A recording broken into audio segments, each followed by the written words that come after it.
Good morning and welcome to a gorgeous sunny Silverstone, shimmering already in an early morning heat haze. Day one of the brand new BRDC Classic.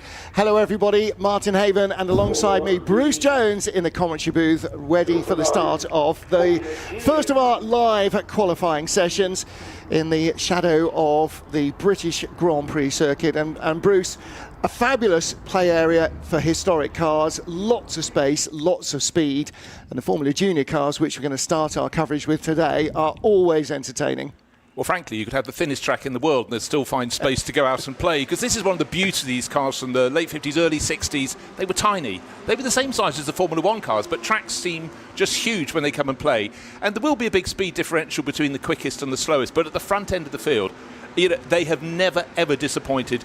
Ian Titchmarsh was always such a fan of these cars. He was with them in period, of course, as he cut his commentary teeth, but they just simply are fantastic. Yeah. You walk around, there's a well, it's a grander than a marquee. It's a metal, it's a structure with a big canvas roof on board, and you go in and the cars are so super tiny, and you look at them, they are beautiful. They're made for purpose. It seems a silly thing to say about a racing car, but you know what I mean. There is a purity to their design. Once they get released onto the circuit, they are now, this is a mixture of Coopers, Lotuses, Geminis, Terriers, Alexis, and of course the one and only, the cuddly little Cougar. It's not literally, it's the same size as the others, and you will tell us things about that. We will, and this is the late 1950s, very early 1960s training ground for single-seater race drivers.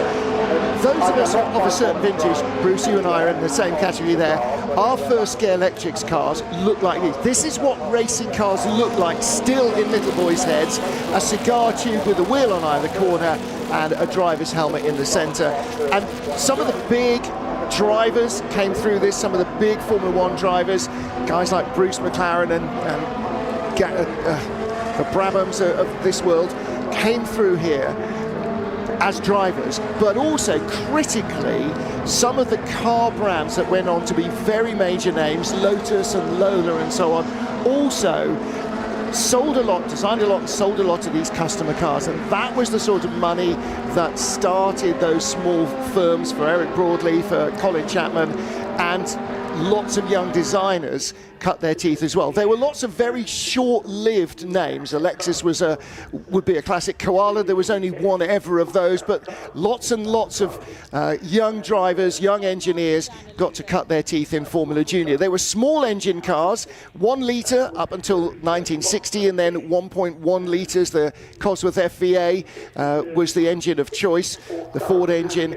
And again, you know, Cosworth, they really started to make their name with these small capacity engines as well. And Formula Junior, there were hundreds of them racing around Europe and occasionally across the world to just ignite post-war motorsport. Well, it did. I mean, Count Giovanni Lurani, or Johnny as he was known, formed Formula Junior in Italy. The engines were at the front in the early days, but it changed very quickly. But certainly it was the numbers so important for Colin Chapman. Another sale, fantastic. We might be able to improve the Formula One team and so on and so forth. But the figures were great. But back then it was very simple. If you got into Formula Junior, you could be in Formula One with your next move. It was a very quick progression. Then later, of course, it began Formula 3 and Formula 3 was the sort of secondary step, but you looked at people like Peter Arundel, Trevor Taylor, they went boing, and if you got under the eye of Colin Chapman, he went, oh, that might work for you. And of course Brabham's in there in the mix as well.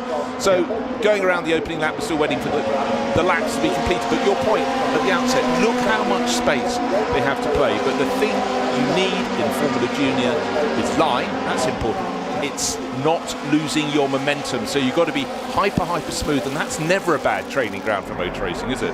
No, it's all about momentum. This is like classic Formula 3 of the 1980s, never lift. The brake pedal, it's there, but do try not to use it. There's a good fellow. These things have got very little power. 1098 is the biggest engine, and so they're a sort of 95 horsepower, very lightweight, but it is a classic Grand Prix car. Wishbone suspension, and And in fact, you talk about the designers, Colin Chapman, the story of the Koala, if and when we get to see it, little car designed by a young, enthusiastic and impecunious Australian engineer. He designed his own Formula Junior car, raced it himself, and the story goes that Chapman actually saw the car when Lotus were down under racing in the Tasman series. They used to take their Formula 1 cars, their Formula 2 cars, race them in Australia, sell them so they didn't have to pay to ship them back. And he spotted this car in the paddock, in one of the support paddocks, and got talking to the chap who was running it, and basically gave him his phone number and said, right, call me. And the designer then went on to a job in Lotus and eventually became one of their chief chassis designers. So it's not just about drivers who came through, it's about lots and lots of engineers and designers coming into the pit lane already. It's the Koala coming in for some eucalyptus leaves, one presumes, but Eric Justison, so our wish was their command. That was fantastic. Well done for picking that up.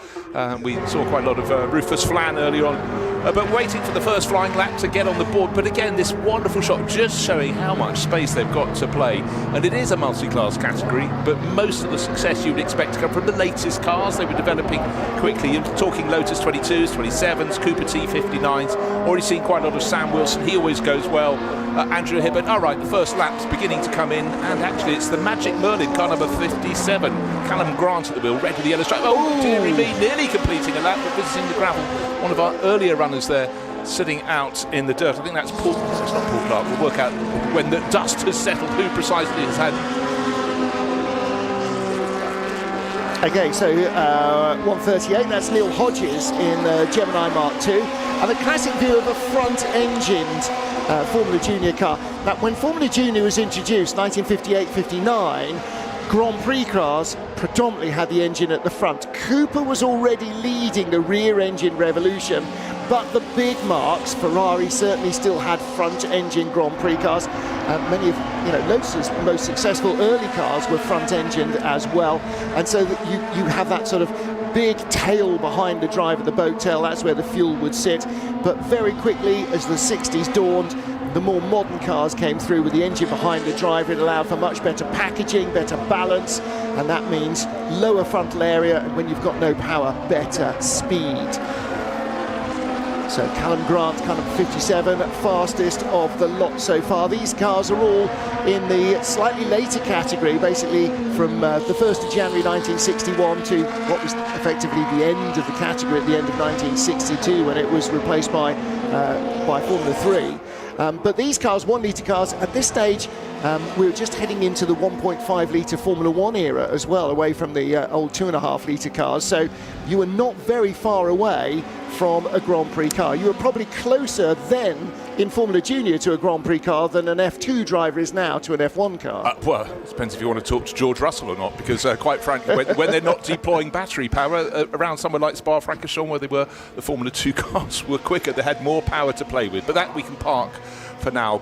But you're quite right, these were so close to Formula 1 cars. And why were they this shape, Martin? It's so you could pick them up and put the car back onto the Scalextric track very right. Easily indeed. But again, this purity of design, taller drivers do not apply. Obviously, the smaller the better to fit in these cockpits and get your head down low. That's not the only reason someone like Sam Wilson's so fast. He's just the perfect stature and size, and he's second fastest at the moment. Bear in mind, though, these times are only based on 1 flying lap so far. We're getting towards the end of the second, but the people in the second half of the field already had the yellow flags waved on the exit of Woodcote, so they would have had to lift just a little bit. But in fact, I mentioned Sam Wilson. He goes top. He's now 2 minutes 20.01 of a second. So he's moved ahead of Callum Grant, and just waiting for Callum to have in that Magic Merlin to see if he can improve on his second flying lap. He's still got to come through. Well, another name that we should be looking for is Alex Ames, always very much a front runner in this category. Car number 21, Alex Ames, a red Brabham with a dark blue noseband and a stripe up the nose. So it's a very dark red colour. Yellow flags still out there? I think they probably are. Well, he's quite deeply embedded. Yeah, no, you can see the lights are still flashing, so very much yellow flags there, and safety car being scrambled for the very first time. Now, this is extremely unusual for Formula Junior. I can't think we've had a Formula Junior session interrupted by a safety car, but there we go. We're going to have to recover that car from the gravel. Well, it's all your fault, of course. You mentioned about how much space they had to play, and unfortunately, well, you've been harking on about space. Don't throw me under that bus. You're the one who's driving it. All right, no, okay. Absolutely right. So let's just run down the order as it is when the safety cars come out. So that lap from Sam Wilson, car number 53, ex-Gerard Racing Cooper, that's top of the pile by just under 0.3 of a second. Callum Grant didn't get to complete his second flying lap. He's in that Merlin. There, unfortunately, is number 138 sitting side on in the gravel, and the little Gemini will be pulled clear, but Neil Hodges just slightly too deeply. You saw the marshals go out, take a look at it, realise, hold on, we're going to need a bit more kit to move that. But it's sitting on its belly, isn't it? Yeah. And so it's, the wheels are dug in as it stopped. Luckily, it didn't dig in and roll over. But again, if you know what a Van Wall Formula One car looks like, that's very much the front engine. Look at those cars, some mini Maserati 250F, if you like. The rest of them now falling into line astern. Some fairly familiar liveries. You can see the traditional green and gold of Lotus, or green and yellow of Lotus, slightly more accurately. 3 or 4 cars further back down the queue, you'll see Lotuses in that colour. A darker green with gold would be the traditional Brabham colours. So you'll see some of the Brabhams in those factory colours. And over the years, we've seen all sorts of cars emerging, blinking from long-term storage and coming back to racing. And don't forget that these cars were racing, what we're looking at now, 80... Getting on for 70 years 70 ago. Years ago. It is truly staggering. Isn't it? I tell you what, some fantastic news just a couple of weekends ago. We're talking about cars being stored in lockups for not years, but decades.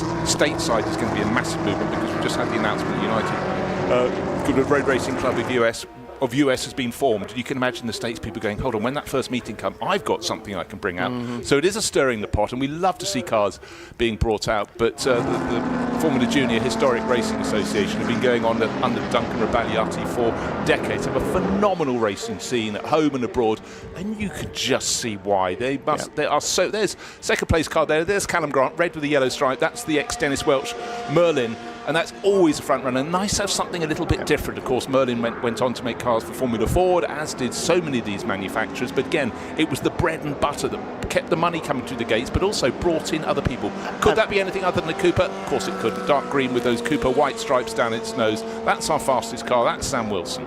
Yeah, familiar helmet of Sam Wilson, styled after the psychedelic Porsche 917. So there are 2 fastest cars. Well, that's really great. So when the safety car period has come to an end, hopefully, well, we've only got 8 and a bit minutes remaining. They have to be quite quick. They may get 1 further flying lap, so we'll have to wait and see. But otherwise, we have 2 of the fastest drivers at the front. Andrew Hibbard's up there in 4th. Alex Ames in 3rd. So we've pretty much got the fast people at the front, as you'd expect. But there would always be some who just got a little bit caught out. And very much some of the Formula Junior races I've seen in recent years, you normally have someone who's had a problem in practice. And I don't have a problem with that. They might, but to watch them come up, as I said, these are small cars, so they can find space to get away. Oh, well, that's fantastic work by the rescue crew. So the Gemini has been hooked up and will be dragged clear. Neil Hodges will be frustrated. But well, no, he was back in it. So when they were towing it backwards out, I could see a helmet in it. So Neil Hodges back in the car. So in fact, they've dragged him to a place of safety, and they're going to push start him and get him going. So excellent stuff. And actually, the long and short of this is, yes, it would be lovely to have a good, clean couple of laps and really get your teeth into this qualifying session. But when these guys are on the grid, you know, whether you're 1st or 5th or 7th or 9th, you're in that pack. You're going to be in a massive slipstreaming, jostling pack of cars. So nobody is likely to escape. Looking here, Lucas Halusa in his Lotus 22. Now, Bruce, we were having a little conversation before we came on air about the Halusa family. Father Martin and all 3 of his sons in this race, all in Lotus 22s.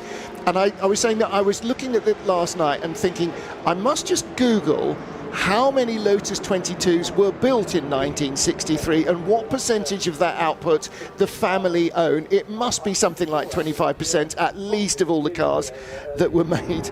Duncan Rabagliati, you just saw his bright yellow Alexis front-engined Formula Junior car. And Duncan now, I think just past his 40s, it's probably safe to say. maybe on lap 2 past his 40s. Yes, So heading towards the end of lap 2 of the Put it 40s. this way, when lighting the candles on the birthday cake, you need to reach for the second match. Yeah, Same as on mine, frankly. He is, however, an absolutely... I mean, he's what historic racing is all about. Utterly passionate and dedicated, and has basically created historic Formula Junior as a category just by willpower and motivational force.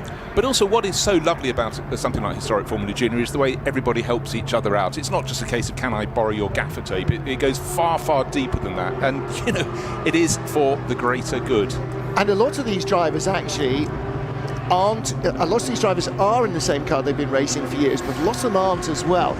The one that looks like a green shoebox just coming through, car number 52, the familiar red and white helmet of Ray Mallock, the son of Arthur Mallock, who created Mallock racing cars, and Ray in a Mark II Mallock U2, created RML, Ray Mallock Limited, the engineering company that ran so many successful touring car programs for Vauxhall, for Chevrolet, and we'll see actually RML cars in action as well later on in our endurance icons, because Mike Newton is still racing the RML run MG Lola that he raced in period in Group C2 or just the 25 years on the bounce. Yeah, exactly.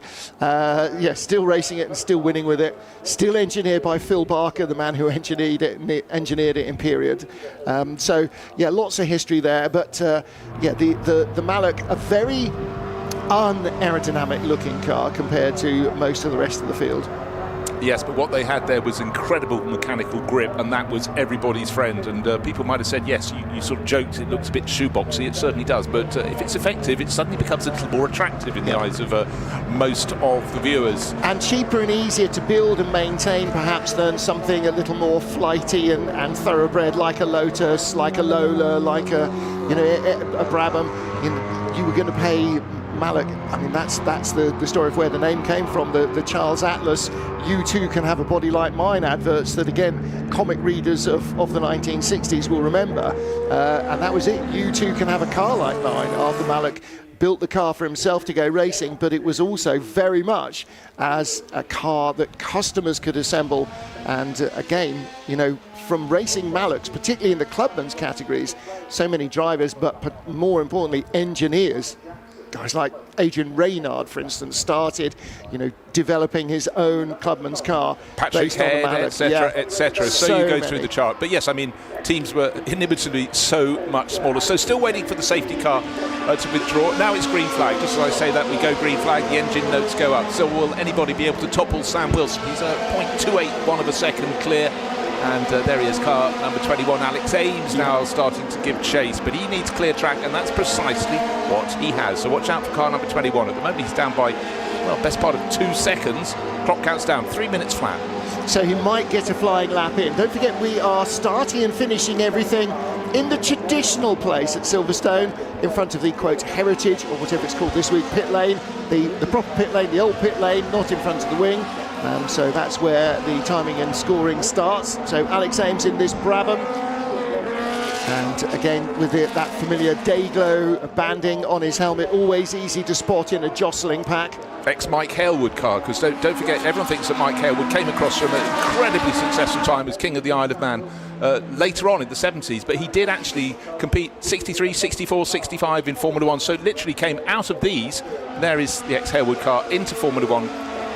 Bike racing still had a haul on him. Back he went, scored more success and yet more success, and then he came and eventually really started in Formula 1 until he broke his legs very badly in the German Grand Prix in, I think, 1974 or thereabouts. Yeah, he would have had more power on his motorcycle than he did in a Formula Junior car, and that was part of the reason why John Surtees never really troubled with more than one race in a Formula 3 car, because it was gutless compared to the MV Augustas that he was used to riding, and he went straight into a Ferrari Formula 1 car and went, yes, all right. And that was only a 1.5 litre car as well, so still lots of weight, barely any more horsepower than the MV, and he's going, oh, come on guys, can't you do better than this? But yeah, but I tell you what, lovely story. The first ever car race that John Surtees saw, he was in, and he was starting old pole position. Oops. Yeah. Is it supposed to be this easy? Well, it is if you're multi-talented like John, and by gosh, what an extraordinary career he had. And then to persevere with building his own Formula 1 cars, money always an issue, but John was nothing but dogged. just ask the people who work with him, you know, but he was unbelievably focused. And guys like he and Graham Hill, who went on to create their own teams, just absolutely refusal to accept no as an answer for anything, and that sort of was their hallmark as the driver as well. Sam Wilson, the fastest man in the pits now, so unlikely to do another lap, or won't do another lap. So Callum Grant, Lucas Halusa, Alex Ames, we were just watching the rest of them streaming through, trying to find one more lap. The green with the white stripes, the traditional Cooper colours, the Cooper Car Company. Of course, those white stripes upper bonnet of a Mini everybody recognises, but this is where it started with John Cooper's own cars, single-seat race cars, and we'll see some more of those in our only race during the course of today, the Woodcote Trophy and Stirling Moss Trophy, where we'll see some of the 1950 sports races where Coopers really started to make a name for themselves by putting the engine in the back again against very many front engine rivals. Well, the checkered flag about to be unfurled. We've got 10 seconds remaining till it will fall. Still waiting to see where the changes. And Lucas Halusa suddenly goes up into third place overall. So one of the Lucas, but that becomes fourth because who else has made a move? Alex Ames, just been looking at him. There he is. He has got one chance. The checkered flag is now out. I think he just squeaked through. So he's got one more shot at seeing if he can topple Sam Wilson. Sam's best time, 2 minutes 20.01 seconds. Closest at the moment, Lucas Halusa is 1.7 seconds down. Alex Ames, though, under a second. But is there going to be traffic? And he's caught traffic now. That won't have helped his lap. No, unfortunately, catching them in the wrong place. Just getting a slipstream down the Hanger Straight would have been ideal. Catching them in the Beckett says is a little less so. He has got through, though, without too much drama. So you can see the Dayglow helmet, the green and yellow coming towards us of Alex Ames. And again, another little slipstreaming toe down the straight. These things are fairly aerodynamic, but again, if you are in the little pocket of air behind the car in front, it'll really help you pick up speed in a straight line. When you've only got 1.1 litres to play with, every little helps, as they say. Yeah, they don't cut a big chunk out of the air. It's only a small amount, but it's a helping hand. Who else is going to improve? It looks as though Lucas Halusa is on a massive fly. He's set the fastest first sector of anybody at the moment. He's fourth in the charts, 1.7 seconds down. But is Sam Wilson going to remain on pole? He's cool, he's calm, he's collected, and he's sitting in the pits. Will he be on pole? Who knows? Well, he's not fast. He knows he's going to be in the top 3 or 4 anyway. And when it gets down to racing, just roll your sleeves up and get on with it. That's the key. But Lucas Halusa, purple sector 2, and that is predominantly down the Hanger Straight. So whereas he will be heading towards the line very shortly. He's just crossed it. Lucas Halusa goes into third place. He found the best part at just over a second, so good lap, but there's still 0.6 of a second down on Sam Wilson. Sam has done his Sams very, very tidily indeed. So who else still to complete a lap? Alex Ames, car number 21. And he will be crossing the line any moment now. And he's looking very, very quick. Remember, he was obstructed at the start of the lap. His middle sector was better than anyone else has done. Target time, can he get down to the 2 minutes 19s? If he does, pole will be his for the Formula Junior. Yeah, having to work his way around a number of other cars as well. And some of these cars not quite as quick. So across the line he comes. And Alex Ames, 2 minutes 22. So unfortunately, the traffic told on that one. It affected him at the start of the lap, the middle of the lap, and unfortunately at the end as well. But actually, he had the fastest second sector of all and the highest top speed. So I sense perhaps a little bit of a slipstream there through the speed traps on the Hanger Straight. So let's just go down at the end. Checkered flag has fallen on everybody. Sam Wilson takes pole position, 2 minutes 20.01. Eventually, staying 0.28 of a second clear of Callum Grant in the Merlin, car number 57, car 55, one of the Lotuses, and one of the Halusas, in this case Lucas. He takes third place, just ahead of Alex Ames, Andrew Hibbert and Spencer Shinner, who came up the order late on. Top in the D2 class was car number 71, Nathan Metcalf. That's down in 11th place overall. Top in the, I'm looking down to the B2 class. Well, it was a Mallock. It was Ray Mallock, and he is down in 19th, but at the very sharp end of his class. But and there, Duncan Rabagliati coming home. I would just try and guess how many Formula Junior races he's done over, not the years, the decades. And frankly, the number will be enormous, but just great he's still there in the field. He's not at the sharp end anymore. He shouldn't be. in his Alexis, because it's not a car that should be at the sharp end of the field, because that was the evolution within Formula Junior in the span of a handful of years. The performance just went off the clock. Exquisite little cars, and they just wait to the race. Qualifying was interrupted by that safety car period, that I don't think really changed the grid enormously. I think everybody pretty much got a good shot. Car number 90 went very well in the hands of Rufus Flan, so good to have some more names getting to the front end of the field. Look how small they are versus the size of the track, but the classic woodcut sweep onto, well, what are we calling it, the heritage pits this weekend. That's where all the cars are based for the BRDC Well, we're calling Festival. it the pit lane. The pit lane, there we are. Yeah, we're calling it the pit lane because we're not using the wing, so there we go. Yes, although there are some of our colleagues parked down at that end of the circuit in their motorhomes, finding quite a surprisingly long walk today to get to work. However, there you go. And yeah, you say the circuit is quite wide. I suppose when these cars were current, the circuit wasn't anything like as wide in most places as it is now. And certainly the runoff area would not have been runoff area. I think the circuit, the tarmac was as wide. It's just the extraneous element on the outside of the circuit was somewhat smaller. Yeah, a few more oil drums and so on marking the corners and straw bales. And by the way, this is not a circuit that is constantly flanked by gravel traps. It actually looks like Bahrain, doesn't it? The grass is so not green. It just looks like sand everywhere. I was looking at some onboard footage from something the other day, and I suddenly realised, I was thinking, where is this in the States? Oh, it's Donington, completely frazzled. And I was joking at the Le Mans Classic that do not adjust your sets, we're not in North Africa. I mean, it's just extraordinary. Grass that was green during the 24 hours, 3 weeks later, was a very, very, I don't know, sort of colour of hush puppies. Yeah.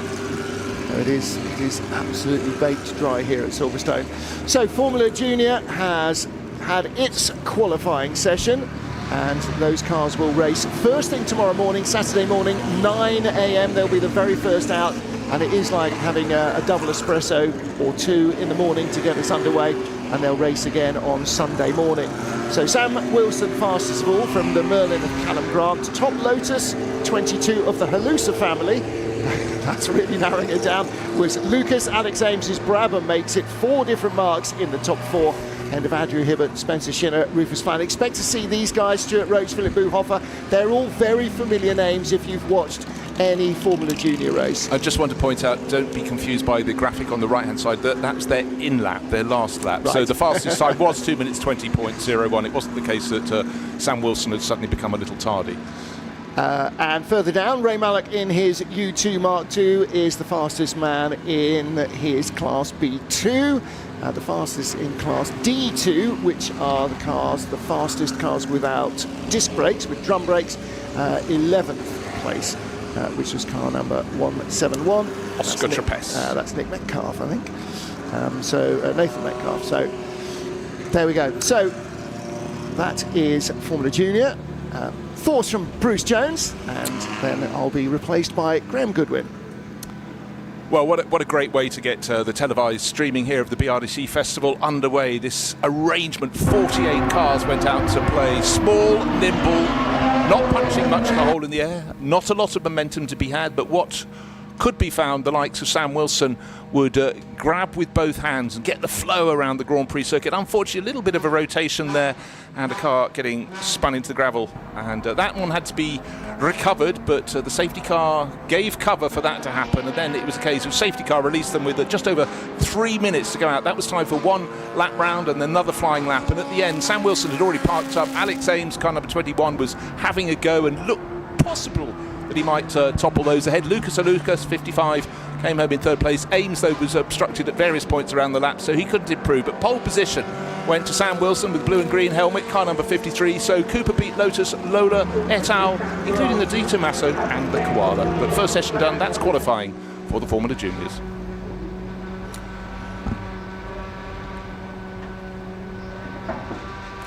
So, Bruce Jones sitting alongside Graham Goodwin. Thank you very much for the coffee earlier, Graham. Yeah, fabulous. I mean, that was looked a bit like Formula. How far away are they? Beautiful little cars, though. Had great fun just taking it all in the collecting area. Talking about taking things in, you went, while we were commentating on the first session or so, you were down in the collection area. You've been out to look out in the sort of tents all around the pits. It's not a bad place to be, is it? It's what I believe 250 cars here this weekend. Motor Racing Legends et al. Have done a fabulous job for this brand new meeting here, of course, at Silverstone, the BRDC Classic. And everything from the pre-war cars we're going to be seeing very shortly, right up until cars that I was commentating on what seems like just over a decade ago, as were you. And it's great to see so many good friends in the paddock, the ones with the oily rags up to the guys in the cockpits, and some really well-known faces to be coming along later today. Exactly. And, this is relaunched, rebadged. It's the BRDC Festival. Do come along if you and just to reiterate, we've got everything from the next load of cars out, which is the pre-war sports cars. We've got GP icons with a whole array of Formula One cars, largely from the 70s into the early 80s. We've got proper cars. Then we've got endurance icons. Explain what that entails. So the endurance icons, that is GT cars and prototypes from the earlier part of this century. It hurts, doesn't it? Everything from kind of Porsche GT2 cars through to Sean Lynn's absolutely beautiful Bentley. One of the cars that, of course, fought for and took the win at Le Mans in 2003. 3-year program. All too short and still absolutely beautiful. Looks so contemporary even now. Oh, I know. And amongst them, all sorts of cars we have not seen racing since their contemporary days, including in that same garage, Cadillac LMP1 car.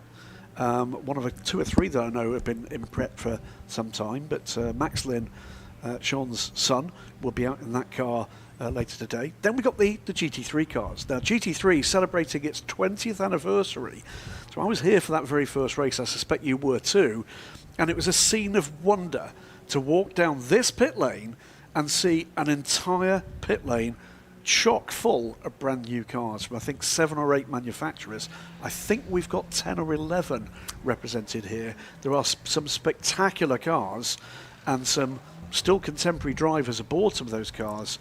And it's old friends of the human and the mechanical variety galore. Great stuff. And in the middle, we've got all sorts of other goodies. We've got the pre-66 GT cars, the historic touring cars, and then actually one of my personal emotional favourites, the historic road sports, which is basically Formula. Oh wow, what are those? And it's absolutely fantastic to see. I walked around a blind corner in the paddock, and what's there but a beautifully prepared Alphacid. That'll be out later today. So if you're here at Trackside, you're going to have fun. If you're here online, stay with us because there's going to be something for absolutely everybody here. It's a proper motorsport pick and mix. No, it really is. And if your head gets turned, as mine gets turned way too easily, BMW CSLs and Cologne Capris, that still has a certain magic for me. If you wind the clock back, there's the pre-66 touring car race, which has Lotus Cortinas, Jaguar Mark IIs, which obviously gets Martin Haven excited. Yes. But there is something for everyone. There are also car club displays all around the infield of the circuit as well. So there's a lot to do. It's a very reasonable ticket price. And we're going to be set for 3 days like this. Bright blue skies. Can't always be a guarantee. In fact, my garden would quite like some rain at some stage, sometime soon. But it's all about me. There's an outside possibility of a late shower tomorrow. Here's certainly joining us, obviously the young gun of the commentating trio, as Martin Haven is tucked into his bath chair with a milky drink and a dark blanket. Dribbling. And he will be he doesn't want to talk about these things. He's too busy watching these cars from his youth, of course, the 1920s and 1930s. Some beautiful cars here. Was very disappointed, by the way, that amongst I think there's 3 Bentleys on the entry list here. My namesake, there was a Graham Goodwin that races these cars. Met him at the Le Mans Classic for the first and only time back in 2019. Regularly races Tobos and Bentleys, but these things, this is the first great era of endurance racing, and these, Bruce Jones, the major difference is this is when endurance racing truly was a matter of survival. Yeah, and W.O. Bentley did not want his cars racing, but Wolf Bonato sort of rather dragged him by the nose, and when the wins at Le Mans came and came and came again, it absolutely launched them. But think Bentleys, think Lagondas, Aston Martin doing things much smaller models, the speed model, etc., Delages, and so many others, Talbots as well, that beautiful pea green racer. But again, these cars were made to go the distance. They couldn't be lightweight. As we say, that there comes the Morgan three-wheeler to try and shoot that one down, but that wasn't a car that would have been racing at Le Mans, of course. But again, take a look, and that is driven beautifully. It doesn't matter what age of person you are, when you come and see a three-wheeler being driven like this, it makes you stop and take a look. How does it go round corners? Well, very well indeed, is the answer. Does the driver have to lean? Oh, yes. Yeah, 1929, so just 3 years' time, that will be a century-old. Astonishing sights here.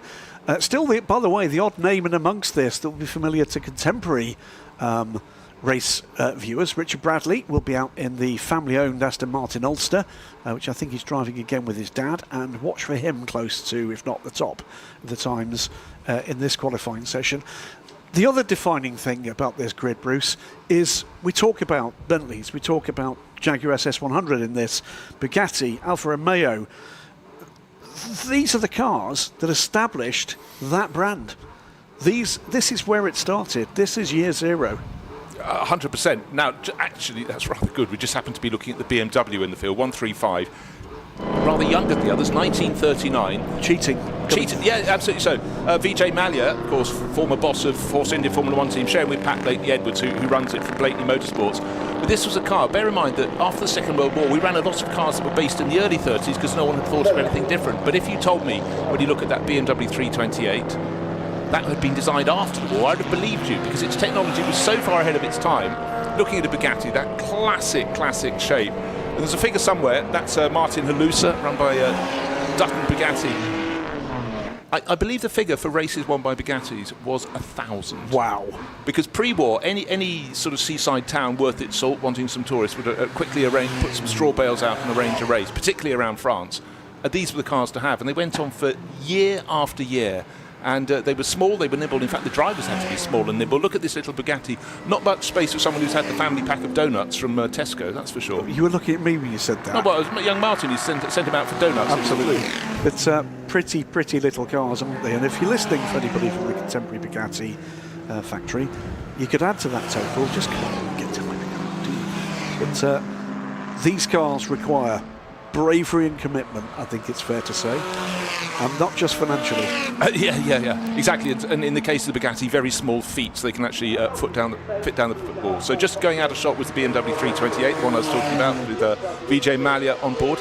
That's the youngest car he races at the moment. He has some far older ones he does in VSCC events, but the Halusa family, number 10, Father Halusa, Martin, he knows this car very, very well indeed. But you know, what I love when you look at these pre-war cars, you can just see what the driver's doing, can't you? You can indeed. And amongst the drivers that are out there, topping the times at the moment, not got times through yet, but just spotting car going through there. It was the number 2, the Aston Martin Ulster from 1935. That is the Richard Bradley and Edward Bradley pedal car, but Aston Martin team car 37, Jonathan Lupton, Darren Turner is out there.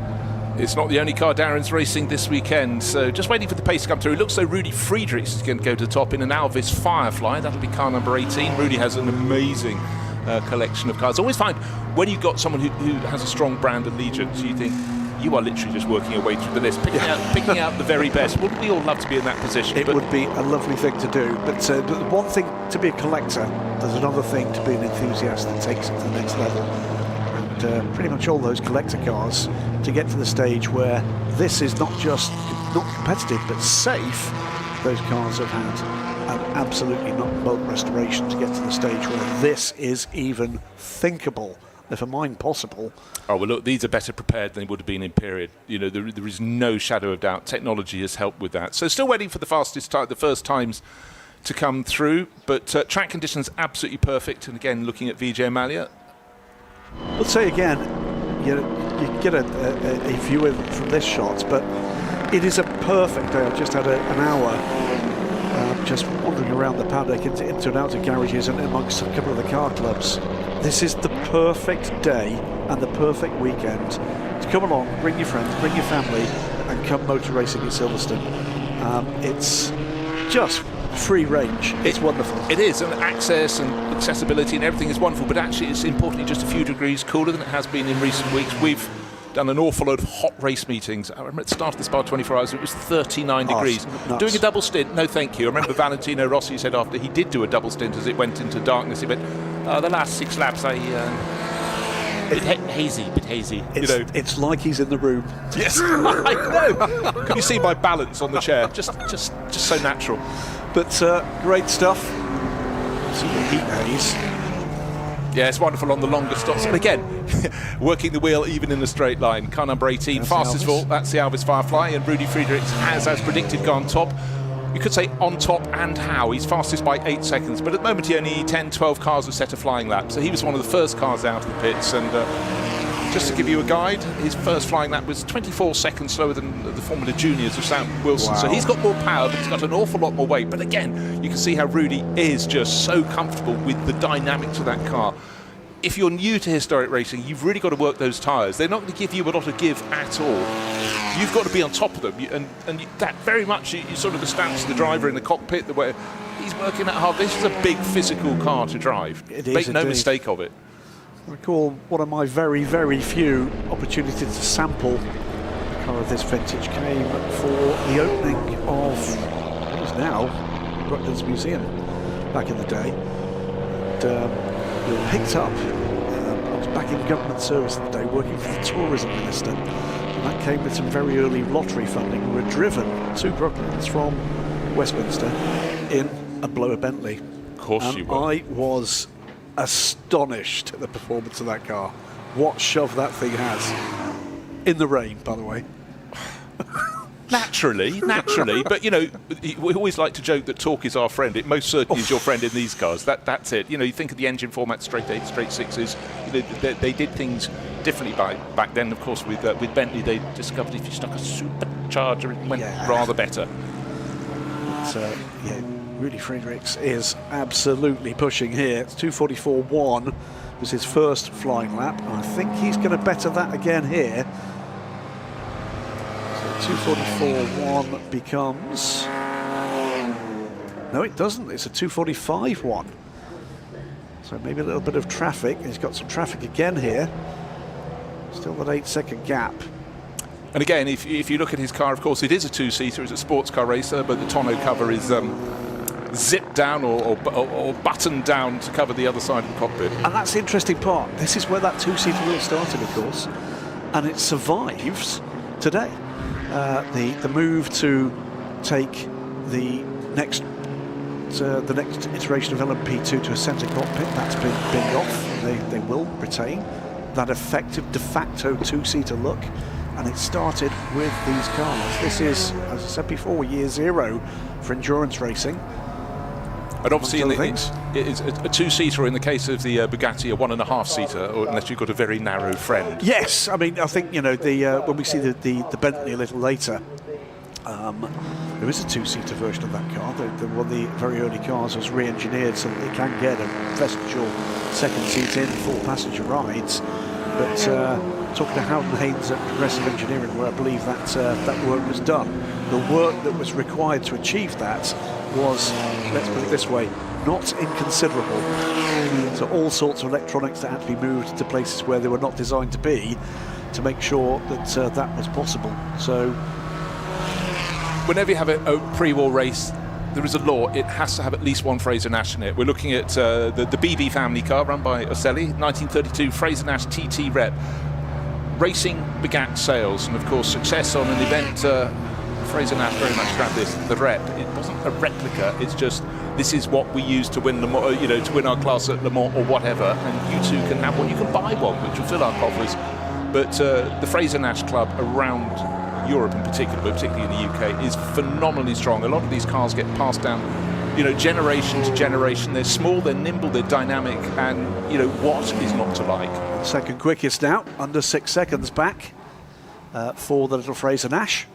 Company that still survives today, by the way, involved in electronics, EV and hybrid technology. Well, it's just phenomenal. Just having a quick flick at the history of this one. This was the first TT Rep, so it has its own place in history, and it won the Brooklands Junior Mountain Handicap, so up to the snowy peaks in Surrey, but also went racing on the outer circuit. The one where you see John Cobb with about half a wheel, still in contact with terra firma, but it does what it says on the tin, and I particularly like them in this sort of mid-green. It suits them very, very nicely indeed. Listen, I mean, Brooklands is relatively local to me. We're down there quite often, and quite often you'll stop and take a look at that place, and you'll see people experiencing it for the first time, and the jaws drop when they're told the stories about that astonishing place and the speed. Do you know the degree of the banking? Because anyone tries to walk up it, if they're in leather-soled shoes, forget it. You'll be back at the bottom before you started. I don't, but it's a good question. Because I was just looking the other day, I was looking at the degree of banking at the Madrid circuit, which will obviously make its debut in Madrid later this year. That's 13-degree banking. I have a feeling it's way more than that. I will check while we're talking. And that one was, I think at Madrid it's something like 550 metres around. So BB family car reporting to the pit lane. But don't worry, a lot of these cars have got two-driver lineup. That's shared across between Rob and Josh. Can't tell you who was in to start with. I don't have the luxury of telling you who was a starting driver. What I can tell you, though, is that Rudy Friedrichs actually has improved his fastest time. He's sitting nearly 8 seconds clear of the BBs, but so he is way out top. Here he is again, Rudy Friedrichs, car number 18, the Alvis Firefly Special. And again, you can see it's not going around the corners on rails. He's having to really hustle it around. You know what that's almost willing it to stay on the track, isn't he? Yeah. But 2:42 now, 0.57. So he's stretched that lead again. Yeah, only by about a tenth. So it shows that is pretty much his mark. Remember, he did that first. No, it's 2 seconds quicker. He was 2:44. Was he on a 44? Was he? Sorry, I had my mind. He was on a 42. Because right, there we go. Almost 8 seconds the gap to the Fraser Nash. Up to 30 degrees of banking at Brooklands. I was going to say, it seems so much more. And you've been out to Fuji Speedway. Have you ever been to the old banking built into the mountainside? It's the most insane thing I've ever seen. Let me just explain the scene. Fuji Speedway, we'll come back to this in a second.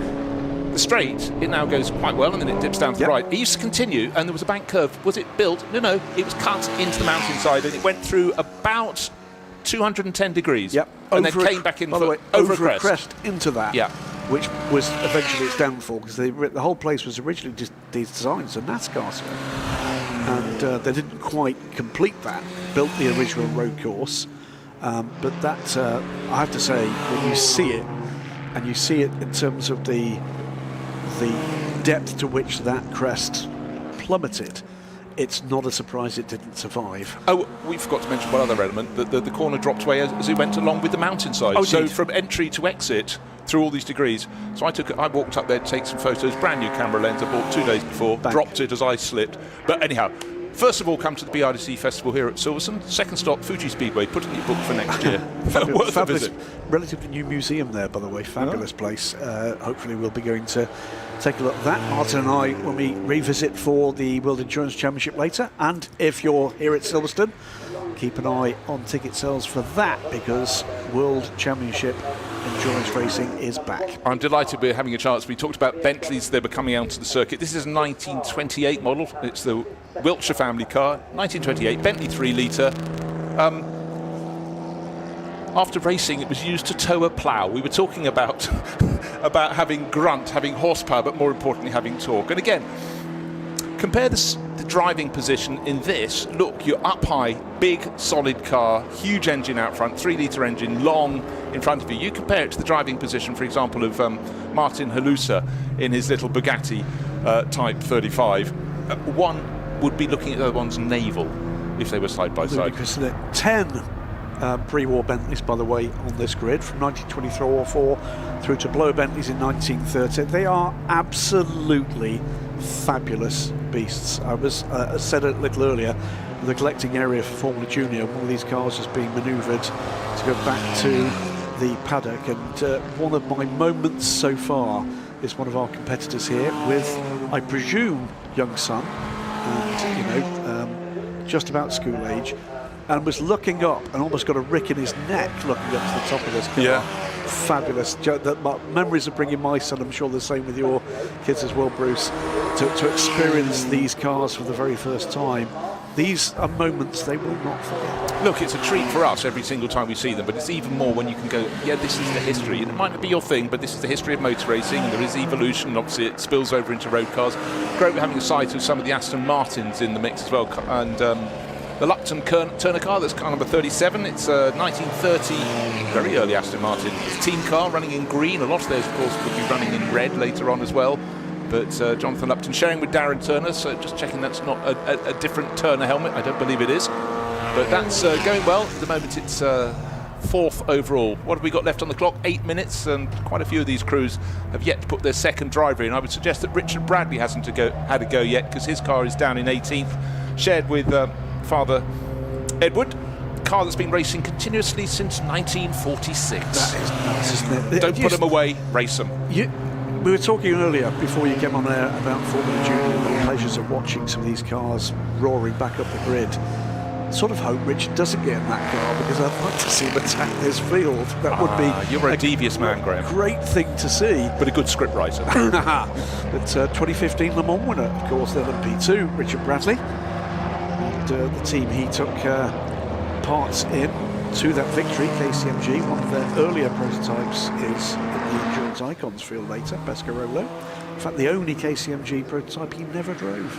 Well, okay, because obviously, you know, Richard's history is an unusual one in motor racing, sort of brought up in the Far East, raced in Japan, raced in Europe, but hugely successful, but always with the foot in the historic camp, a bit like Rob Huff, always having his MGB that he raced alongside his modern racing. And did I see Huffy's road car? Is Huffy racing this weekend? I swear I saw his road car yesterday. Okay, I'll have to look, but we have, I think, 250 cars racing here this weekend. Possible. And also a lot of drivers in historic racing sort of rock up at the last moment, and you suddenly find them on the timing screen. You haven't seen them in the paddock, but that's part of the beauty. It is. It is. You know, one of the things that's perhaps has gone away a little in modern motorsport is the uncertainty of who's going to turn up. And you know, this is. You're right. One of the wonderful things. Always going to see familiar faces in the paddock, their approachability, their willingness to engage. Right, Bradley is on board. Right. They couldn't keep him out, so your scriptures will have to be scrumpled up and thrown in the litter bin. Well, but we'll see. At the moment, the Bradley car is down in 18th place. He's got to find 23 seconds to be sure of pole position. I don't suppose he will in that Aston Martin. It certainly doesn't look as though it's got the legs of the Alvis Firefly, but quick times will be coming in. Talking of quick times, Alex Hewitson has just moved up to third. Car number 32, 1970 Riley TT Sprite Rep. Again, we go to that Rep name. Oh yeah, you can see that Richard's getting a bit of a move on in that red Aston Martin. As I said, this is in its 81st year of continuous racing, so massive applause. Absolutely. He's still very active, driver coaching in the European Le Mans Series this year again. And to great effect as well, pulling teams up with him. Now, if you actually want to see what laps look like in a wide variety of cars, find Richard Bradley on social media. Most weeks he's out in something, another view through a windscreen.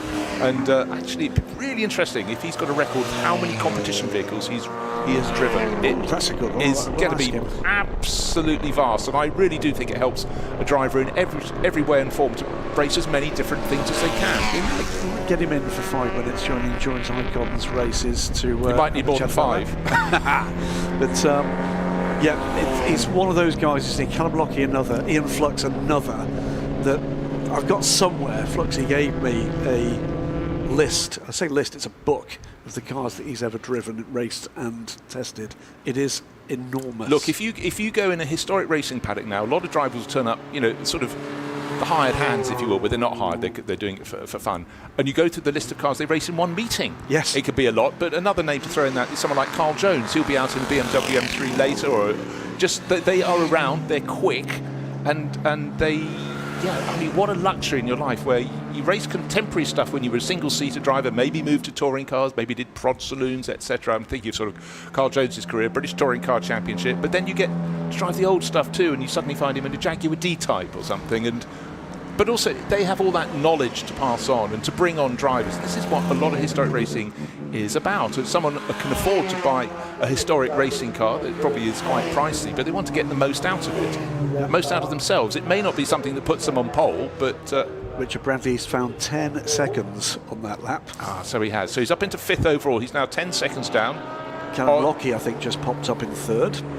Yeah, Callum is sharing with Ross Keeling in Delahaye. It's a Delahaye. You always just put in your notes Delahaye blue. Richard Bradley is using the sidewalls very, very nicely indeed. We talked about how in historic racing you have got to really work your tyres. They're not going to go off, but you have got to make them sort of scream a little bit. And Richard has got forward movement and sideways movement. One of the things I particularly love about this effort with Richard really pouring on the coal now, or shoveling on the coal rather, is I've sat down with him in the contemporary paddock and talked about this car, and you know he's driven all sorts, like you say, contemporary LMP2 cars, but then historic Group C cars, historic LMP1 cars, And then you talk to him about this car, and his eyes just twinkle and light up. It's a wonderful thing.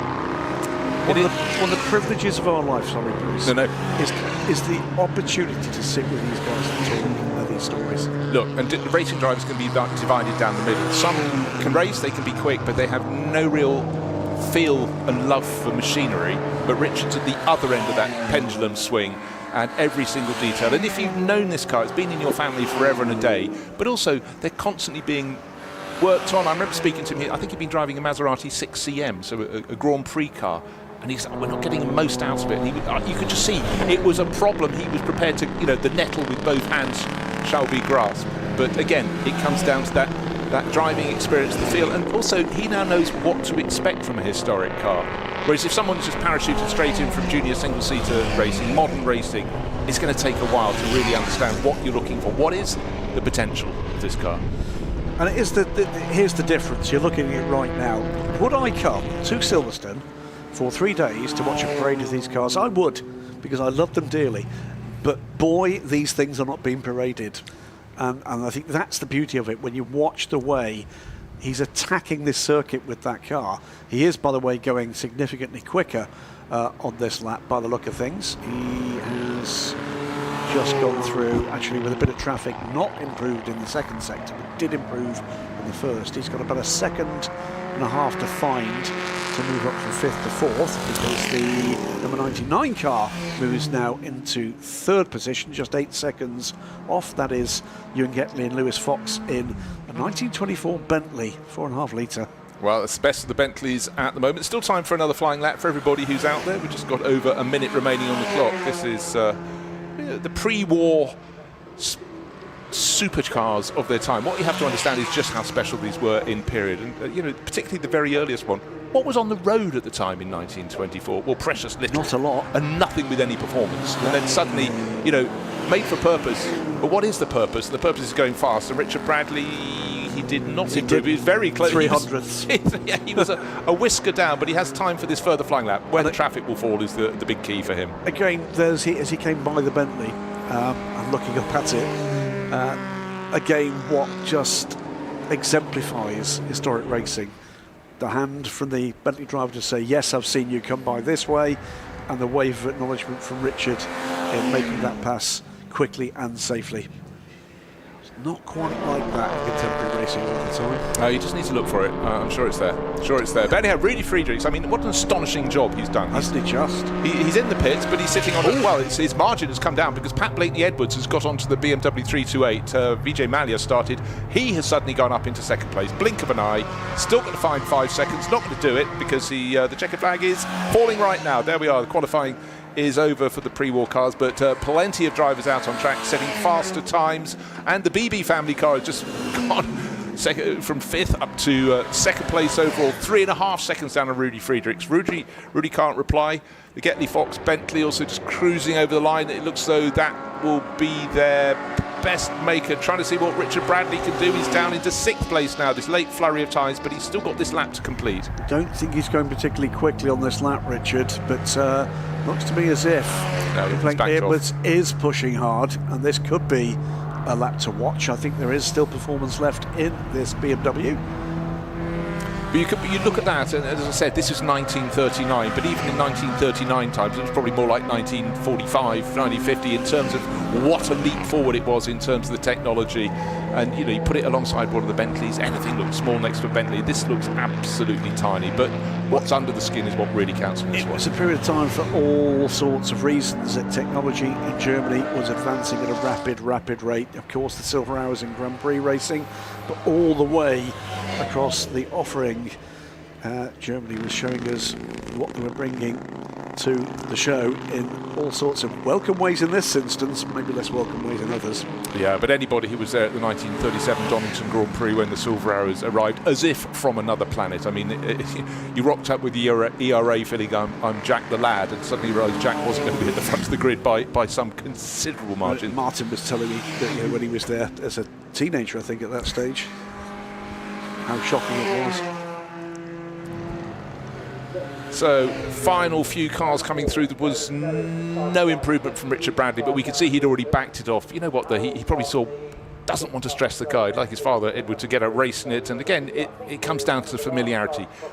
I'll give it a really push it for one lap. Certainly he did that, got up to 5th, eventually demoted to 6th overall. But again, feel for the car, massively important. It is worth watching that 135. It is 2 improved sector times, not quite purple. I think there is an improvement to come. I wonder whether or not there might be a challenge here for the front row in the 135. At the moment it's the 18, Rudy Friedrichs, and the 59 with that late lap from the Bentley. What about the BMW? What can be done in the dying moments of this session? It's not going to be far away from being the last car to cross the line. And the answer is not enough.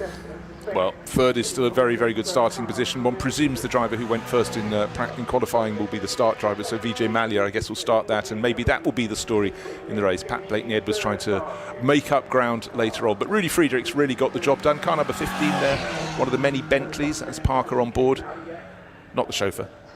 Just under 40 seconds down, but again, you wouldn't expect that to be up there challenging the Alvis Firefly Special with a big Bentley. That's not how it works, but again, just great to have everything. And like a lot of the other cars in the other categories over the next 3 days, we don't just have the winners, we also have the other people, and I think in historic racing that is massively important. Otherwise racing gets just channeled down to the top few and you forget the rest, which is wrong. No, I mean, look, they're here to compete, they're here to enjoy, they're here to display, and they're going as quickly as they feel they're able to do. That, by the way, is not one of the pre-war cars. That's one of our course cars, just coming through to make sure. It's 3rd on the grid. Indeed.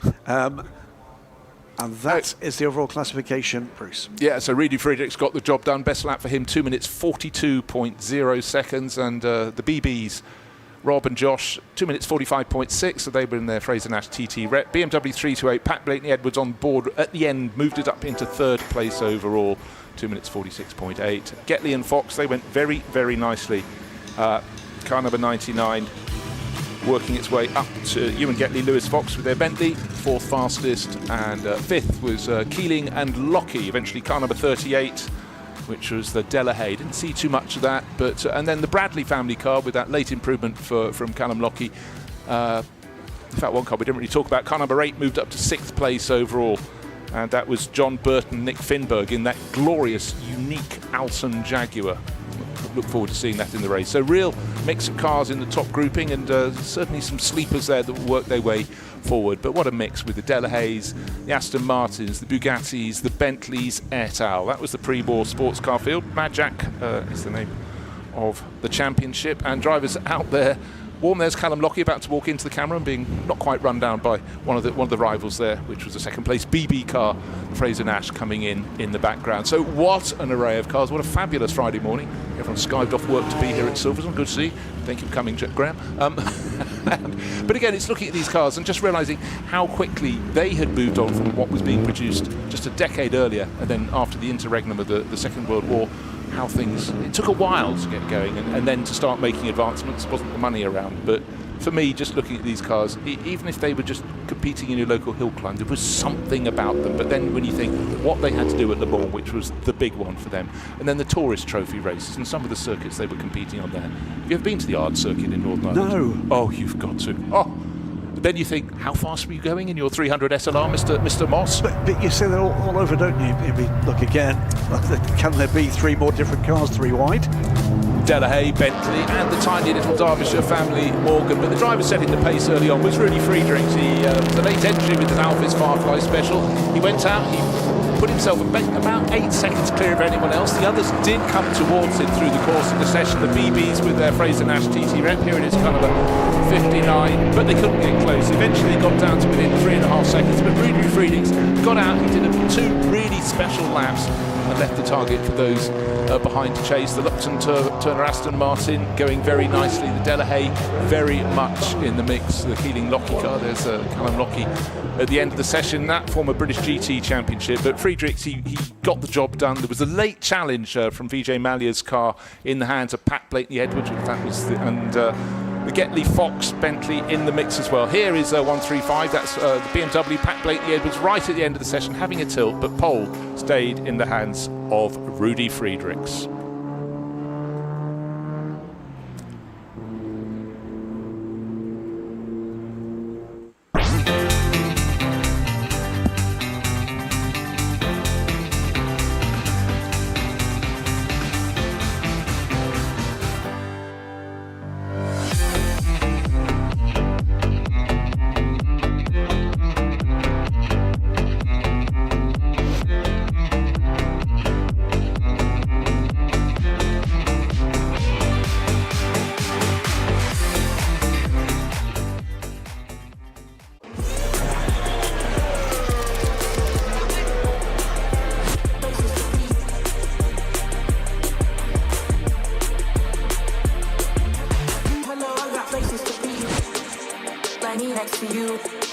next to me. Hello, I got places to be. Like me next to you, and you next to me. Hello, I got places to be. Like me next to you, and you next to me, and you next to me, and you next to me.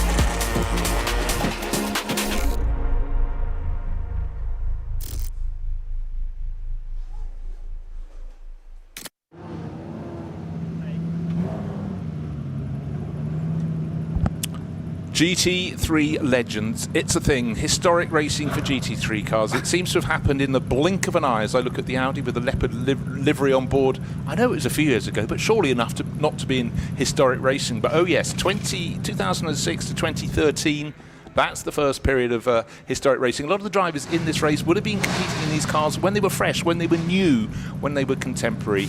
And tell me, how can you tell me that Nissan GT-R is in historic racing, Graham? It is insane, isn't it? The youngest of these cars, 2015, by the way, compare that to the grid we've just seen. 90 years difference between these. And boy, have we come an awful long way. I'll say again, my experience of walking down this very pit lane for the first ever GT3 race. This is the 20th anniversary year for this formula. Every single car brand new. This car, by the way, new to this team is Sam and Richard Neary, competitors in the contemporary British GT Championship. We'll tell you a little bit more about that fabulous SLS AMG GT3 a little later. 12 different makes, I just counted, in this field. Is the key. I knew you'd fallen quiet, had your shoes and socks off for the counting, but just go through them as they come out. Audi, Porsche in the background, Nissan. We got the Chevrolet, which I'm really delighted to see, the Ryder Camaro, because it wasn't in the sport long enough. A lot of people plumping for Aston Martins, but out on circuit. Hold on, it's Mercedes. Listen to that engine note. Rumble. It is the works, and Julian Thomas always has his own livery on his cars, and in his Audi, super popular. And Audi, mysteriously, they sort of took their money away from GT3 racing and scored their biggest win for a while after several years. We could debate, and we will. It's, I think, a huge mistake for the marque. It's what made them.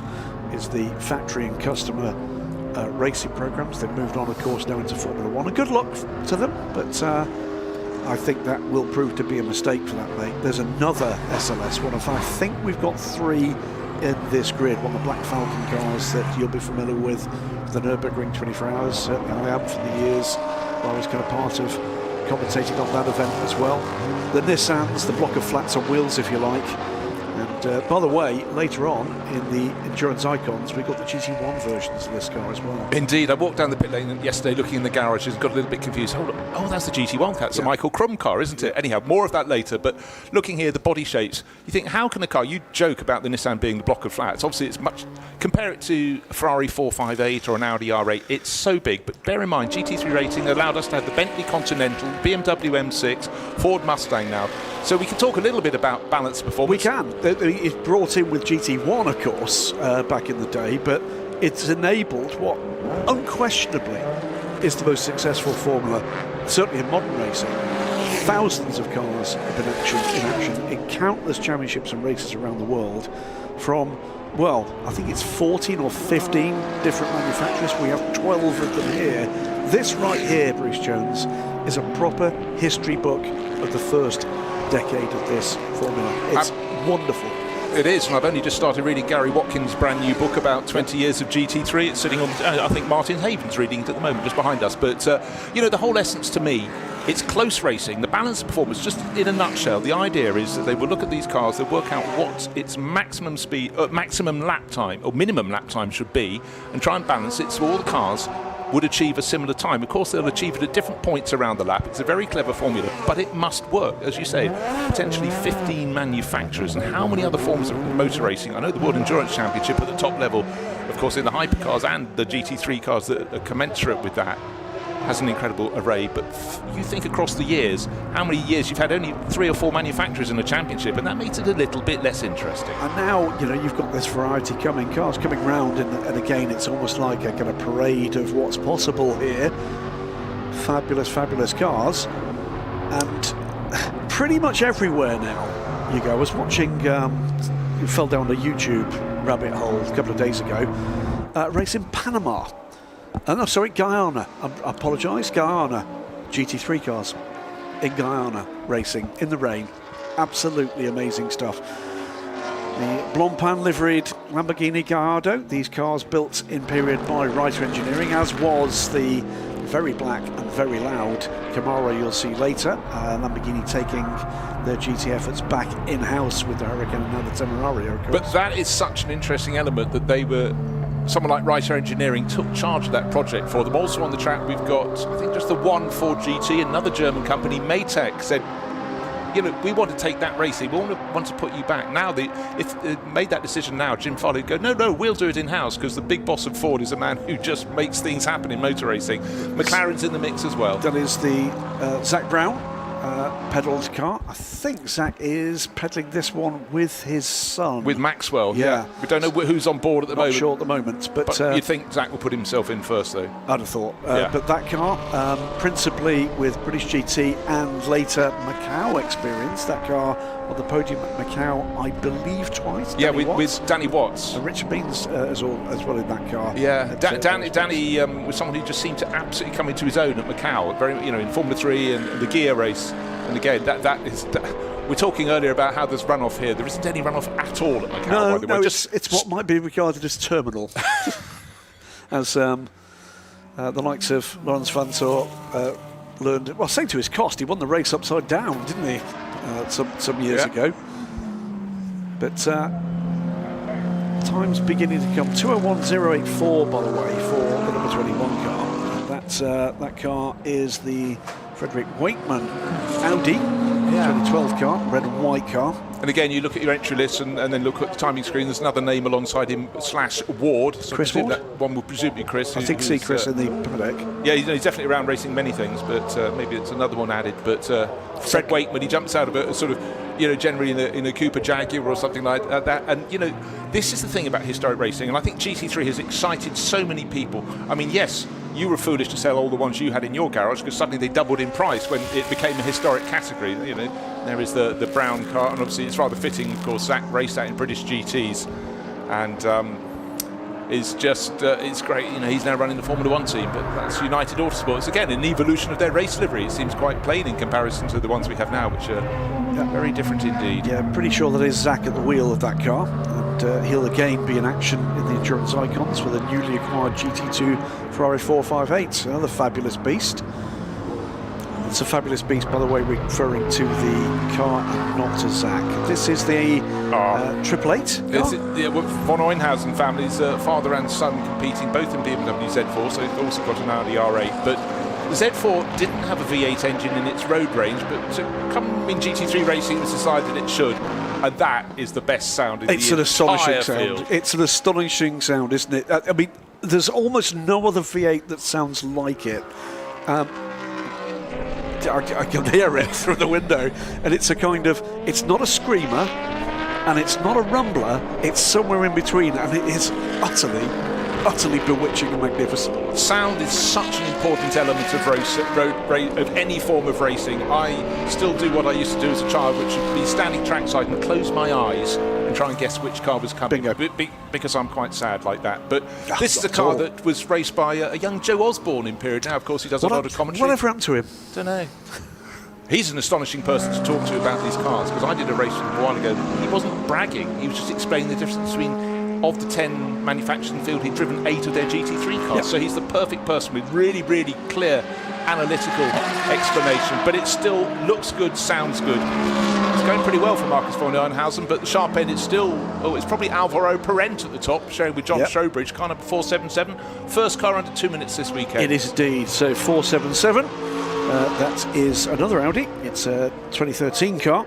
Yeah, run by Quintec, who seem to be really enjoying historic GT3, and Lamborghini Gallardo. Blancpain was very important because they enticed. Blancpain became, of course, a championship title sponsor for the GT. Well, what is now the GT World Challenge. They entered the car and were enticed to put their name to it, and they were very, very supportive of Lamborghini in the early days.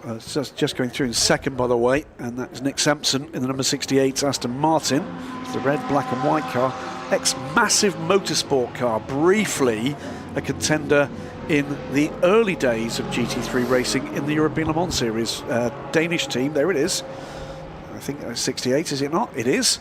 And still with, in fact, it's Le Mans Series branding on the side.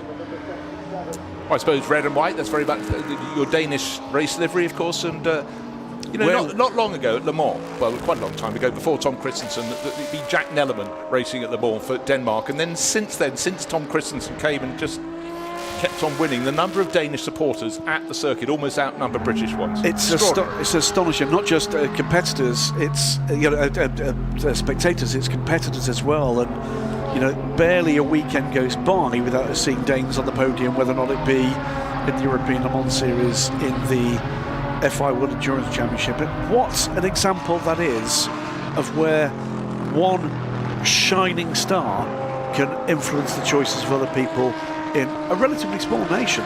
Yeah, New Zealand's another great example of it.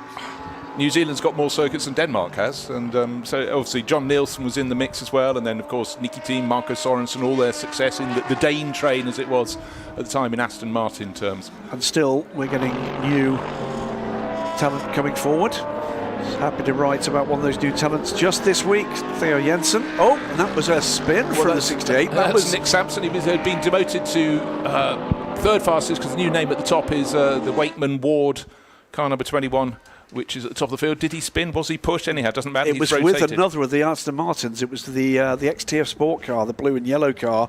They were in close contention. Whether or not that was just a little bit ambitious, I'm sure there'll be an opinion offered in both directions post-session. So a quick word about this car, and a quick chat with Richard Neary about the number 30 car. Fourth fastest at the moment as well. Yep, that's a new acquisition for Richard Dabber Racing, ex-Ram Racing car. And this car contested the 24 Hours of Dubai in period, and was the first ever champion in the 24H series. This car, he tells me. Yeah, and it won at Paul Ricard. You've done some of that 24H series races. I have. And I remember a touch from the organiser Creventic. It was hyper hot, but like most of the race meetings this year, and they bought every single team a little plastic paddling pool for the drivers to sit in and cool down. Well, here's another thing from the wonderful people at 24H series. You might see that car back in there because it's been offered a free entry anytime he wants to come. That's a lovely story. Again, thinking on their feet. Right, waiting to see what we're going to get from Charlie Kennedy, because car number 23, that is a car that has considerable pace, and I expect it to be nearer the front. Maybe he's working his way forward, but X-car raced by the Nissan GT Racing Academy. It was in a film once, wasn't it? The Brian Highcutter car. I've got a story about that one for later in the weekend. There's the Ford. It's the only one on this grid, originally from Maytech, then became the development car for Lambda Performance, who took over the project after the untimely passing of Martin Bartek. But this, by the way, if you're a follower of the Nürburgring 24 Hours, that was the pole car at 24 Hours, and that was the car. I remember back in the day sharing the commentary with John Hindhoff, where John basically said, he was absolutely right at the time, it's like a police chase out there, and it was. Astonishingly beautiful thing. There's ex-Black Falcon car, another car that has seen plenty of Nürburgring action. Yeah, and again, lots of action with the likes of Jeroen Bleekemolen in the Dubai 24 Hours. The season start, obviously, a lot of those races under a slight question mark at the moment due to regional activity. And let's hope that can be back, because it's such a good way to start the season. Abu Dhabi, Dubai, I hope so. Et al. It's such a tricky time. There's the 007 car. I think that car is an ex-American Le Mans Series IMSA car. It is. It looks like a TRG car. Yeah, it is precisely that. Raced by Christina Nielsen, Brandon Davis, James Davison and Christopher Newgood. So well done, well spotted. But only down at the moment in Jonathan Mitchell Hands in 10th place. I put him down as a likely, pole sitter, because every time it doesn't matter if he's racing a Jaguar E-Type, or certainly he's adapted really well to this Aston Martin in GT3 legends, but at the moment he's, by his lofty standards, underachieving. But it's a 30-minute session. We've still got 17 minutes remain, so things will keep on changing. Just seen a change there, and popping up in 5th place is the number 78 car. That is Danny Winstanley, and another of the Audis just edges ahead of Phil Keane, who's just on an outlap now, having presumably in about 3 laps burned out the tyres on that mighty Camaro. Bumped into Phil in the paddock without his stink gear on this weekend, which was highly unusual for him. Well, that's historic racing. You can be open, be friendly, and not be hassled too much. But so go and ask for his autograph when you see him. We can definitely now officially confirm it was the stink, because I'm just reading Andy Wilman's book and he doesn't stop going on about it. But and we have, I believe, a new fastest lap of the session. And that goes to Jonathan Mitchell in the Aston Martin. You were saying about it, and there it goes. It's nice when your expectations are met, or disappointing when they're not. So 3 cars under 2 minutes, and the next one is on 2 minutes, 0.026 second, which is the Aston Martin. We still have a little bit of a spin for Nick Sampson. Here's a bit of a stat for you about GT3 and how quickly it progressed. So the baseline car in 2006 was a Porsche Cup car, a little bit breathed upon, but Porsche Cup car nonetheless. By 2 or 3 years ago, on probably the only circuit where we've got parity or close to parity, these cars were 22 seconds quicker. Therein lies the story, and it sounds smug to say that GT4 is where GT3 was a while ago. It's way in excess. But one of the things then versus now is these cars, ironically, despite being so much faster, are more aimed at the gentleman driver to give them a tool with which they can not embarrass themselves, in which they can learn and improve. Because for a while, maybe just under a decade ago, the cars were very much aimed at the pros, and a lot of the gentleman drivers came in and just couldn't get a handle on them, and eventually you don't want to race something that scares you. They made them much softer. Mercedes led the way in many ways with that, with their second generation AMG, the one that followed the SLS with the gull wing doors, and it's been such a sensible approach. Has it worked? Has it ever? Yeah, absolutely, absolutely. And you'll see it, by the way, at the back of Gary's book, as a cracking little table with his best guess and research on how many of each of these marks have been produced, and it is an astonishing number. I think from memory, Audi now having completed production of, I think I'm right, 6 iterations of this R8, 310 of those cars built and sold. We've got one of them here that, until historic racing was an unraced version, it was the Audi UK demonstrator car, was typically fitted with 2 seats and has done plenty of laps around here to impress people. But all sorts of iterations of this car, the wailing V10, beautiful 5.2 litre engine powered not just these cars, but until the current Temerario, every Lamborghini that has raced at GT3 as well. Here's Danny Winstanley's car. Where is he? Drops down to 8th because we've got a new fastest car in the session, and that is the 77 car. It's another Aston Martin, James Parker and Bobby Thompson in the 2013 car, and the 77. Yeah, Bobby obviously cut his teeth in many ways in British Touring Car Championship, but like so many people are taking a look at this and going, oh no, these are pretty swift cars. And I tell you what, I was being taken on a lap around the circuit. Okay, you don't expect a 1966 Mustang to be super quick, but in the straight line you think it's quick. A V12 Vantage came past us on the hangar straight as if we were in yesterday. That was the visual. Mine was being driven very nicely for me by someone capable, but I thought, oh my golly. But I'd be so interested, had we been in one of those initial 2006 GT3 cars, it would have been faster, but not by country mile. Not vastly so. And it's quite often those moments that make a difference to not just your perception, but your choices. I remember one of our competitors in contemporary GT3 racing around in his Cup car, in second and third tier GT racing in the UK. And through a sweeping turn, being overtaken by a contemporary GT3 car, changed his life. Yeah. Changed his life. Realised, I'm enjoying this, but I want that.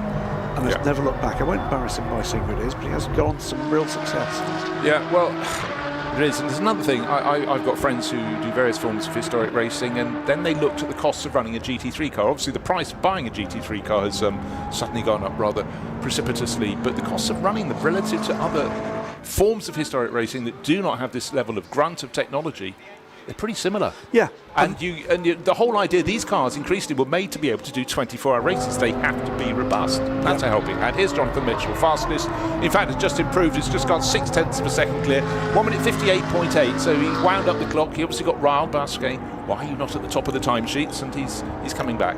Indeed. I was about to say, unless you're racing a Ferrari, because there is a Ferrari tax, if you like, that comes with those cars. My absolutely favourite story about the running costs of these cars, we can see in the background, by the way, the second of our Z4 GT3s in the Mark VDS livery. We lost, of course, Mark van der Straat just a couple of weeks ago. There will be tales to be told there at some point. But my favourite story came as part of a push to find out just what the actual cost of racing these cars was. It came from someone in the camp at Ferrari. The centre lock wheel nuts on these cars are homologated items for Ferrari, and for a Ferrari they're actually integrated in the wheel, but they're a separate part. €1,000 a pop, which means that if you've got one of those cars it's just doing a lap, it's €4,000 in wheel nuts. But everybody who gets these cars has got the book that tells you what you need to do to race those cars. 10 sets of wheels. So anybody you know that's got one of those cars has €40,000 at least tied up in wheel nuts. Actually, that is very, very good for providing perspective there. It is extraordinary, but just these cars are fast, they're robust, and that is hugely important. Massive. You've invested in something to race, you want to be able to get all of it. Just having a look, a couple of Aston Martins going through, but at the moment, Jonathan Mitchell, his is the fastest of the lot. Car number 7, leading the way, it's blue. Number 68 is still at the top. Nick Sampson's car is down in 6th place in his Aston Martin. That was one that had the spin. 007 is the Aston Martin that is setting the pace. Coming up on Julian Thomas's Audi. Julian not quite at the sharp end yet. By the way, up into 3rd, we've not seen this car on track on the stream yet, is Phil Keane in the Mighty Camaro. You'll hear it before you see it. If it's a dark day, you won't see it. 6.4 litres? 6.9. 6.9 litres. Holy moly. It's black, it's mean. How's the Neary family car going? Well, that's actually in 8th place overall, just over 2 minutes. I think anyone who's... Just goes up to 7th with that lap, 2 minutes 4.438. Okay, shaved another half second or so, but still Jonathan Mitchell out front, the number 7 Aston Martin. Still time, just under 10 minutes remaining in this, but looking to see where the pace, is there any that you expect to be nearer the front? I'm going to keep an eye on Julian Thomas's Audi. It's just gone out in the hands now of Sean Balfe, of course, British GT champion in a year's gone by, down in 20th, so expect improvement from that one. I was racing still in British GT just a few years ago. In this car, I believe. I think that might be the ex-Audi UK car. Sean Balfe car. But, as I say, gives close racing, gives the variety of racing that everybody loves to see. And it is, as you very eloquently put earlier in this session, Bruce, it's not just the sights, it's the sounds. And it wasn't that long ago, bumped into... I was here for I think it was still a Blancpain race, it was quite a while ago. Bumped into a group of people I vaguely knew through my operations with Daily Sports Car, and we were chatting exit of Cops. I said, try it this way, turn away from the track, tell what car's going by, and we passed a very lovely 15-20 minutes doing exactly that. Did you move on to the blind wine tasting and guess which was red and white? I was hammered by that stage. Worn through. But anyhow, it is fantastic, because if there wasn't historic racing, these cars could still... Well, I love your story about the Neary family SLS Mercedes being invited back to the 24H series, but these could go out and be really, really competitive. But of course, if they were in the 24H series, for example, they'd be up against the very newest ones, and therefore the target has kept on rising. Well, you say that at a beautiful time. We see one of those first generation Audis going across the line. I think it was maybe 3 seasons ago that we still had that in GT America, which is the effectively all gentleman series in SRO's US format, with none other than Johnny O'Connell in one of the Still hungry, by the way. Ski Autosport, was that the car? Yeah, ski. Do you know what ski stands for? SKI? No, I don't. Splendid Kids Inheritance, Oh, which I think is absolutely magnificent. The kids going to be furious when they find out. It's absolutely what it means. And they have a fantastic collection of GT3 and other cars, but they were racing until quite recently a first generation Audi with some success against contemporary machinery, because of course if you're applying balanced performance, and by the way, as I'm talking to you, I'm looking out the window and I can see a absolutely fabulous contemporary 6-wheel a la the Italian job Bedford VAL coach doing circuit shuttle duties. It's got lodges written on the side. Unfortunately, the car that was really a pace setter early on, John Strawbridge, Alvaro Parent, Audi, seen sideways. That's fallen. Remember, that was fastest early on and got under 2 minutes and unfortunately nose into a corner, but come on, get a gear, get out of the middle of the track, but that will, I'm sure, live to fight another day, but not if it carries on sitting there. Now gravity is its friend, but no power there by the looks of things. Yeah, and I'm not seeing a lot of steering gear put going into that car either. Yeah, there you go. Okay. 2013, that car. Is it really 13 years ago? Stop it. Is it really? I come here from the world of people like myself surprised to find out their children are knocking 40. But yeah, it's always... Damn you, James. Yes, yeah, I know. Mine are considerably younger, but I mean, it's when your own contemporaries, like your younger brother, crests another decade. You think, hold on, I've always been older. What's going on here? But all of that. But right, Jonathan Mitchell, 1 minute 58.8 seconds. Nobody getting up there. We just had a spin a while ago. Oh, suddenly the Neary family car, 1 minute 59.1. So is that Richard or is it son Sam? I don't know who's on board. Sam is the quicker of the two. Well, there you have it. So my guess is Sam might well be aboard that car. Richard will be along shortly to correct me, I'm sure. Loudly. Do you feel your collar being felt? Almost certainly. Wouldn't be the first time. Right, if one's looking down the timing sheets, you might see a Franchitti on board. It is not Dario, which is unusual in historic racing. If someone opens a paddock gate, he's normally charging through these days. He's so keen to come and play. But it's Marino who's sharing with Gregor Fiskin. That's the tartan liveried Aston Martin. At the moment down in Porsche, I beg your pardon, it was the one he raced in period. But he's in 13th place, 2 minutes 1.9. But anyhow, it's Marino, who obviously drives a phenomenal range of cars because his father-in-law is a certain Nick Mason. Indeed.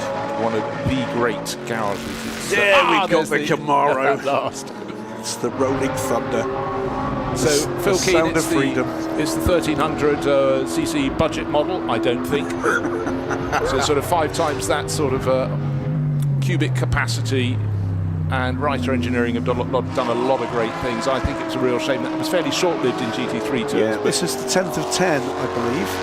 I don't believe raced in period, this car.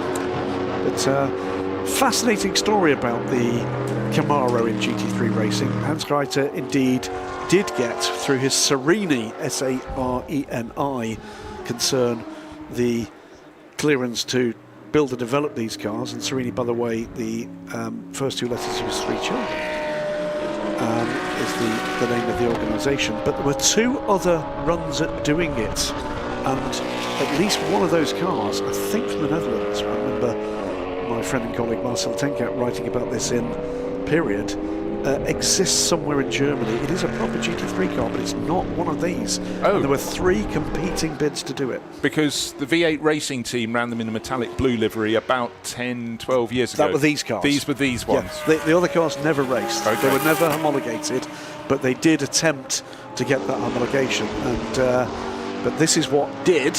And I think the last time we saw these racing in contemporary competition was a car down under with the Aussie GT Championship. You're right, they were never massively successful, but Phil's got this one under 2 minutes. Coming back in for another set of tyres, he's done a lap, so...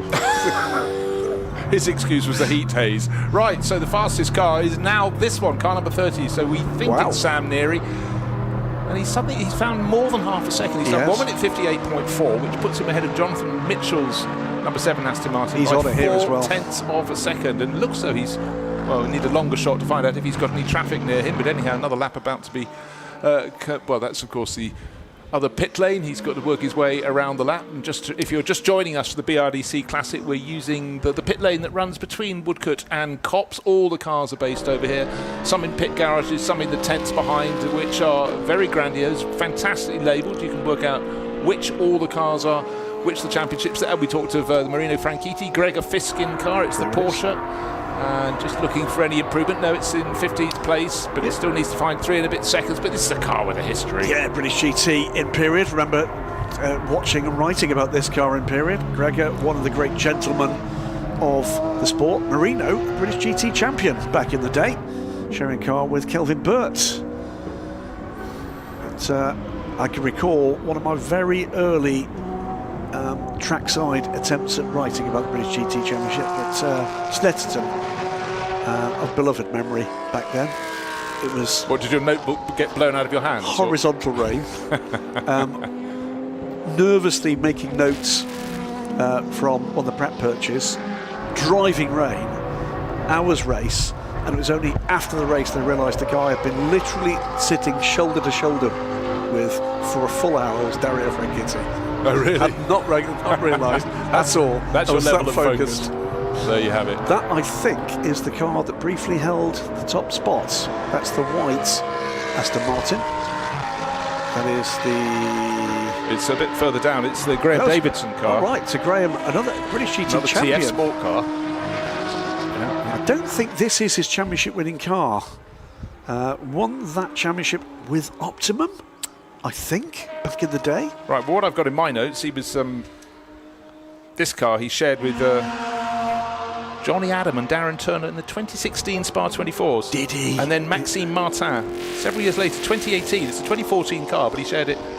Well, that's bearing the colours of Ahmed Al-Hati in the Oman Racing squad, and Ahmed was with us in the FI World Endurance Championship until last year, sharing with Valentino Rossi. There was the 77 Lamborghini Gallardo. That's a later Gallardo by the look of things. That is third quickest now. Yeah, well, that did fleetingly hold the top position. Just had a little bit of family movement. We're not talking about the Nearies, they're top, father and son, but father and son von Oyenhausen in their BMW Z3s, they've just swapped positions, and son Christoph has just gone ahead of father Marcus. So anyhow, they're very, very close on times. There's 2 tenths between them, but it's rather lovely to be racing against your old man in similar cars. I think the lovely thing about this race is there are some contemporary names involved in this. It's a fabulous collection of cars. The look, the liveries, the sounds, but the names as well. There's a lot of these guys still in contemporary racing, including the Nearies, including Phil Keane. Plenty more as we go further and further down. Carl Tillier can see there in 8th place at the moment, again in one of Aston Martins. Oh, trouble for the 13 car. It's another TF Sport car. We've been mentioning that early on. Just want to point out we've got 26 cars coming out to play. By this time next year, the number would have grown even more. A lot of people have been frantically trying to prepare cars and come out. As soon as it was announced that GT3 was going to be a historic category as a checkered flag is waved, people thought, hold on, I know where one of those is. But the market has been phenomenal for them. But the queue, the waiting list for people to get their hands on them, talk around the paddock. Maybe that's why Rob Huff is here this weekend. He's sniffing around. He's not racing by all accounts, but he is such a fan. I'm sure he'll be someone that will either be in a car with someone or in one on his own. And as he enjoyed his time in GT cars, I can recall a couple of conversations with Rob. First time I spotted him in a GT car was here for the Silverstone 24 Hours back in the day, and he was driving, of all things, a Chrysler Viper GTSR, GT1 car. It was a brief sojourn in the Silverstone 24. That's the number 3 car. Well, just looking to see if there are any late movers. That checkered flag has pretty much waved on everyone now. I think maybe 1 or 2 cars still to come through. But the Nearies have got the job done. They'll get those gull wing doors open to get some cooler air into the cockpits. It's cooler this weekend than it has been in previous, because obviously we've had a lot of hotties over the course of this summer. But it's Mercedes with bragging rights from Aston Martin and Lamborghini. And there we are, 3 different manufacturers in the top 3 positions. That's the very nature of GT3. Ever was it so, and that's been the beauty of this GT3 era. I'm delighted to say this is the first half of an era that survives, and survives in good health. So, I mean, Stefan Rattel from SRO, effectively the father of GT3, Now, you know, he is expressing some concerns about the current vertical development curve for GT3. And he's got every right to say so. Look, it's a balance. There was a while ago where it was going far too much towards all pro teams, and that removed the very essence of the sport, which is keep it so that drivers can come in and develop their craft, you know, with the money to finance the teams. And it's been wound back a bit, but you're very much right. I'm sure we'll talk a bit more about where GT3 has got to be careful not to go. He's concerned that we start to reverse engineer, that we build race cars and then sell road cars based on them, and I think he's correct to do that. We've got a new generation about to join the formula, but this is Genesis. Oddly enough, that's one of the makes that's coming, but this is the genesis of that GT3 effort. It was one of the GT1 Nissans about to join what presumably is our next. Oh, it's not, it's the Derek Bell Trophy next, isn't it? Well, let's take a look at those times, and eventually fastest times. Well, Phil Keane has just been named equal at the top there. That's interesting. But at the moment, on my timing screen, I have Richard and Sam Neary, top 1 minute 58.4 in their Mercedes, from Jonathan Mitchell in his Aston Martin in second place, and the Parker Thompson Lamborghini in third, just a whisker ahead of Nick Sampson, second of the Aston Martins, in fourth overall. And Phil Keane is listed as having stopped on the track, but he was good enough to get round in fifth position overall. Sixth was the Wakeman and Ward Audi, that's car number 21, and another Audi from Quintec, that was 477, John Strobridge, Alvaro Parent, ahead of Ferrari, number 18 of Kyle Tilley and Christian Albrecht. So really close at the top. In fact, let's have a look on the timing sheets. 1.5 seconds between first down to seventh, and then a whole gaggle of cars very close indeed, finishing the top 10. And with the likes of Graham Davidson just outside the top 10, you know there's some quick drivers who are going to work their way forward. But from the very start of the session for the GT3 Legends, it was out on the track, make yourself some space. Zach Brown's McLaren, still run as it was by United Autosports, looking to find a space.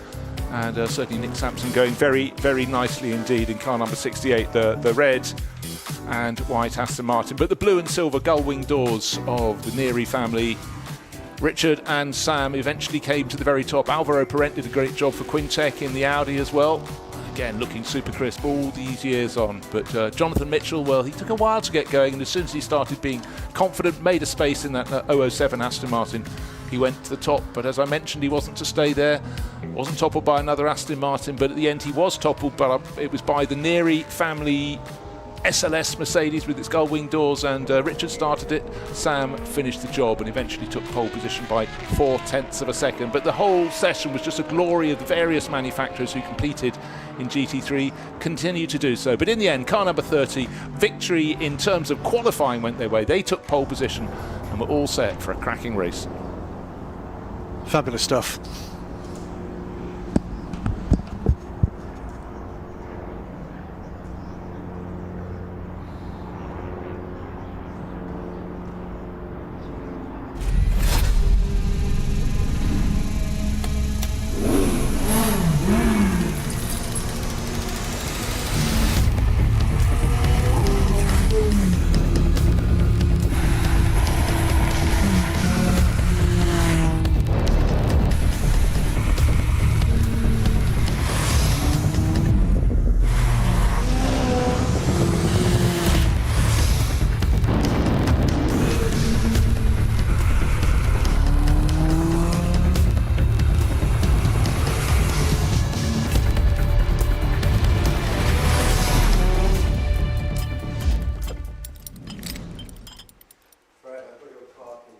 Just to think, for 75 years, all the greats have raced around this track.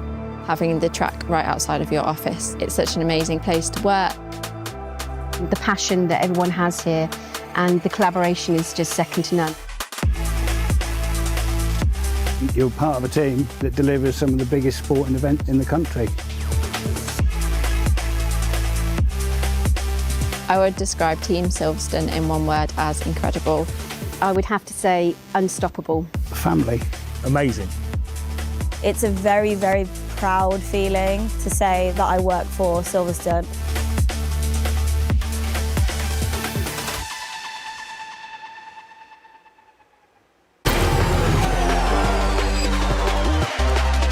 It's lights out.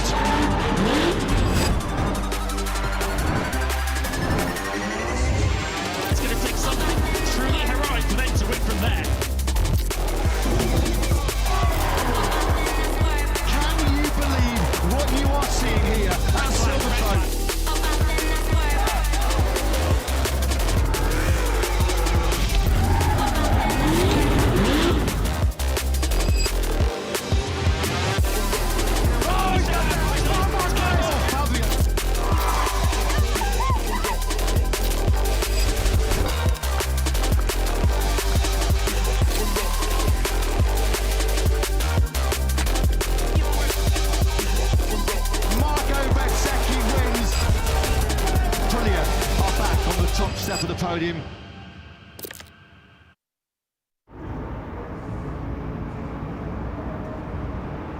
Silverstone this Friday morning, the first day of the inaugural BRDC Classic, and after an entertaining qualifying session for our GT3 Legends, brand new series. Don't forget, we get to see an awful lot more endurance cars with the launch of another of Motor Racing Legends' new championships for 2027. Endurance Icons. We have two new series having their first race here, Endurance Icons and GP Icons. Endurance Icons, you see an awful lot of LMP 1 and 2, LMP 900, LMP 675 cars, and lots of GT cars as well. But before we get there, HSCC's Derek Bell Trophy Series. The Derek Bell Trophy is for single-seater cars from the mid-1970s. Now, these can range from the big banger 5-litre Formula 3000 cars right down to 1600cc Formula 3 cars, but predominantly the battles here tend to be between the 5-litre Formula 5000 cars. On the right-hand side, the blue car you can see is exactly one of those, the Tony Trimmer Chevron B37 of Neil Glover, but the other cars that predominantly will be the driving forces here are the 2-litre Formula 2 cars, and particularly the March, the 784, 785, 786 generation of March Formula 2 cars, semi-ground effect with a 2-litre BMW engine, and they will give these big, powerful Formula 5000 cars a real run for their money. So Martin Haven and alongside me Graham Goodwin ready to talk through this qualifying session. And although it is a race with a person who will get to the checkered flag first, there are probably almost as many classes as there are cars here. We'll try and talk through those, but predominantly we're looking at the Formula 5000 cars Class 50B, and the 2-litre BMWs and 2-litre Formula 2 cars, and those will be Class F2A predominantly. Indeed, the sights and sounds. Primarily the 70s here. Yes, it is. It's very much mid-70s. So Formula 2, then and now, and at various other stages in between, of course. Running on the Grand Prix programme for a lot of the Formula 2 calendar, but you could hold Formula 2 races in all sorts of different places. And in period, certainly in the mid-70s, at this era, you would have not only have had young hot shoes on their way up, but they would be able to match themselves against drivers who were racing that weekend in Formula 1 machinery as well. Now, the fastest car so far you've just seen, that's the low red Chevron B28 Formula 5000 car, Christian Pittard. That's the car on the right-hand side. Watch also for the white car with the gold highlights, car number 88, and that is Alex Capadia. He's been racing this car a number of years. It's a March 762. And that will be one of our front runners as well. So Christian Pittard in the Chevron, another one of Derek Bennett's attractive designs. You'll see some Chevron B8 and B16 sports cars racing as well over the course of this weekend, and some Chevron 2-litre sports races. 194, that is Martin Wood's 1973 March. So that's a March 73B. So B would be Formula B in the USA, which was their equivalent of Formula 2. Probably Formula Atlantic is another better known name for it. But the SCCA had all sorts of slightly odd nomenclatures.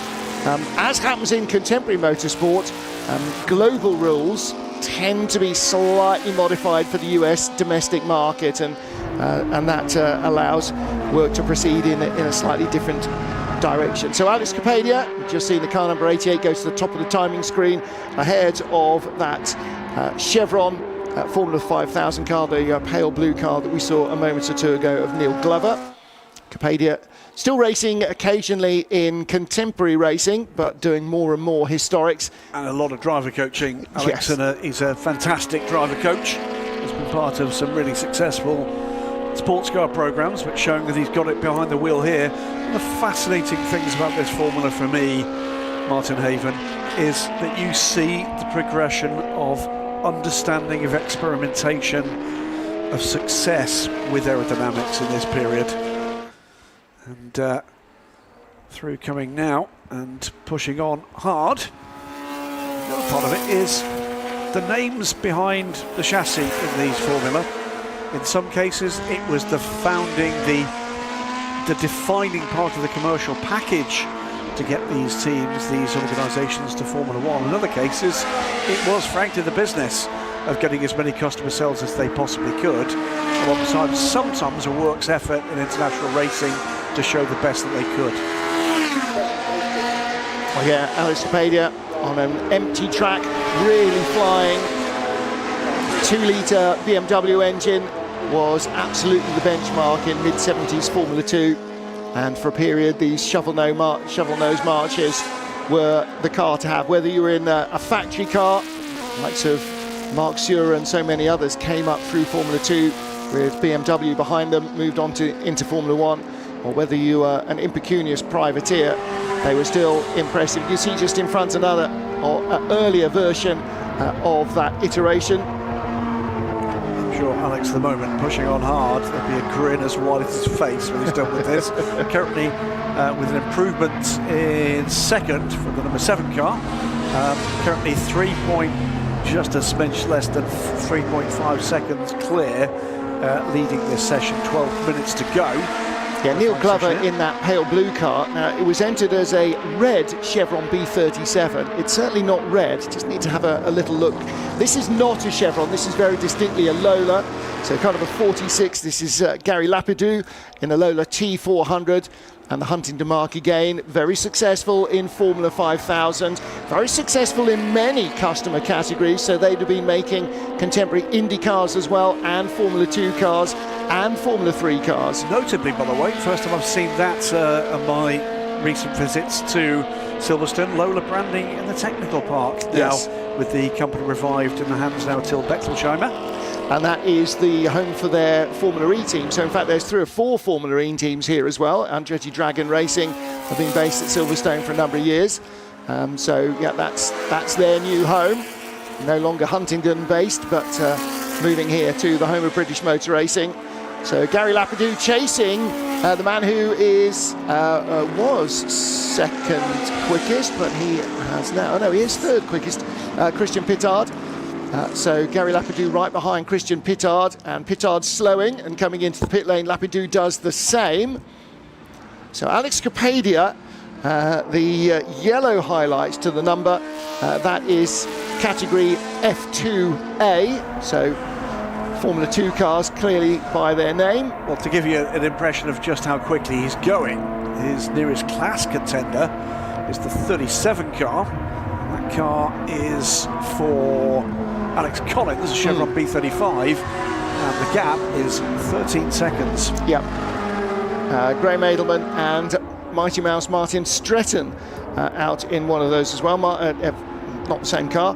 Martin Stretton again entered in the March 742. So but Martin has actually done one outlap and is, in fact, 2 back outlets into the pit lane. in and out. So he's clearly dealing with a problem with that car. Neil Harrison coming out in his March, red and white March 772. Which, by the way, will be the only time today you'll see these cars. Yep, qualifying today and racing tomorrow. When is their race tomorrow? It's just before lunch, 12:10 on Saturday for the first race of the Derek Bell Trophy, and their second race gets underway at 9:40 tomorrow, Sunday morning. So they're the second race out on Sunday morning. Now, the cars with the silver backing to their number on the timing screen, not necessarily actually on the car, that's Formula A or Class FAB, which are cars that competed in Formula 2, Formula B or Formula Atlantic. So Formula B and Formula Atlantic particularly prevalent in the US and Canada. Formula Atlantic tended to be the name they used in Canada, alternated between Atlantic and Formula B, depending on who was running the races for the cars in North America. And right behind 37, Alex Collins, a little blue Chevron B35. That is the second quickest car in the F2A class. Yep. And, we can be thankful, there's all sorts of flags in use in motorsport as Alex Capadia comes to go up the inside of the 46 car. thankful that amongst the red, the checkered, the meatball flag, there is no flag for you're having too much fun out there. Because that surely would be being shown at the moment Alex Capadia. Do you remember James Hunt at one stage suggesting there ought to be a flag, particularly for drivers who just had no reason or rhyme out there? We'd all have waved that a lot on the M1 recently, wouldn't we? The other class that we should be looking at as well, car number 23, Nick Pink, and that is Formula 2B, so Formula 2A, 1972 to 1979, non-ground effect cars, and Formula 2B are cars with 1600cc engines. So most of the Formula 2 cars, the slightly later Formula 2 cars, mid-70s, are all 2-litre cars, but Nick Pink in the 1600cc cars. So we'll catch a little look at him briefly. A familiar livery on the BP car just ahead of Mark Mercer. Trying to figure out exactly who's driving that at the moment. More action in the midfield of this session. Iconic BP colours there. Number 18 car. That's Martin Stretton, of course. It is. There we Martin. Go. Is this going to be a flying lap for the first time? Just 7.5 minutes to go in the session. So again, another of the 2-litre cars, March 742. I'm trying to place, I didn't look at that car in the garage, I'm now trying to place in my head who would have driven that in period. That would have been sort of, I don't think it was Emerson Fittipaldi, but of that era when we started to have the first of the influx of Brazilians, Emerson and Wilson Fittipaldi, Carlos Pache, the likes of those that came across to Europe to race on the Grand Prix circuits. Stretton just ahead of Mark Mercer and staying ahead of Mark Mercer as well. Whatever ailed the car, it was unlikely to have been the driver. Martin Stretton raced in period at the end of the 90s, early 2000s in GT racing. So some of the GT3 cars that we saw earlier on in GT3 Legends in the last qualifying session that we will certainly see in Endurance Icons, he will have raced against in period. But Stretton, a very quick competitor now. Here is car number 7, Neil Glover. And he too has made a pit stop, just running out a little wide there, carrying a tad too much into Cox Corner. Yeah, still second quickest in this session. There are just under 6 minutes to improve. Just looking, Alex Capadia still out there. And the only car we haven't actually seen is Neil Harrison. Went on an outlap. I think he's out there now. Yes, he's gone missing. Oh no, apologies, no, he was the car that pulled off. Yeah, pulled off, so he went out on an outlap and got no further, had to pull off. So whatever the issue was with the car, I'm afraid it seemed to be fairly terminal. This is 94 Martin Wood, the orange March 73B, who's just gone by the chevron of Neil Glover. The 6th quickest at the moment in that car. Looks like it might be a quick lap from Mark Wood as well. Green on the last lap, so his best lap of the session. Not quite as quick this time, but certainly going considerably quicker than Glover's 5,000 car. But as you say, with only a couple of minutes left on the clock, 5 minutes just under. 46 car up to third. I was wondering whether Neil Glover was about to head to the pits, but actually, if he's having a weave just to clean a bit of dirt off the tyres after running wide out of Copse, then that suggests that he might think there's a little more in the tank. Large air intake. Yeah. Very typical of the era. Yes, of course, Formula 1 cars developed all the T-spout air intakes as well, didn't they? Mid to late 70s. In fact, that tall, thin look is very much a Hesketh 308 look. That's very much more like the Ligier teapots. And again, the Lola slowing right down. Gary Lapidou just trying to find a little bit of clear track. Well, we were talking a little earlier off air about the rapid development in aerodynamics in the modern era. Well, nothing more rapid than this. There were literally completely different parts on the cars every single weekend. And the thing is then that there wasn't so much of a homologation thing, is basically you bought your car and then you fixed it for whatever circuit you happened to be at. Absolutely. And a lot of the time, and particularly if you think about racing in North America in the 1970s, if you wanted advice from Huntingdon, the quickest way to get it was probably by telex. Ask your father. You've just seen car number 8, another of the marches. That's Graham Edelman. So Graham in the factory BMW liveried colours. And look at the 41 car here. Almost scraping the circuit with the front end of the car, and then that upright windscreen. Oh, yeah, shield, if you like. Yes, you can see contemporary understanding of what was going to be aerodynamic and what wasn't. It's almost, you know, trying to get the frontal aspect down as low as possible. Basically, if you push a brick through the air, it's going to have a lot more air resistance than a dart. Yep. And so the smaller the frontal area, the quicker the car is going to be. So the ultra-low side pods of this generation of March, particularly, you know, that spawned lots of imitators, as aerodynamic development always does. But then it leaves this sort of conning tower in the centre where the driver sits very much upright, almost not past the car at all. Martin Stretton now up to 5th fastest. He said that he was staying ahead of Mark Mercer, and he's actually opened the gap up to Mercer. Stretton in the yellow BP liveried March. I'll make him feel rather better about his morning's efforts. There'll be frustration with whatever cost in those 10 minutes. Yeah, rotten team, that's what it is.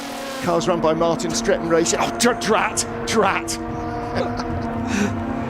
So, yeah, actually, and again, Stretton with, like a number of the drivers here actually, with his own team running a host of cars for himself, and particularly for paying customers as well. That's how you afford to go racing yourself, isn't it? Is by having a group of guys who are here working on other paying customers. Fabulous to see such an array of different cars out there this morning. Formula Juniors, the earlier GT cars before that. In fact, before we're up and running with a stream, and the pre-war cars, GT3s, and now these Formula 5000 and Formula 2 cars. Still got Grand Prix cars to come later, and the Endurance Icons, and the Historic Touring Car Challenge. Yeah. Is there anything we haven't got? Pretty much not. I don't think we've got unicycles. Or BMX unicycles. Yeah, the off-road unicycles. Yeah, The fabulous people at Motor Racing Legends have taken note, and next year there'll be a grid of 57 of them. But it's Alex Capardia that leads done this a bicycle race here. Actually, I haven't done a bicycle race here. My son Sam did a bicycle race here with Nigel Mansell one year. Did he? Did he beat him? I think, him off the last corner. I think everybody beat Nigel Mansell there. It was a charity fundraiser. Speaking of which, I actually did one of those with Nigel. He's the ambassador and president actually of UK Youth Charity. Did a fundraiser with him just before the Silverstone Grand Prix with Zach Brown. Straight and go second. So it's order restored. 2.6 seconds now away from Alex Capardia. I think final lap, a bit of speed there as well. Yeah, final lap. Can he make further inroads? Well, we're going to see in the next, 2 minutes or so. Now here's a rarity. There's plenty of marches, lots of chevrons. You're not going to see many GRDs. British design. This is the 1972 Formula 2 car, Robin Lackford at the wheel. And Lackford down in 12th place at the moment. What was he? 1, 2, 3, 4th in FAB. Virgil, ask your father. There are lots of very age-specific references here. If you have to ask your father, then you are definitely educating yourself very nicely by watching a lot of these old cars and listening to a lot of these old men wittering on. Checkered flag is out at the end of the session. A little prematurely, according to the clock. There's the zero. We'll tell you, by the way, Martin Stretton is improving on this lap. Alex Capardia on pit lane, so we'll go. He's a sitting target, if you like. Ooh, but Stretton could be on target to take pole position here. That's not entirely impossible. He's pushing very hard indeed. Oh, that wailing away. That 2-litre BMW engine is one of the finest. We've been joined in the booth, fortunately off mic, by Toby Moody. 2-litre BMW engines are very popular in all forms of motorsport, particularly on the hills. It's such a reliable, such a powerful motor for its capacity. It's a really phenomenal thing. Heine Marder was the arch tuner in period. If you had a March Formula 2 car and a Marder BMW, you had to be halfway decent to be nearly unbeatable. Stretton finishes his lap with a 58.999, a 57.682 for Alex Capadia to still be the fastest man in the session. Neil Glover, no, he's not. Christian Pittard, even as the words hang in the air, takes the fastest Formula 5000 lap in his chevron from Neil Glover, and Gary Lapidou and Mark Mercer, the fastest of the Formula A, Formula B cars, in 6th place overall. Fastest of the 1600 cars, just outside the top 10, Nick Pink. That's fantastic work. And if you think the 1600 cars are going to stand no chance here against 2-litre cars and 5-litre cars, think again. He's not going to win the race, but there have been some really great 1600cc giant killing acts, and actually Nick Pink qualified ahead of that car of Robin Lackford you just saw. Yep. And Mike Lane. I could help you Flying here, Tigers car. It's funny you're not to. So Alex Capadia is topping the times. That was a fun session. Yep. There's Christian Pittard, our fastest 5000 car. Feel free, by the way, to debate the merits of light 2-litre highly tuned cars against the great big 5-litre lump. You might think, actually, in a straight line, they wouldn't see them until next Tuesday, but not the case. A well-prepared 2-litre Formula 2 car is a thing of wonder. Well, we've seen that so often in sports car races here at Silverstone and everywhere else, where you get the big 5-litre, 7-litre Can-Am engined Lolas and what have you, and then the 2-litre sports cars, half the weight and half the power, just as quick and nimble. We've got a full grid, by the way, of 2-litre sports cars this afternoon. So if you're not sure what's on the bill, the answer is everything is. But do take a look online at what's coming this weekend. Qualifying day today, of course. One race, by the way, the Woodcut Trophy and Stirling Moss Trophy this afternoon, and Bruce and Martin will be bringing you that at 10 to 3 this afternoon. That is a 40-minute race, but everything else is qualifying. But then after that, it is race, back to back. Tomorrow, an absolutely packed programme. I think we're on air from about 9 o'clock through till about 7 p.m. Till about 9 o'clock. Yes. But, it is a busy day, and if you fancy coming down at the weekend, obviously the weather is set fair. It's going to be absolutely gorgeous. And if you can tear your eyes away from the racing on track, there is so much more, from the fun fair, the car displays, the food, the drinks, and everything else going on here. Martin Stretton then fastest of all from Alex Capadia, although our other timing screen says otherwise. Says, those are the in-laps again, aren't they? Okay, yes. So it's Alex Capadia tops times. Ahead of Martin Stretton. In third place, the fastest of the Formula 5000 cars was Christian Pittard's Chevron, and he finished third fastest, ahead of Neil Glover and ahead of Gary Lapidou. So Formula 5000, Formula 2 and Formula 3 cars, 1600s, 2-litre and 5-litre cars sharing the track together in the Derek Bell Trophy. Why is it named after Derek Bell? Because he was not only one of Britain's most successful racing drivers in the 70s, 80s and 90s, but because he cut his teeth in period Formula 2 before moving on to become a Grand Prix driver and then an all-time sports car legend. So the Derek Bell Trophy, potential for up to 8 different categories, but not quite that many going on here this time. I was just having a little look back. So race 1 last year was won by Michael Lyons in the Formula 5000 Lola from Dan Eagling's march. Alex Capadia finished in third in a similar march. And last year, as this, 2 races for the category, and Michael Lyons winning both of them. Alex Capadia finishing second in the second race, in Sunday's race of the Derek Bell Trophy, but that was only a 4-lapper. I seem to recall there was weather involved. So that is it for single-seaters for the moment. Coming up next, we have Pre-66 GT Sprint. And as it suggests, there's going to be an awful lot of early 60s machinery. So why pre-66? Well, because at the end of 1965, a whole group of rule changes came in and a whole different bunch of cars arrived. So we are focusing on cars that will be familiar to many, many fans. Lotuses, Jaguars, Ferraris, Shelby Cobras, MGBs, TVRs, and lots more besides. Just to think, for 75 years, all the greats have raced around this track. Having the track right outside of your office, it's such an amazing place to work. The passion that everyone has here and the collaboration is just second to none. You're part of a team that delivers some of the biggest sporting event in the country. I would describe Team Silverstone in one word as incredible. I would have to say unstoppable. Family. Amazing. It's a very, very proud feeling to say that I work for Silverstone.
Me next to you, and you next to me. I know I got places to be. Like me next to you, and you next to me. I know I got places to be. Like me next to you, and you next to me, and you next to me, and you next to me.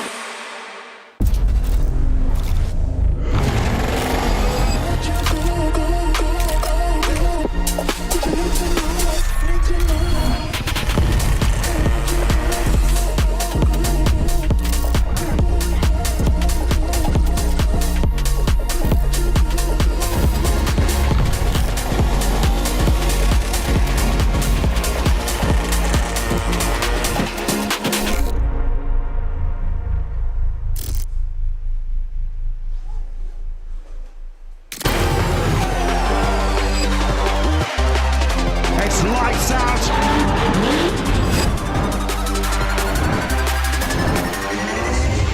It's going to take something truly heroic for them to win from there. Can you believe what you are seeing here at Silverstone?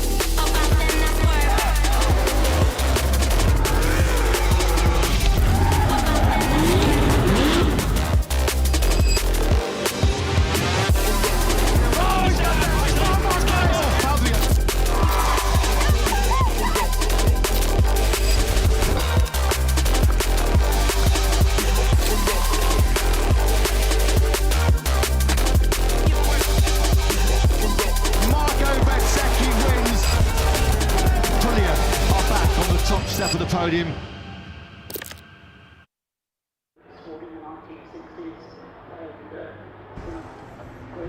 Welcome back to sunny Silverstone as we start qualifying for the Pre-66 GT Sprints, and our final qualifying session before the lunch break will be the historic Touring Car Challenge. And again, firmly bedded in the swinging 60s for that one.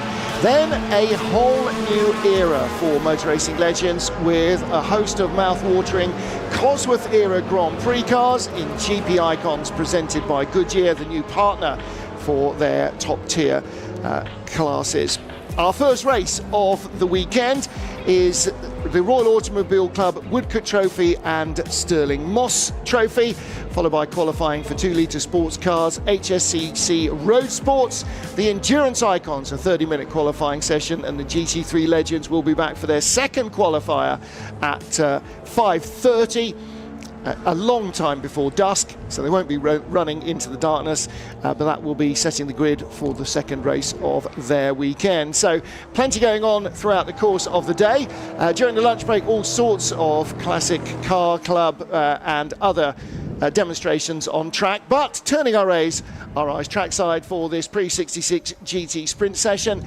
And Bruce Jones, the stubby look of the TVR Grand Tourer. That's car number 46. Mike Whittaker, a regular front runner, a regular podium botherer in the TVR with its honking V8, and it's probably about as long as it is wide, this car. Precisely so, and in fact, if you look at the cars Mike likes to race and win in, they all are absolute brutes to handle, but the short wheelbase and all that grunt up front, 4.7 litre V8, it was an idea the American TVR importer came across, because of course the early runners had just the small 1800cc engines, put that in, and to say it transformed the Mark into what it became is absolutely key to the success that followed. Big grunty engines in lightweight fiberglass cars really was the key, but Mike Whittaker is an absolute master with this Griffith 400, and this was the original Griffith, and has just had so much success in historic racing, and you can see why. We were talking earlier, the pre-war cars, Martin, about how you could see what the driver was up to. With Mike Whittaker, it's hanging on effectively. That's what he's up to. It's dialing in the oversteer, or trying not to dial in too much. It automatically oversteers. It's almost like the rear wheels are a bit loose and towing out a lot because the car is so short and grunt. I mean, it's Blackpool's answer to the Shelby Cobra, isn't it? Tiny car, massive engine. Okay, good luck with that. Yeah, well, I tell you what, the car behind is actually faster. That's the 192, which is the Shelby Daytona Cobra Coupe. Julian Thomas and Andy Wolf, being prepared by Wolf Manufacturing. That's got the fastest time, 2 minutes 21.8, but that's just at the end of 21.9 actually, from the opening lap. But what's Julian doing right now? Well, he's getting a very, very good tow down the hangar straight, and again, it just looks so extraordinary, Martin, looking in the background as they reach those parched verges, just brown, what used to be grass, but this is, what an exquisite body shape. We talked about the TVR Griffith, being given a big engine and made to play, but for the Cobras, of course, they already had it with the Cobra 289 from 1965, but what they didn't have was that, how would you describe Carroll Shelby? Huge character. Well, that's a huge slide as well. He was determined to take on, just Ferrari at Le Mans, but what did they struggle with? Going down the Mulsanne straight. Aerodynamics. And so Peter Brock designed this exquisite body shape, well, exquisite to my eyes, the Cobra Daytona Coupe. They finally got a bit more straight line speed, but also stopped beating the driver around the head, particularly the taller drivers. And, well, you know what? I do love a category in which a tail can be hung out, and certainly these pre-66 sprint field are doing entirely that. And that Daytona Cobra Coupe, as you say, designed by Peter Brock, not that Peter Brock, but that Peter Brock, not the Peter Brock that was such a legend at Bathurst, his namesake, American journalist actually, literally drawn on a napkin in a diner one afternoon and then chalked out on the floor of Shelby's workshops. And of course, I was going to say the original Cobra had the aerodynamics of brick outhouse, but maybe of a chicken shed. Shelby originally a chicken farmer from Texas, but this a much more, again, we talked about frontal area with the Formula 2 cars. That has got a tiny frontal area, very small radiator opening, and that big sort of cam tail as well. That was just one of the first cars really to exploit that in terms of that sort of cut-off slash-back tail, giving you a better drag, or less drag at the back of the car. Alfa Romeo, of course, did it on their TZ, the Coda Tronco, the short tail, but didn't have quite the grunt these Shelbys did, and of course the engines became larger and larger. But these two cars, they're way clear of the rest. Only 3 seconds. Well, I'll tell you what, when I say these cars, the targets moved. As I looked at the screen, it suddenly had a new name at the top. It's the Hart family car. number 41 has just gone a tenth of a second clear. Don't know if it's David who's starting or son Olivier. That's likely another to be Olivier. If yeah, he's the got to the top of the pile. Lister cost. Well, no, David's very quick as well, but now there is a family with an amazing array of cars. In fact, I'm sure they've got a Cobra Daytona Coupe, but they've decided to go out in something a little bit different. It's pea green, and it's at the top of the charts at the moment, and so good to have something a little bit different at the very sharp end. Sorry, it's also a Shelby Cobra Daytona Coupe. Sorry, I was just barking up the wrong tree for a second. We've got some regular Cobras like the Wilmot Racing one there, red with the white stripes up the middle, and the Ferrari bread van, something a little bit different. Again, hold on, we talked about a bluff tail, a cut-off tail. That is precisely why this was converted for those purposes, and this has been such a popular historic race. A bread van, well, it's derogatory, but you don't need to be derogatory. What a car. Yeah, great looking thing. Lucas Halusa at the wheel of that, and Sean Lynn and Scott Mulvin sharing that red and white Shelby Cobra. Ooh, in the gravel, is the Lotus going to find its way out? Simon and Dominic Jackson, so I'm not sure who is at the wheel of that. Lotus Elan 26R. The 26R is the Lotus type number for the racing version of the Lotus Elan, so always a hard top. A more developed Series 2 Elan. And let's face it, of course, various people put different body shapes on the Elan to get more of a coupe tail on for the same aim, to get stability front to back. Sorry about getting the hearts in the Lister, but then my pages are blown over. There's a fan in the commentary booth and I was suddenly on the next grid. And that just goes to emphasise a lot of people bring an amazing array of cars from their collection. They choose what sort of category they want to race in. And again, the diversity of historic racing drivers has to be, really, really elastic so they can master all of them. Yeah, this one-off Ferrari, they never made another one. And again, you can see clearly it's been designed for aerodynamics. The front half, in front of the windscreen, is a Ferrari 250. So a slightly longer nose, let's say, than something you might imagine like a 250 GTO or a short wheelbase, but it is a Ferrari 250, no question. You've still got that Perspex cowl there that the 246 Dino Grand Prix car had in its front engine, guys. Lucas Halusa in this bread van. Was it not designed by the same man that made the Squalo Ferrari as well? Certainly a one-off, and designed purely for top speed aerodynamics. And of course, Ferrari in those days sold road cars to support the racing team, and Formula One drivers tended to support the sports car racing team in the early 60s. Le Mans was what it was about for Ferrari, which is why when Ford's advances to buy the company were eventually turned down and Henry Ford thought he'd been double dealt by Enzo Ferrari, he didn't try and beat him in Formula One. He tried to beat him where it counted, and that was in sports car racing at Le Mans. Yeah, the early 1960s, you look at the names of the winner, Ferrari, and then eventually Ford obviously got four on the bounce. But for a lot of drivers, like, well, we mentioned Derek Bell, just the qualifying session before this one, of course, when he went to Ferrari, like so many, they were expected to do sports cars first and then Grand Prix as and when they fitted in. That is how, if you try and explain that to a young Formula One fan, they couldn't believe you could be a works Ferrari driver. What, miss a Grand Prix? Yeah, well, they didn't have to do 24 in the season. No, gosh, weren't they lucky? So, yeah. Weren't they lucky? So right behind, in fact, is the Hart's car, the green car with the yellow stripe. That's car number 41, shared by father and son David and Olivier Hart. And David Hart has been racing sports cars, modern and historic, for more years than he'd probably care me to remind you of. And he goes by Mike Whittaker. So that car still on a quick lap. In fact, the fastest Sector 2 of anybody and the fastest Sector 1 of anybody. So this could be another big improvement. 2:21.729 is the current lap time. And Olivier Hart, I'm sure it is. The car's really up on its toes, dancing around as Whittaker pits.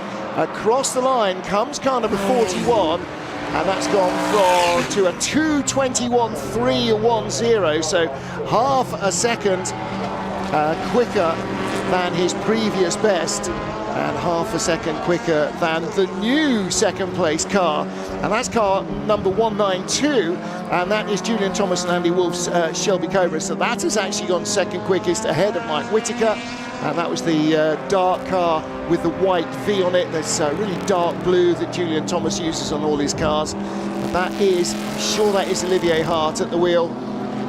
kind of arrived at Goodwood 3 or 4 years ago, didn't he? Just as a teenager, and absolutely rocked everybody back on their heels with the speed that he carries in these cars, and he's not got any slower. Yeah, it does look as though it's Olivier Nestabi's got a spare lid, maybe has a different lid for each of the cars he's racing in this weekend. But Olivier's done modern GT3 as well, dipped his toe in that pond. But if it's dark and it's wet, he is your guy. He had a phenomenal run in the event at Spa last year. Another car I'm looking forward to see how it goes. Up into 5th place overall. We've got, oh dear, one of our Lotus Elans has had a little moment and rejoins. I talked about the slightly more coupe-bodied version, and 165 is an example of that. That's the Diogo Ferrao Martin Stretton racing that man again. Yep. Oh, and that was Stretton who looped it round as well. So again, from the exotic to the prosaic, car number 12 there, Novices Cross. That's not for Ollie Bryant on the MGB. I imagine that'll be for Harry Wassell, the car's owner-driver. So MGB, 1800cc, and not quite as standard as it looks, but certainly when you're up against exotica like Cobras, Daytona Cobras and the Ferraris, then you're in a very different race. You are indeed. Of course, this year the first full championship called the Generations Trophy for, well, generations of a family. It's been fantastic. Father-daughter, grandfather-grandson combinations run by motor racing legends. Really popular. Harry's been sort of cutting his teeth in that, learning as he goes, and also just learning there what you have to do to go past a car that's sitting sideways across the track. Car I want to look out for is car number 124. Jack Tetley and a certain Stuart Hall. It's an AC Cobra. That's the car that went for a little rotation. Number 24. That's Babak Farzian. I think we can see why. Yes. Because his right rear mini light has come adrift. Either that or the axle has snapped. I'm suggesting the wheel nuts being loose might be more likely. I think it was obviously over tightened. The axle, that is. Yeah. So while people are thinking a lot of Elan 26Rs, some of them, when you walk around the paddock here, just the most fantastic liveries. I mean, the Elan was a body shape. You know, whatever colours you want, put the gold bumpers on, and suddenly it looks very quick indeed. But here is an example in shot 2. Well, that's historic racing. 2 Lotus Elan 26Rs, a Ford Mustang GT350. That's one designed with the livery of Mark Donohue's when he raced very early in his career. And also in shot was a yellow and black TVR. So plenty of things to look at, even though that axle is at a bit of what we call a jaunty angle. Babak and the Marshals pushing that clear. That's when you find out MGBs aren't quite as light as you think they are. No, that is actually still attached, that wheel. The wheel nuts are off, so looks like maybe the drum has come off. It's still sort of attached to the car. However, work to do. There you go, TVR on the right, Lotus on the left. One good in corners, one very, very good in a straight line. That's a very simplistic way of looking at it, but again, that TVR, you expect it to have the grunt, and it's done a nice, tidy job there. But the better of the TVRs, 3rd place overall, Mike Whitaker, the early pace setter. That's car 46, but good to have some other people campaigning the Blackpool mark. And Pete Thompson, run by Steve Motorsport, car from 1965. But there we are, the Elan in the background. They just look right, but not for you or I, Martin. For drivers over 6 feet, not really a thing. No, Lotus Elan. You and I, well, Jem Marsh was our height, Colin Chapman was not. Yeah. And as Peter a result, Wheeler was our height, and that's why I've got a TVR of his vintage. As a result, you know, certain cars do fit and certain cars don't. And the 26R is not a car that would be easy to fit into for anybody of a sensible height. Darren Edwards and Scott Redding sharing this one. British Racing green and yellow. Right. And that TVR that we saw, the yellow car that was just creeping by the Lotus, the reason it was creeping by the Lotus was it's a TVR 200 rather than a 400. The 400 is the big V8 engine car, Mike Whitaker. The 200 is the 2-litre version of the car. So the Lotus is only giving away 400cc to that TVR in terms of capacity. Big Healey's, we've got a few of those as well. Healey 3000s, MGB, so lots of classic British sports cars. Again, a couple of the Healeys going through shot. Alex Hewitson was one of them. Here's Julian Thomas again, and Julian sharing the car with Andy Wolff. So actually it went into the pit, so I'm not sure whether Julian was in first or Andy Wolff was in first, but I'm sure they have made a driver change. You can have 2 drivers.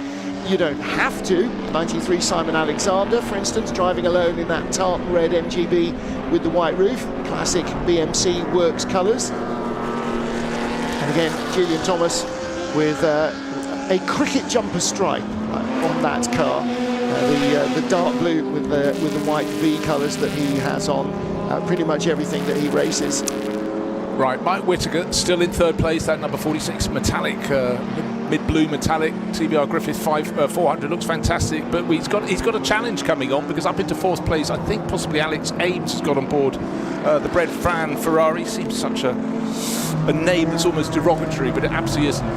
That's now fourth quickest. So target time is still 2 minutes 21.3 seconds by the Hart family car.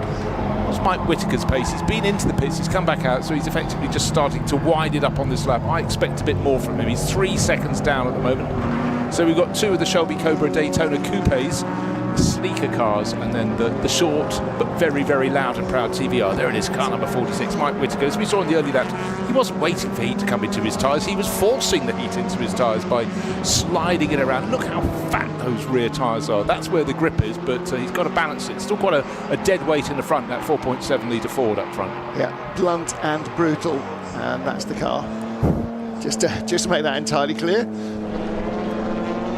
So again, we were just looking behind him at a couple of 26R Lotuses, and just behind Whittaker is another of them at the moment. So just trying to pick out which one it was. Well, I tell you what, another car we need to look for is, oh dear, the 122 Mustang facing what I like to call the wrong way. And that's the James and father and son, James and Tom Alexander Mustang GT350. And famously, of course, there was a model which became known as the GT350H because Hertz decided as a car rental company they should rent out GT350s. Yeah. So people took them and accidentally put racing numbers on when they borrowed them and had to remember to get them back off again. Imagine that, rocking up at your local airport going, all right, base model? No, I'll have the GT350 if you don't mind. It was a short-lived experiment by Hertz. After about 2 years, they knocked it on the head. Yeah, they had GT350s and GT500s, the big block version of the car as well, the 7-litre. And yes, occasionally they would come back, and during servicing work, if you happen to lift the carpets, you might well have spotted marks where roll cages have been welded in and then ground out. Just going through shot, pretty little Ginetta G4R, the pale blue car, 770 Mike Williams. That's, again, under 2-litre category. So not everything is a big bang of sports car here. We've got lots of 1600cc, 1800cc, 2-litre cars. So the MGs, the Lotuses will all be in that category. And of course, your Jaguar E-Type as well. So there's the Ginetta, designed and manufactured by the Walcott brothers, Radlett in Hertfordshire. And a company that's still going.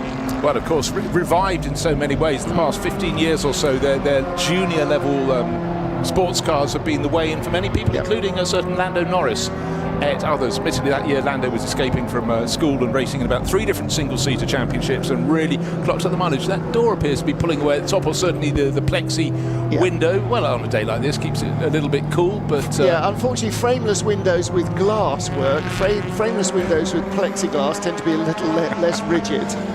Yeah, entirely so. So it's still the Hart family Shelby Cobra Daytona Coupe, car number 41, pale green with that yellow band around its body that's fastest overall. The 192, similar car, but in blue with white flashes of Julian Thomas and Andy Wolff. They're 6/10 of a second down in second place, but then it's another 2.5 seconds to Mike Whittaker and then number 46, Grunty TVR Griffith, and fourth fastest, well, the car that's fifth fastest was the background shot. And here is another of those Shelby Cobra Daytona Coupes, car number 58, Graham Moss. He races a whole array of things. I'm not sure I've ever seen him in one of these before, but he's going rather nicely.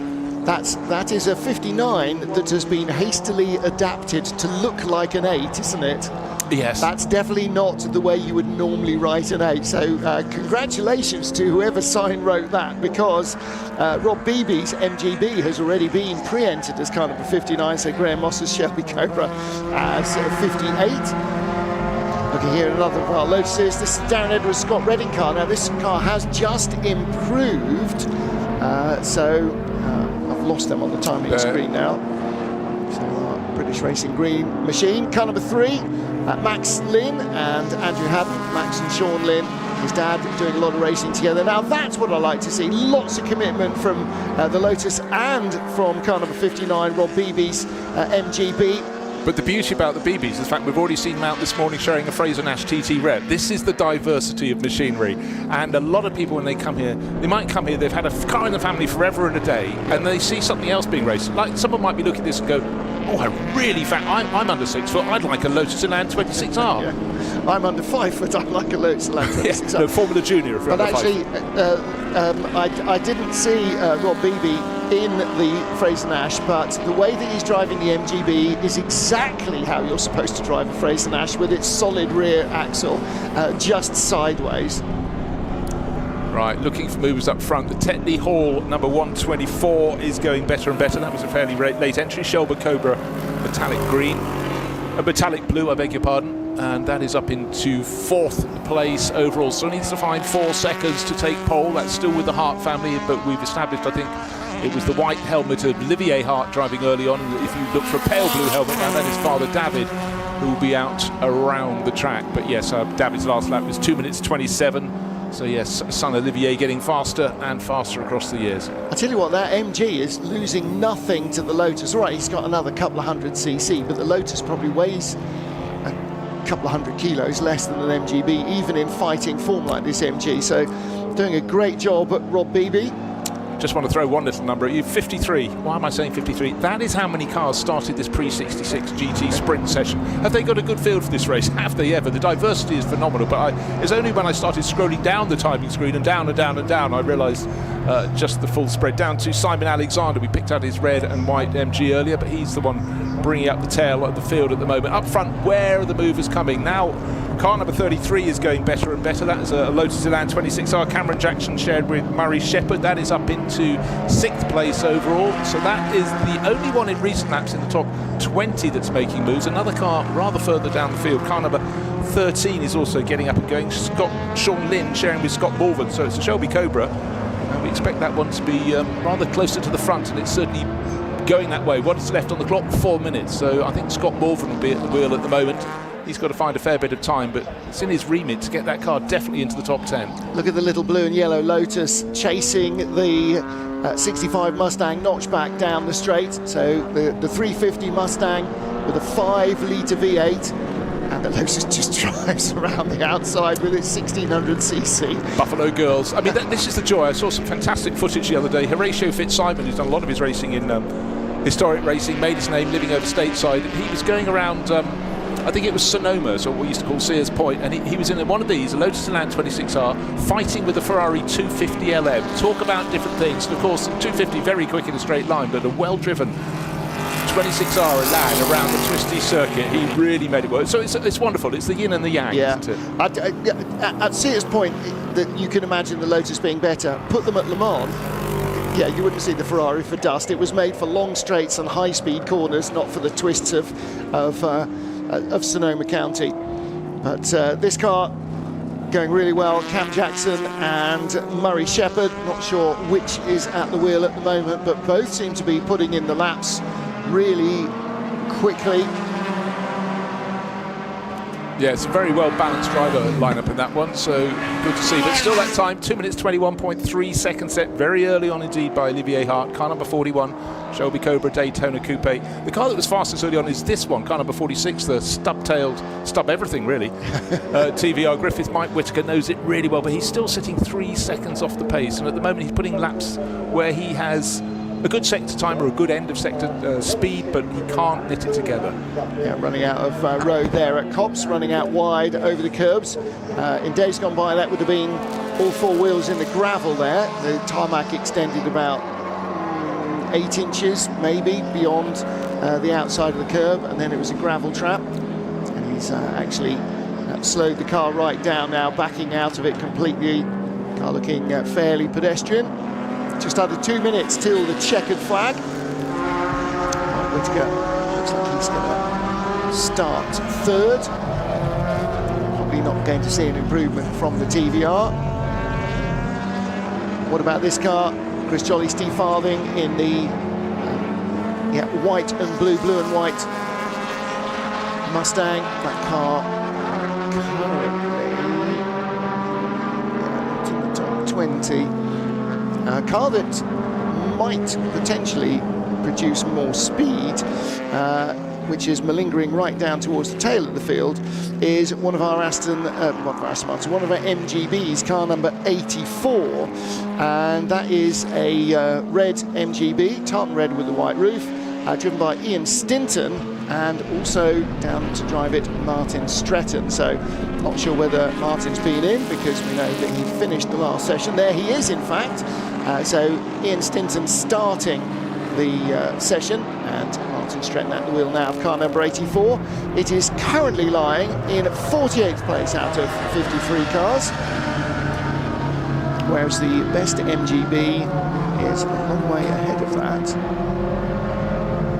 So the best MGB is currently in 40th place, car number 771, which is Alex and Rory Brown's similar red and white car. Another one that's starting to make moves. I suggested Scott Morvan would be climbing up the order in the number 13 Shelby Cobra 289. That's the Wilmot Racing one, red with the white stripes. What he has, he's moved it up to 11th place overall. If you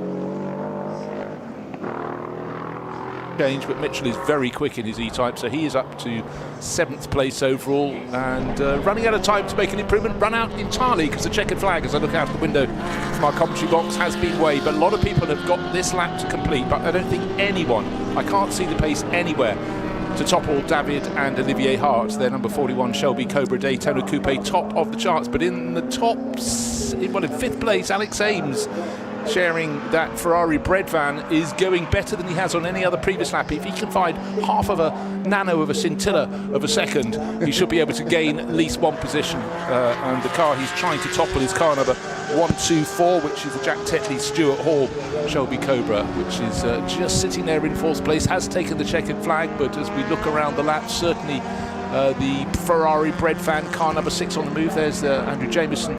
Here is the bread van coming through into shot again, that lovely long shot with the heat haze. It's a warm weekend rather than a hot weekend, so we'll take that here. And certainly looking to see if anyone can do anything about the Hearts, and the answer, I'm afraid, is no. No, but Alex Ames in that bread van is on its fastest lap of the entire session, so this could be an improvement, and he was less than 1/10 of a second away from Stuart Hall in 4th place, so that car should be improving, and does. Okay, 4th and place, does. he squeaks in, and again he only needed to find 1/10 of a second. He's found nearly 2/10 number. So there you go. So that is the Halusa and Ames low drag E-Type lightweight, that very distinctive sort of rounded organic tail on the low drag car, rather than just a standard lightweight. Yeah, when you go and look at it, the nose is just appreciably longer. Not by a huge amount. It almost gets obscured by that number plate, but stands side on. You go, oh yeah. There's a reason for all of that. Yeah.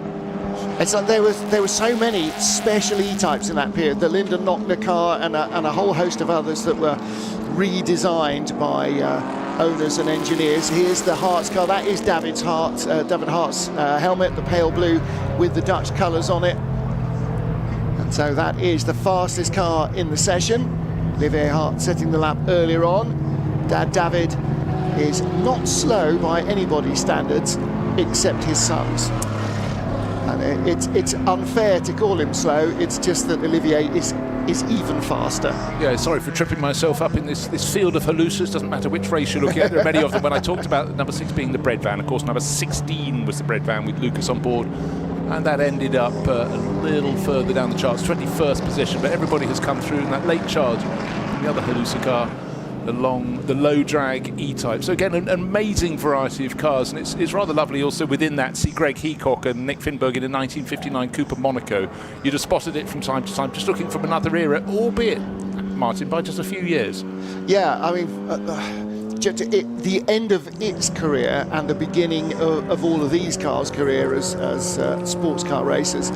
Another of our big Healeys, work of Donald Healey Motor Company from Warwick. This is Claude Beauvais and Julian Draper in their Healey. There's, I think, 5, maybe 6 big Healeys. A whole host of Lotus Elan 26Rs, a slew of MGBs. Where's Ed Foster when you need him? Finishing off the harvest, I think. I mean, middle of July, and harvests are in everywhere, aren't they? What a bizarre summer we're having. I misheard him just before the Festival of Speed. How's it going? I thought he said I'd just been to Bali. He said he was just doing the Bali. I got thrown by that. Yes, Ed Foster in Bali. That would be the aliens landing. Just outside, just inside the top 10, actually, Cam Bitrim and David Gardner's Lotus Elan. Cam, the Turkish driver, we'll be seeing him in a number of cars this weekend. So like so many drivers, have helmet will travel. Yeah, I was slightly surprised to see Rob Huff, having not seen him on the entry list. I was chatting to him, he was down with Bob Neville actually, the man of RJN fame. RJN, the N is Neville and the R is Bob. Yeah, Rob not driving this weekend. He's here with Motor Racing Legends though, does an awful lot of historic racing, but not this weekend. So pre-66 GT Sprint qualifying is done. A whole host of mouth-watering exotica and mundanity, if you can call an MGB racer mundane. Probably shouldn't, I suppose, but compared to some of the ilk that are out there, it is a little bit more affordable and reachable. Nevertheless, very competitive. Didn't see too much of the Marcos, but that's one of the earlier 1800cc Ford engine cars.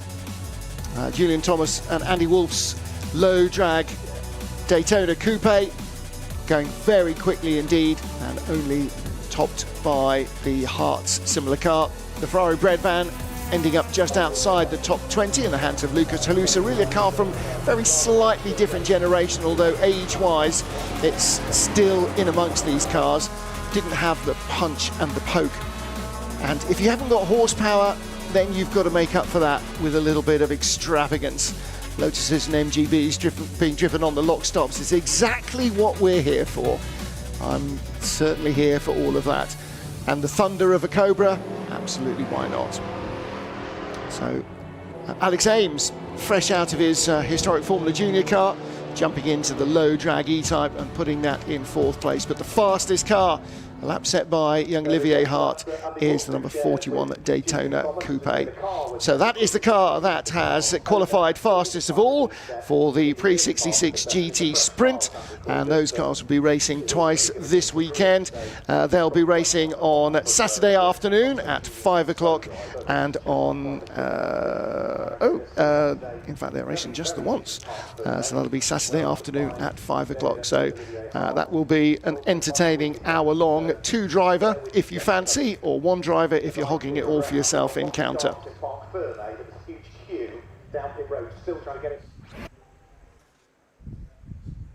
Have raced around this track. Having the track right outside of your office, it's such an amazing place to work. The passion that everyone has here and the collaboration is just second to none.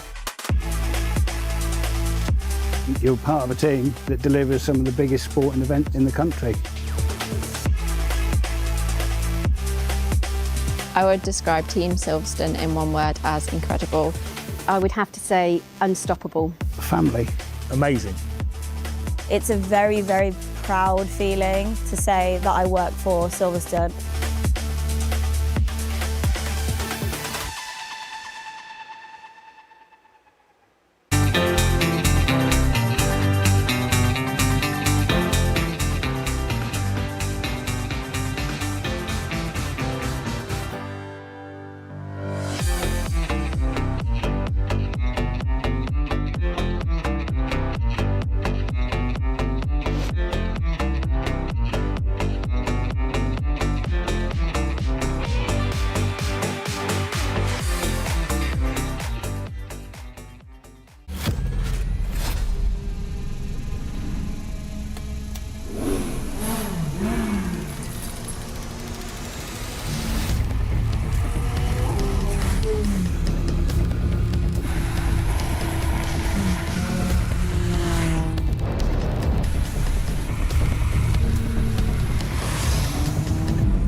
I know I got places to be. Like me next to you, and you next to me. I know I got places to be. Like me next to you, and you next to me, and you next to me, and you next to me.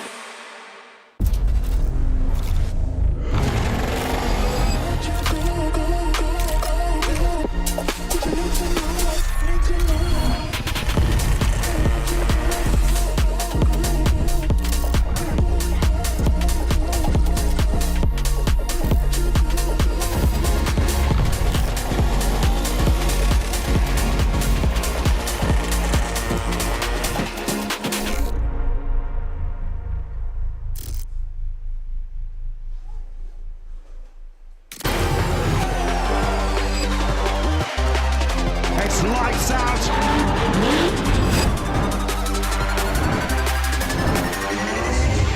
It's going to take something truly heroic for them to win from there.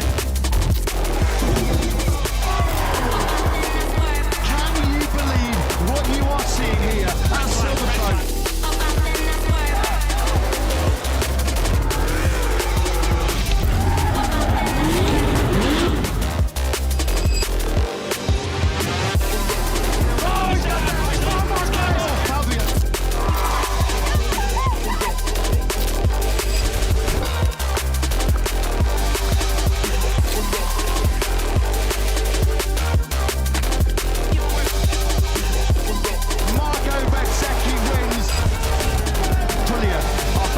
Top step of the podium.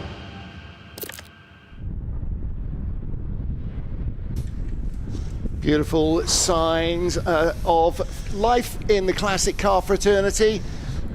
Gorgeous Aston down there. Some very nice machinery in the car clubs gathered here at the Silverstone Classic and the BRDC Classic this weekend. Slightly parched look to the Silverstone Grand Prix circuit, as there is everywhere across the United Kingdom. If you're outside the UK watching this, it has been a long hot summer already, and we are heading into serious drought territory, and as a result the normal lush verdant green and often heavy rainfall of Silverstone has been replaced by something that looks a little bit more like we're in Bahrain or Abu Dhabi. I was about to say Bahrain, yes, yeah. Indeed. Martin Haven and Graham Goodwin joining me for our final practice session before lunch, and this will be qualifying 30-minute session for the Historic Touring Car Challenge. Then we're going to go out and get a 99 and have a go on the waltzers and come back sick. Absolutely right. I can apologise, by the way, to the I think it was Lotus Owners Club. I did lick the windows of that Lotus Esprit Mark 1 you've got down there. Beautiful thing it is. All very James Bond-tastic. I know, you could probably drive it. Bruce Jones and I would be folded double trying to get into it. We had the cars designed for Colin Chapman by Colin Chapman, and cars designed by Peter Wheeler or Jem Marsh for themselves. So we can fit into Marcus's and TVRs, but not Loti. So we've had sports cars of various vintages. We've had GT cars, we've had Formula Juniors, we've had Formula 2 cars this morning, we've had the pre-war cars. It's touring car time. Touring car-tastic, it absolutely is. And this, I was having a stand on my own tongue moment as I walked down the selection of cars this morning in the paddock area. By the way, if you are coming to Silverstone this weekend, the paddock is entirely open for entrance tickets, and everybody is getting in amongst the cars. And as always, we so often say, if you want to know something about the car, just ask the people that are working on it, because they can't wait to tell you everything they know about the car. That's a universal truism of historic racing, that they love these things and they just love talking about them as well as working on them. So some beautiful liveries from the 70s and the 80s, British Touring Car Championships, a European Touring Car Championship. Macau. Yeah. Macau. Beyond. But we've got, 250 plus historic cars racing this weekend. More than 10% of that total about to be seen in the next session. So it's going to be a 30-minute qualifying session for the Historic Touring Car Challenge. Just looking down the entry Capri, BMW M3, E30s and plenty of them. Skyline, R32, GTR, I think there are 5 of those here. Rover SD1s, one of my absolute all-time favourites. Yep. What else have we got? We've got BMW 635i will be out in this. Ford Escort Mark IIs, Chevy Camaro, fabulous sights and sounds, and they're coming towards us at a rapid rate right now. Yeah, and a lot of them very much in period livery. There you can see Julian Thomas's Caliber RS 500.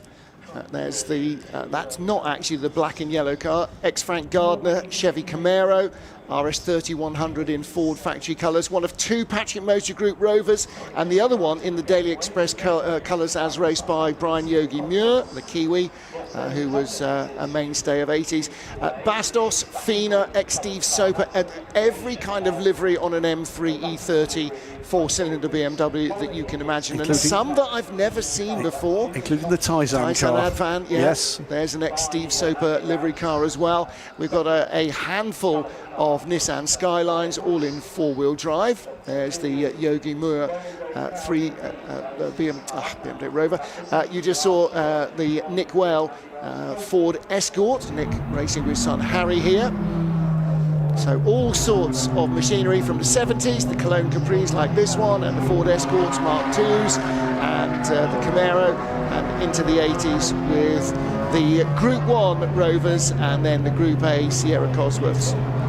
I put my hand up here as a massive sports car and GT enthusiast, but this is where I cut my teeth in terms of the sub-Formula 1 stuff on track. It was touring cars in this era.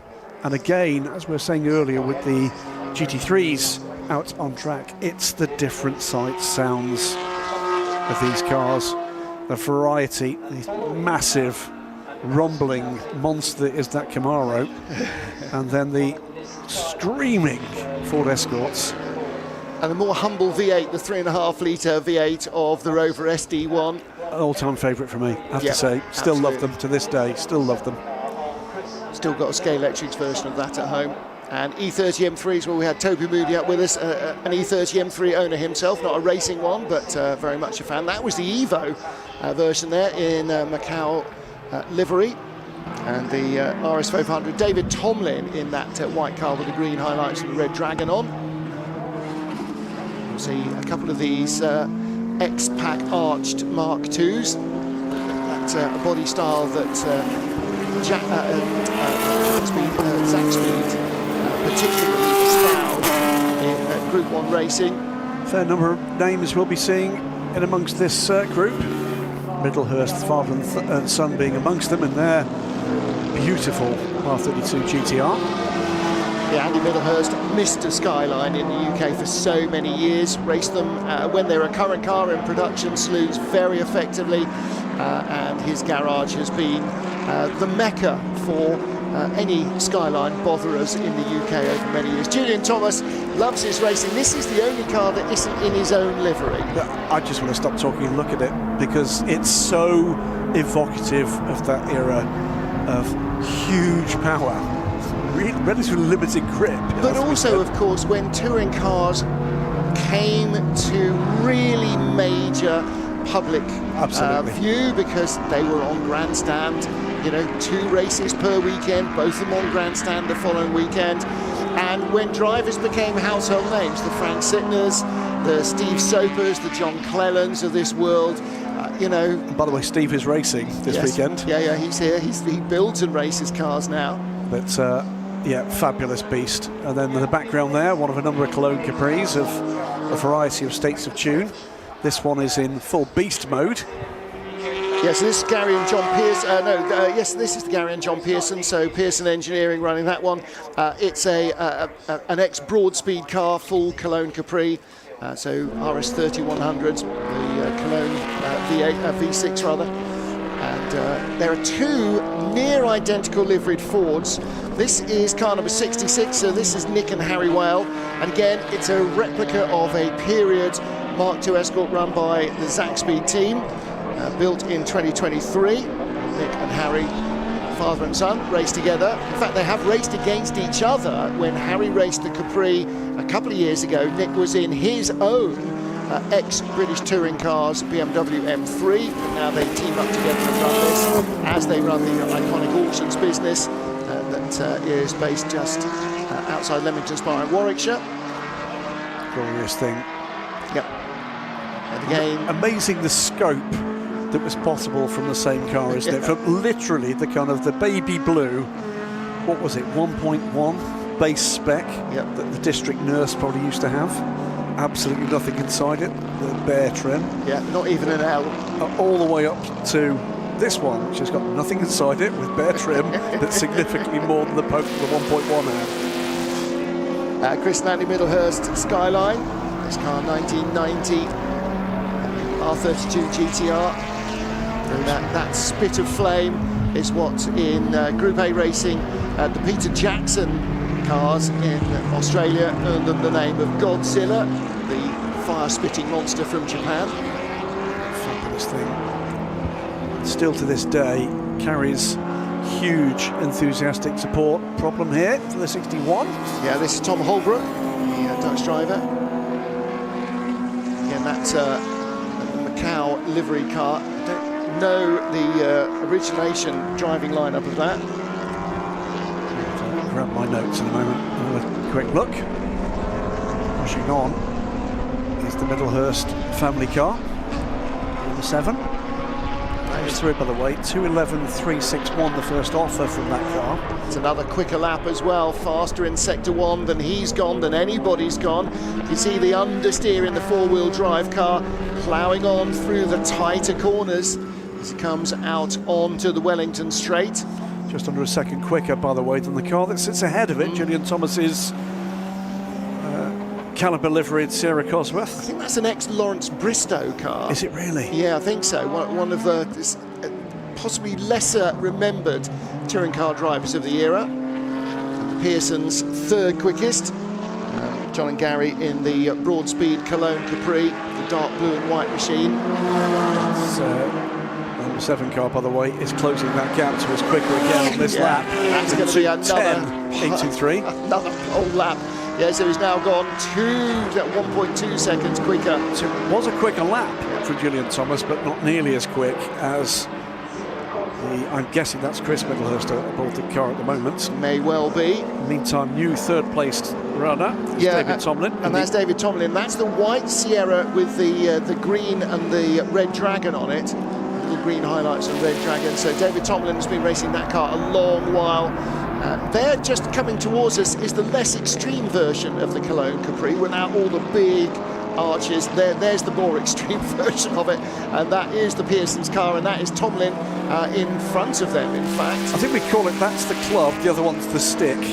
Oh, now then, a bit of a change, because Tony Partridge and I'm assuming Steve Soper have gone third quickest in car number 5, and up to 4th place, Darren Fielding in his E30 M3. It's BMW time. Not a period car, a recreation built in 2021, Darren Fielding's car. This is a period car though, run by Pearson Engineering, Gary and John Pearson, legends in the Jaguar tuning world, but as with so many others, if you're good, people come knocking on your door and go, I know you do Jags, but would you fancy? Little lock up there from Julian Thomas. Family has to let Sierra. Family has to let the Middlehurst He was trying not to, wasn't he? He was trying not to, but the writing on the wall there. Bodes well for the race to come, though, doesn't it? Well, so we've got maybe pace not. here. Maybe not for Julian, because the car that's going to start in front of him is quicker. And he's got a four-wheel drive advantage off the line. Yeah. Now, Rick Wood particularly made very great use in the rain a couple of years ago of that four-wheel drive. I've got to correct you, it's not the first time I've done that in our careers together. It's not a dragon, it's a tortoise. It is a tortoise, you're right. Which is hilarious. Yeah, it's a tortoise made of bricks. It is, yes, that's right. Throwing that one around as well. He does throw it around, doesn't he? David loves this car. I completely understand why. Yeah. I mean, these were bewitching in the period, and they're just... I think, and it's not necessarily exclusively the racing car that responds well to a hooligan. Just, I mean, you see him leave big black 11s off out of Luffield, and you know that it's got more power and grip, and that's part of the reason that drivers love them. They did make for fantastic viewing at the time. BMW CSL. Yeah, so that's yes, that's not the 635 CSL. That's the 3-litre lightweight. There's a Jägermeister version as well, which you will see. Bright orange car looking extremely gorgeous. 29 cars in this field. I think with one reserve, may or may not be required, but 29 car field of great variety. And as is the case throughout historic racing, a wide variety of pace on display here. In fact, that car we're just looking at, that blue and white CSL, that has just come out of the pit lane, Simon Alexander, so that's actually his first lap out. This is the number 2 Capri. It's Mark Manson's 3-litre Capri from 1975. As we were saying a little earlier, the stick rather than the club. Yeah. This is the less extreme. Well, that's more of a Group 1 car now then. Why have we got a red flag? We haven't seen anything off track, but we do clearly have a car off track. Who's gone missing? Car number 93, Simon Alexander. Well, he hasn't gone missing, but he is potentially going very slowly. I do have looks like a stationary car on a tracker, which is Julian Thomas's. Sierra Cosworth. He did have that moment, didn't he? Yeah.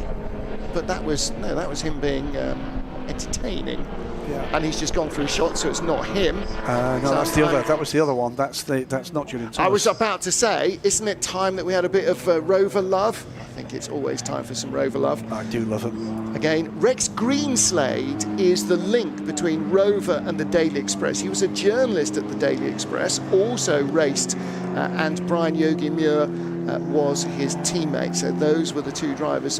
Where did that come from? Of the Daily Express Rover SD1s. So they started out as a Group 1 car, and then that became very quickly Group A. There was a cracking feature, was it in Motorsport magazine about a year or two ago, about the development of those cars, from the very mildly tuned up to the pure bonkers versions. TWR ran in that period. Raced and won in the British Touring Car Championship, particularly in the European Touring Car Championship as well. And then, of course, after the Rovers, they moved on to Jaguar XJSs and continued to wipe the floor with pretty much everything. Less likely machinery maybe than some. Now there's a car that we haven't seen so far. Gary First. In his Ford Capri. This is an RS 3100, actually built by Rick Wood, the Nissan expert, period replica of Team Gunston. That's what I was exactly searching for. Yeah. The South African sponsor, Team Gunston, and he has adapted that. Listen, if somebody's designed a livery and it looks good, steal it. That's the way to Porsche go, isn't it? 917s back in the day. Yeah. Beautiful, beautiful thing. So in fact, the irony here being Team Gunston never raced an RS 3100. They raced Piranhas, P-E-R-A-N-A, which was a V8 engined South African Capri. So, yeah.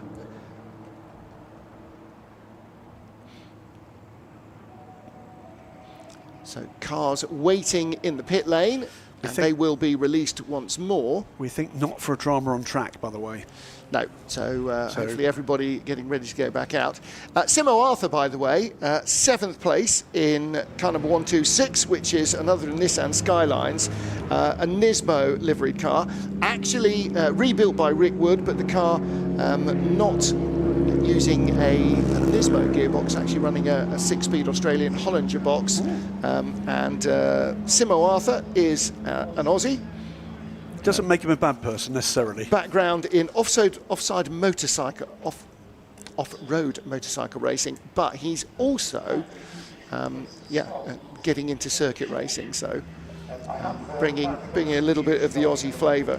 So his car is a replica of the 1991 Spa 24-hour winning Group A car. This is the whale of a time in the Escort family. Dad Nick, was that him getting out? Yeah. Second in Class 2 for this car, leader in that class at the moment. It's the 377 car. So that's the RS 1800 of Frank Guest that we were just looking at. Guest driver. Hey, Sorry, I see what you did there. A couple of cars being warned about fitting working transponders. That includes Julian Thomas's car. Yeah, there's an awful lot of that going around. So green flags, and we have just under 20 minutes on the clock, 18 and a half minutes still to run. There's a beautiful Tarzan Advan liveried E30 M3, 30 car. So that actually is a Schnitzer-built car. That's that wasn't the 30 car, was it? Team first. Yeah, now I've seen the side view of that car, I adore it. It's great, isn't it? It's fantastic. It is great. Look at these Bastos livery, the Fina livery. Absolutely classic BMW factory looks. Julian Thomas in the caliber. There's your Jägermeister. There's the CSL. Jägermeister 635. No, that's an earlier CSL again. CSL, There is a 635. There is a 635. Which is in the BMW factory livery. And we've not seen yet. There is the Daily Express SD1. That's it. I've seen enough now. No, you haven't, because there are two Patrick Motor Group cars, and we haven't seen either of them. A little bit of a smoky rub from the 52 Capri. That's James Slaughter. I'm not going to make any jokes about what he's doing to his tyres. That's an RS 2600, so that's the down sleeve version of the 3100. So it's still the same Cosworth GA V6, developed from the Cologne V6. I think he's got a problem there. Yeah, definitely has. Seems to be smoking quite heavily from one bank of cylinders. Still leading the session, by the way, is the Medalhurst Skyline. It's the Jägermeister BMW. Smoky Capri. It's going to be heading back in. Again, you can see not quite as wild or extravagant. This is the kind of early Capri era, but not slow. No. And it's got such a great noise. The GA-V6 is I think it's a bit of an underappreciated Cosworth classic. It makes such a great noise. It's the Daily Express Rover in the background. One of the other ones, I don't know, it is the Daily Express car. Yeah, the Bastos liveried E30 M3, leading through what, to all intents and purposes, is a parade of loveliness of relevant touring cars from that era. Amazing stuff. Yeah. Privileged to watch these cars race. There's the art car as well. So this Bastos livery car, Tony Partridge and Steve Soper sharing that. Yeah, and a very successful look in period, this car. Bastos, the Belgian cigarette brand, very frequently represented in touring car racing, particularly of course because these cars would have raced at the 24 Hours in Spa. Wide variety of cars as well. There's livery seen on Capris, seen on Rovers as well. Race and rally cars, both. And they were as big in sponsoring, particularly sponsoring Belgian drivers or Belgian teams, as somebody like Marlboro would have been for Italians. Steve Van Soper at the wheel of this. Famous Belgian. One of the great all-rounders of motorsport in his era. Proper driver and a fun chap, and enjoys his time building cars as well. Built a number of Mark 1 Lotus Cortinas.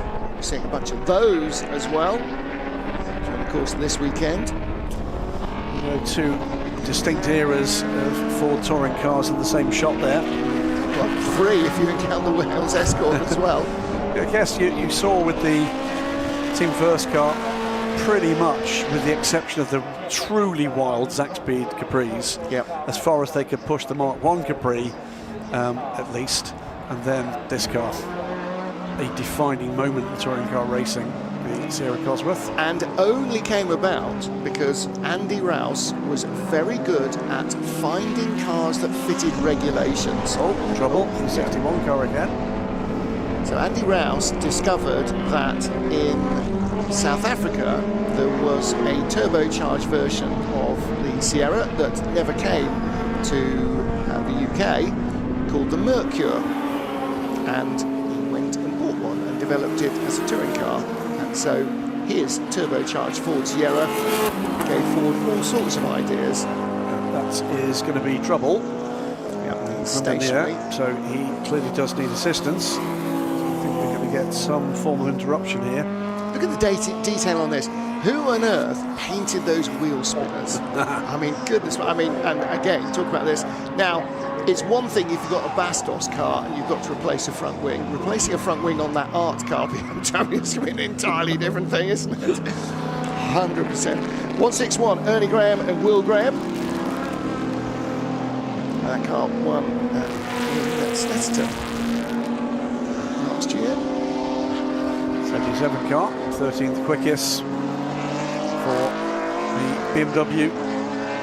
And this is a Portuguese duo, Luis Liberal and Francisco Freitas. They brought this car here last year, but it didn't actually get to race. I saw it in the scrutineering bay when I was making a note of which M3 had which livery, and then it never got a chance to race. So really good to see it out. I have to say, livery? Hey, is that a contemporary livery? I have no idea. It's fabulous, whatever it is. I didn't see the drivers with it, so I couldn't ask. But I just once seen, never forgotten. They are currently 13th quickest as well. Is that the kind of livery you come up with after a truly epic night out? Or you give your 8-year-olds lots and lots of paint and walk away. And a massive pick and mix. 161, 15th quickest. Another of the 30. Ernie Graham aboard the car, shared with Will Graham. 1992 version of the car. Now there's something very particular about factory-built M3s, and whether they were run by Eggenberger or whoever in period, there is a smell.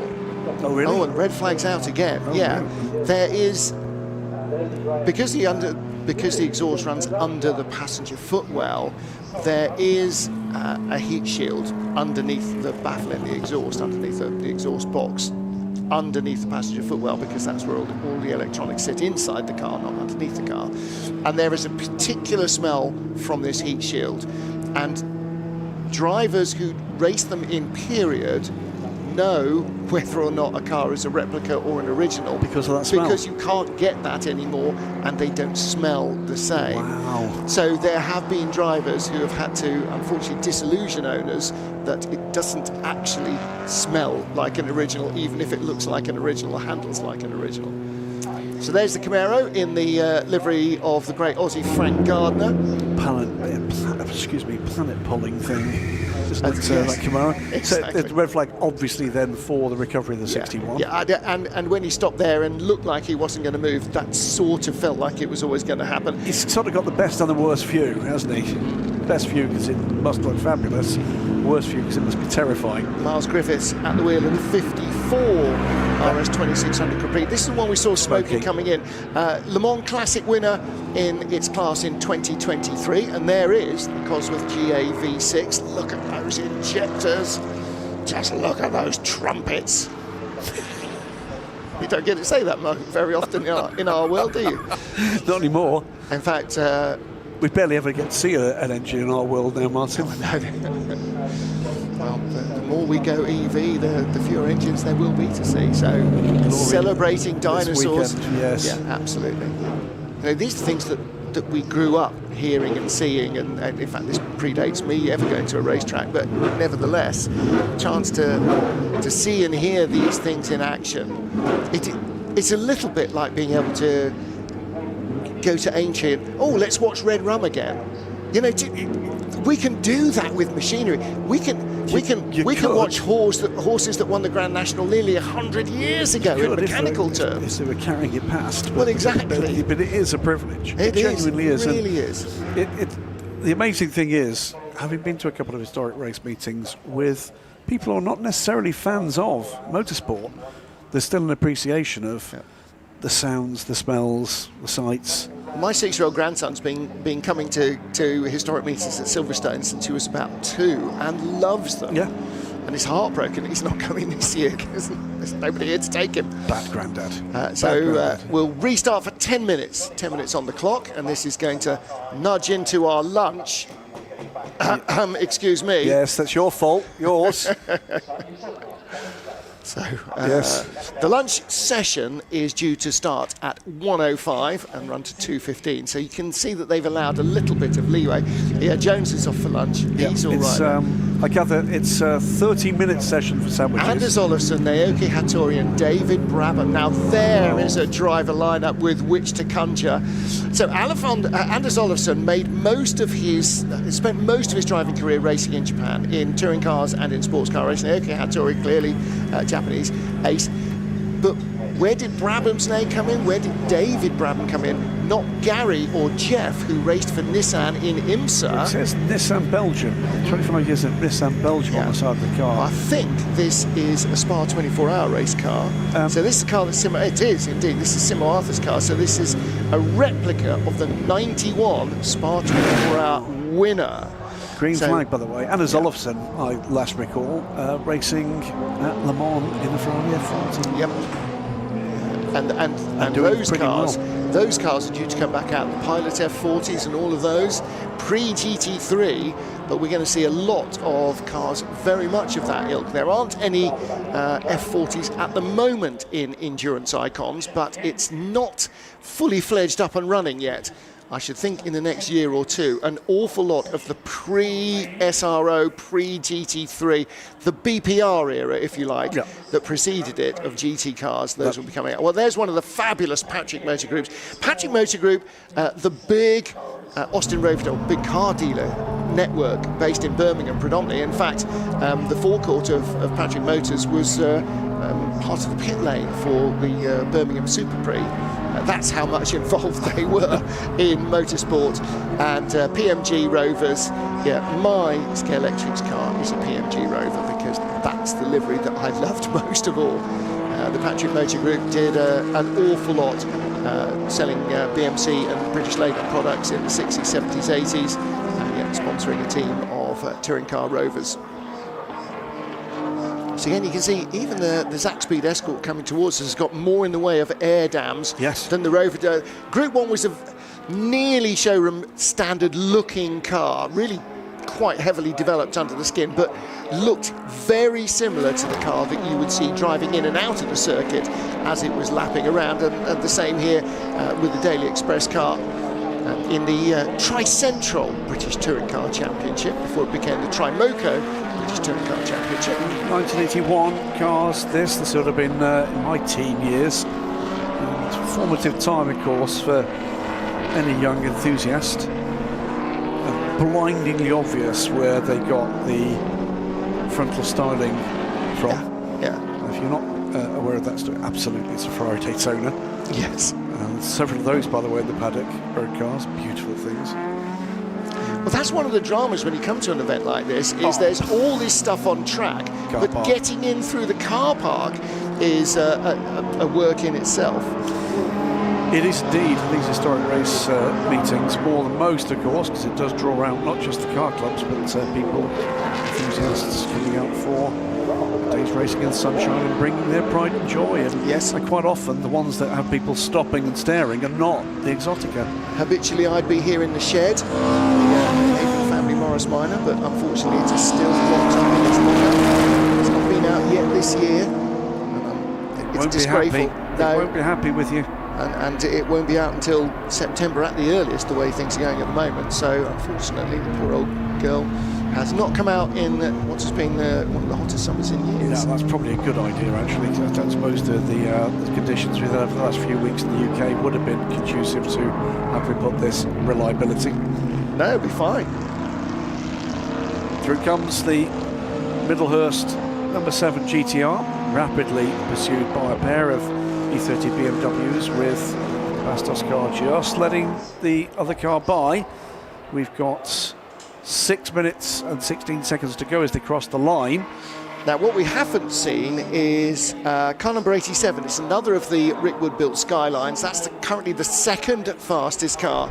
So that's Julian Wood and Jake Hill. Jake Hill, I believe, who's been slotted into yet another car. I think he's got a couple of runs this weekend. Well, I think he's got quite a few. Jake is making quite the name for himself, not just as a British Touring Car Champion, but as a man who can drive the wheels off anything. I did commentary at a historic festival in Dubai and Jake was having his first ever run in a Formula 1 car.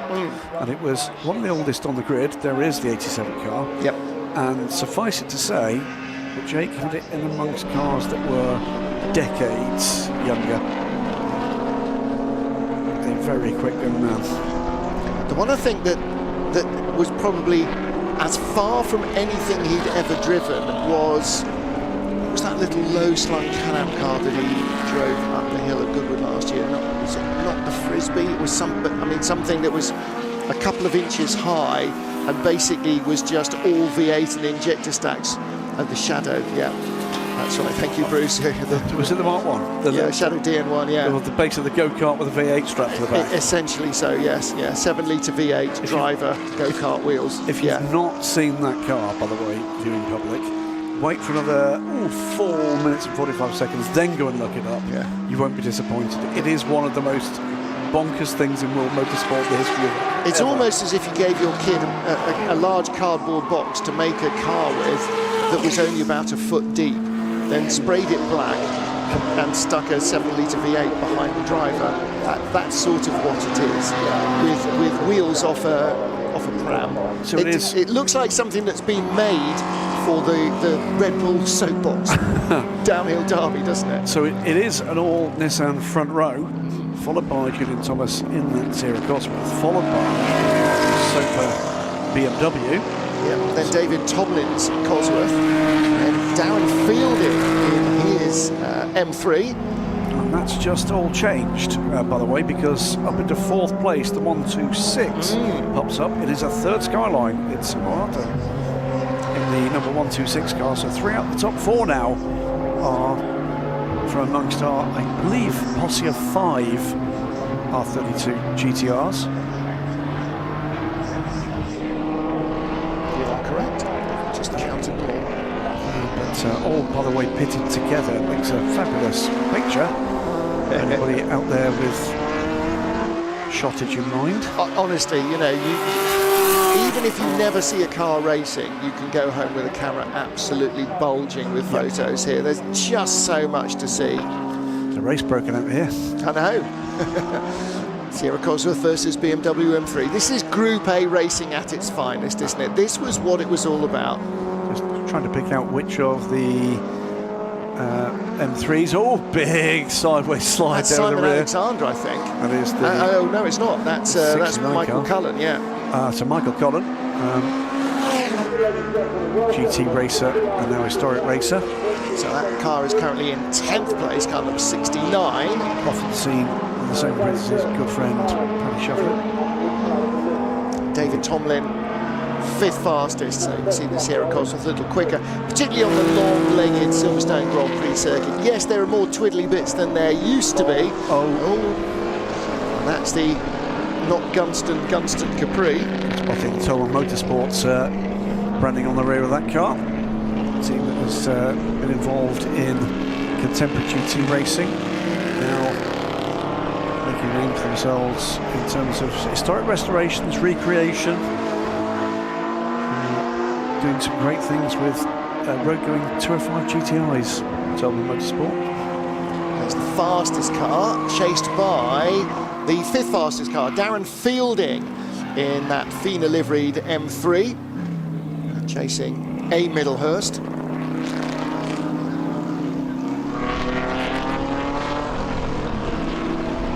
So the translation on the side of the BMW, it's a BMW Finance livery. How you finance, that's how you go. So quickly, presumably, was the message there.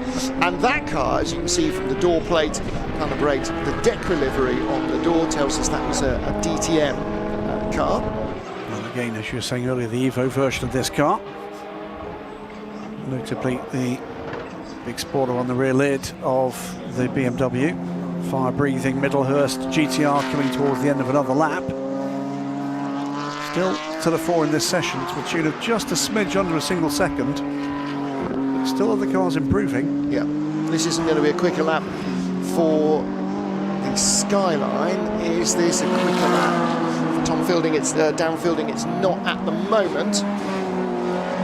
That car, Darren Fielding's M3, recreation, built in 2021. It was the Motor Racing Legends Historic Touring Car Championship champion in 2023 and 2024. So as in period, you can win touring car titles without being in the top class. Hello, Andy Rouse. He did win titles by being in the top class, but he won more by not being in the top class. Improvement, by the way, from Michael Collin up to 9th with the lap just completed. It's 2:17.099, just a few thousandths back from the Pearson family car in 8th place. Have the Wales just improved? No, it was the Grahams behind who have just moved up to 12th place. The flag is going to be out. Turn in Will Graham's blue, black and white M3. So checkered flag coming out. And here is Simo Arthur. I suppose we probably ought to at least what's going. Here's Simo Arthur. But you could. In the colloquial. I could even attempt a regional accent, but that would probably be even more offensive? Be litigious in some way, shape or form. Something, and I'm not quite entirely sure what, suggests to me that he might be from Queensland, but I don't know. He could be from anywhere in Australia, couldn't he? So we won't go any further than that. But that car, replica of the 1991 Spa 24 Hours winner. This Nismo built Skyline with Hollinger 6-speed gearbox, and this car, the fastest of the lot. Chris and Andy Middlehurst, son and father, in the car, and their fastest lap 2:10.726. So alongside on the front row, Julian Wood and Jake Hill in a Rick Wood built Skyline, another Rick Wood Skyline, and that is the HKS livery car, the dark green, black and purple car. There it is. So those are the two fastest cars in qualifying. Julian Thomas's Sierra Cosworth ahead of Simo Arthur's BMW M3. Then Darren Fielding in his M3 ahead of David Tomlin in his Cosworth. Partridge Soper M3 ahead of the Pearsons in their Broadspeed Cologne Capri. Coloured 9th, Lewis Fox in 10th place. And both of them in BMW M3s as well. Plenty of quick cars up there, and a good variety. And there's the Camaro, which is as wide as everything else is long. And the Rover looks quite dainty, actually. You always thought of a Rover SD1 as big being bus, quite a big car. It was a big executive family car, but yeah, compared to the Camaro, it could almost fit in the boot. It's remarkable in modern standards, isn't it? I was on the M25 some weeks ago, catching a car and trying to pick out what it was. Tiny car in the inside lane. It had an air of familiarity about it, couldn't work it out. And by modern standards, large executive cars of that period and now do look tiny. It was a Triumph 2.5 PI. Well, yeah. And a very good-looking one at that. Looks like a Matchbox car now, doesn't it? Even amazing. a Mark 1 Capri looks tiny. I mean, if you park that next to the current Ford Capri EV, it would be half the height, most of the length, and about half the width, and about a quarter of the weight. There's the Jägermeister CSL, the Batmobile. Yeah, and the privilege of being driven around the Nordschleife in one of these by Neil Cunningham back in the day. O'Reilly.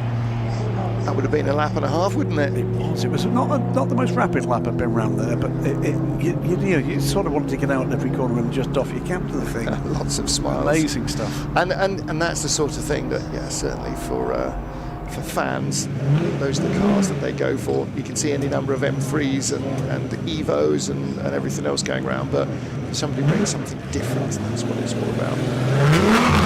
There's the 54, hopefully fixed. Yep. There's time before we see these cars. That's all we'll see of those cars today. Time to just tell you what is still to come after the lunch break. The GP Icons, the Woodcut Trophy, Stirling Moss Trophy cars will be out for the solo race today. Then the 2-litre sports cars will be at 3:45 this afternoon. HSCC Road Sports, looking forward to that. That really is Formula pick and mix. That's fantastic. Then the Endurance Icons for their qualifying That'll be just before 5 o'clock. That will be Grade 2 again called that. And then to finish tonight, this evening, is the GP3 Legends for their second half an hour, 20 minutes of qualifying, by the way, to complete proceedings today. Do take a look at the timetable for tomorrow when racing starts, or more particularly, if you're within shooting distance of Silverstone, please come along. You'll be very welcome indeed. It is an amazing day. 250 cars racing this weekend. 20s to the noughties. Yeah, be a little bit beyond. Yeah, we're nearly covering the entire century. It won't be long before cars from the 2020s are in classic racing, if not historic. For some, they'll be historic fairly quickly. But they are already, just not here. I mean, we're one formula away from covering off a century of motorsport. All right, so that is it for this morning. We will be back at 2:15 local time, so 13:15 Greenwich Mean Time, and that will be in 60 minutes from now. Don't miss it, because that will be 3-litre Formula One qualifying for the GP Icons. Till then, from Bruce Jones, Graham Goodwin, me, Martin Haven, and the rest of the BRDC Classic TV crew, we'll see you an hour from now. Just to think, for 75 years, all the greats have raced around this track. Having the track right outside of your office, it's such an amazing place to work. The passion that everyone has here and the collaboration is just second to none. You're part of a team that delivers some of the biggest sporting event in the country. I would describe Team Silverstone in one word as incredible. I would have to say unstoppable. Family. Amazing. It's a very, very proud feeling to say that I work for Silverstone.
top step of the podium.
Silverstone, the home of the British Racing Drivers Club, the home of the BRDC Classic. Good afternoon, everybody. Welcome back to Friday's action for the inaugural BRDC Classic here at Silverstone, with a mouth-watering selection of machinery to look forward to this afternoon. Starting with Cosworth-era Grand Prix cars in MRL's brand new venture, the GP Icons, presented by Goodyear. Our race this afternoon, the Woodcote Trophy and Stirling Moss Trophy, 2 races in one. That comes up in just about an hour's time.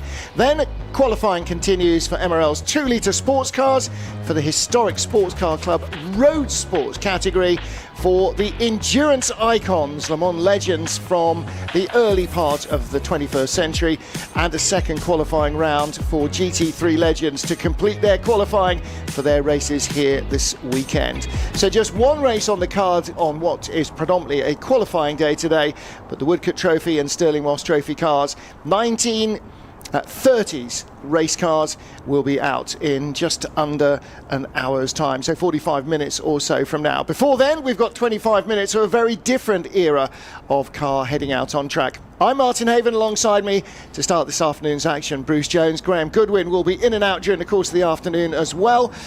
So Bruce, this is an era that I'm sure is as familiar and as close to your heart as it is to mine. Unbelievably familiar. It's just wonderful to see these cars. Obviously, when we watched them first time round, they were new, and I think the very beauty of historic racing is to see them recycled and back out. And just bear in mind, we are going to have problems for cars that are maybe 20 years younger than that. They will be much harder to run when they get to the age to be on historic circuits. Certainly people with Commodore computers with the requisite programs have suddenly found new value for the car club. But these cars ran without any of that nonsense, and it just depends what you like the most. Of course, we lost Kevin Keegan last week, Rupert Keegan about a year ago, and Rupert was the driver of the Penthouse. Hesketh in his first year in Formula 1 went incredibly well, but unfortunately the team was on a bit of a slide. But that Penthouse livery still entertaining now as it was then. But it is one of the things, Martin, about historic racing is you don't just see the cars that won the races and won the titles, you get the others that took part, and particularly in the days of the Ford Cosworth DFE that enabled so many teams to have a dip and have a go at Formula 1. You do have the people who were there on a wing and a prayer. I mean, the Connu Formula 1 car was built in a lock-up garage in Essex. Imagine that now when you see the sheer weight of numbers of all the Formula 1 teams, even this BRM P153 designed up in Lincolnshire, built by about 4 people with 5 hammers. I exaggerate for emphasis, but the scale of the team was so small and so personal. And I don't know if you've ever read Howden Ganley's amazing book, The Road to Monaco. It's fantastic, absolute Kiwi, make do and men, rock up, get to the end of the runway at Heathrow. Oh, there's Colebrook, there's McLaren. I'm a Kiwi, I will go and join them. And in no time at all, there he was, just shaping cars for the next race. Well, not everything is a Cosworth V8. Almost everything is, but this BRM with its BRM-built V12 engine will add an extra little bit of cacophony to the soundtrack. You can see one of the UOP shadows there, and a very early, one of the earliest cars, I think the earliest car in the field is that ex-Damon Hill Brabham as well. And that's, again, very late 60s car, so it's a Brabham BT33, actually raced in 1970, but the design laid down in 1969. So the end of almost pre-aerodynamic cars, and then heading very firmly into the 70s. Car number 2 there, Andreas Halusa, McLaren M23, one of McLaren's more successful 1970s ventures. That car dates from 74. There's a Team Surtees car. I was just standing looking earlier on at that Benetton livery Tyrrell, and you forget how absolutely tiny these things were. And the Brabham there, and the Minardi, they're absolutely minute. Barely enough room to fit a driver in and an engine, and as a result the driver's feet were way forward of the front wheels in those cars. I was walking around the garages yesterday afternoon and I stopped by that Michele Albretto Tyrrell, and I just thought it was like the first time I saw a Porsche 917 with the bodywork off, and look where the driver's feet were. Where's the rest of the bodywork? That's it. It's so far forward.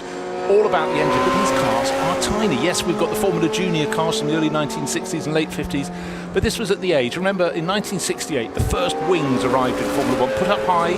Very quickly, they went from just a little flip up behind the engine. That was Ferrari. I think it was the Belgian Grand Prix it came in. And soon we went to the wings. Of course, we had the ones on great big stalks and stilts. So that Brabham you were talking about, the BT30X Graham Hill Rostominen car. They had all those high wings above the front wheels as well. They were then deemed dangerous. Who would have thought that? They might have broken those spindly supports, but anyhow, the wings then came down, and basically you had the big bluff rear wing, and they went ever further back through the mid-70s, and just a few nasal tweaks. But then look at the shapes, and we talk about this the whole time. Actually, here's a really good example. The McLaren going through shot, 1976. 1975 is the shadow behind. What's the difference? Well, the colour, the shape, but it's the massive airbox. And the sponsors must have wept when those airboxes were banned early in the 1976 season before the Spanish Grand Prix. And the cars, to my eye, became incredibly ugly for a while because everyone loved those great big airboxes. There is the shadow at the back of that line. Car that Jean-Pierre Jarier would have made fly for a couple of Grand Prix, but across the course of the season it would have been Tom Price who would have entertained, particularly somewhere like here at Silverstone. In 1975 he won the Race of Champions at Brands Hatch, but he, like Ronald Peterson in these days with great big fat slick tyres, they like to drive them sideways, and the photographers, it was seventh heaven for them. Again, you can see the size, those massive rear tyres, not much in the way of downforce, so you need that mechanical grip. And even the kind of 80s cars like that, the green Benetton livery Tyrrell, like the Brabham BT49, you can see car number 4 a little bit further back. Even those cars that did have front wings, some cars managed to survive wingless, and Williams and McLaren, particularly for a season, had no front wing whatsoever on the car. So red flags, car will head back to the pit lane. Not quite sure why we have had a halt in proceedings. So they're car number 7, that's driven by Nick Halusa. No, it's not. That's driven by Philip Buhofer, I beg your pardon. So that's the Brabham. This is Nick Halusa in the FW08 Williams. You see what I mean about the front wings? Those are kind of little canard wings just about there. But some of these cars won't have a front ring, or would not have had a front wing at all in period. Just think about that Williams coming in. We've got 2 of those FW8s, both from 1982. That was a season where I think we probably had 16 Grand Prix. We had 11 different winners, and Keke Rosberg came out with just the one win but took the title. I mean, what a season it was. But you're so right, the front half of the car is the driver and the nose wing, the back half is the engine. There is nothing out. So can't tell you as yet why we have the red flag. Well, here's a sight. The Surtees on the left of the shot, and the Lec. That was 1977. That was David Purley that came to, I think we can call it a denouement here, when David went off and still I think has the record for the highest G-force survived by anybody in the nation. See the little rabbit on the side of that car? Belgian Grand Prix that year. Rain came down. Rain at the Belgian Grand Prix. What a shot. Zolder it was. And Zolder everybody dived in, and Purley stayed out a bit longer. Ended up leading the race. But when the cars came out on wet weather tyres, and he was still on slick, so they wanted to go a bit faster, and a certain Nicky Lauda got stuck in behind him for a bit, and Purley he was bloody well leading the race. He wasn't going to pull in, so he was called the Rabbit for being in front. And of course he said, right, if I'm having that on my car, you're having the rat on the side of yours, Mr. Lauda. And just hearing a message, the cone's in the wrong place. Yeah, they're supposed to be going through a different bit of club corner, exiting the Vale. So there's Steve Hartley in the ex-John Watson McLaren, and John of course celebrated his 80th birthday recently, reunited with his British Grand Prix winning McLaren chassis. Well, very special for Watty because he famously said, I don't want to race any cars again. I'll talk about them when they don't want to race, but he was deeply moved when he had his run in the car at Silverstone. And I think, you like to feel the love again, don't you? And his original #1 mechanic there to strap him in as well. So, I mean, that's all, motor racing. Come for the cars, stay for the people. Because, yes, we love the cars. The reason we like motor racing is we like mechanical things. There's no question about it. No ifs or buts or maybes. But it's people that make motor racing, people that make sport, isn't it? And motorsport is no different. So, I've got them now, boss. Where do you want these? Cones, mate? Okay. So they should be turning in the slightly less tight motorcycle club corner rather than coming all the way around the sharp bit, which is what modern Grand Prix cars use, because they've got modern Grand Prix car brakes, among other things, and downforce and everything else. So GP Icons presented by Goodyear. Goodyear entering into a long-term and major partnership with motor racing legends, and of course, we talk about how we're not going to be seeing current Grand Prix cars or any Grand Prix cars almost from the 21st century running again because of the complexity of actually running all the electronic systems. But without rubber, even these cars aren't going to run. And of course, nobody makes 1970s Grand Prix car tyres, except now they do, because there is a requirement and there is a need for them and a desire for them. So Goodyear stepping up. They'll be supporting motor racing legends, not just with GP Icons. This is the first ever outing for GP Icons, by the way. This will be a series in 2027, and Endurance Icons will follow in that vein as well. And of course, you will need period correct size rubber as well for those cars. So it's an important partnership for motor racing legends, and it will be more important as well as various other wheel and tyre sizes. You think of GT3, some of those cars are over 20 years old now, and so some of those wheel and tyre sizes are now consigned to history in the same way that 13-inch rims on a Formula One car are.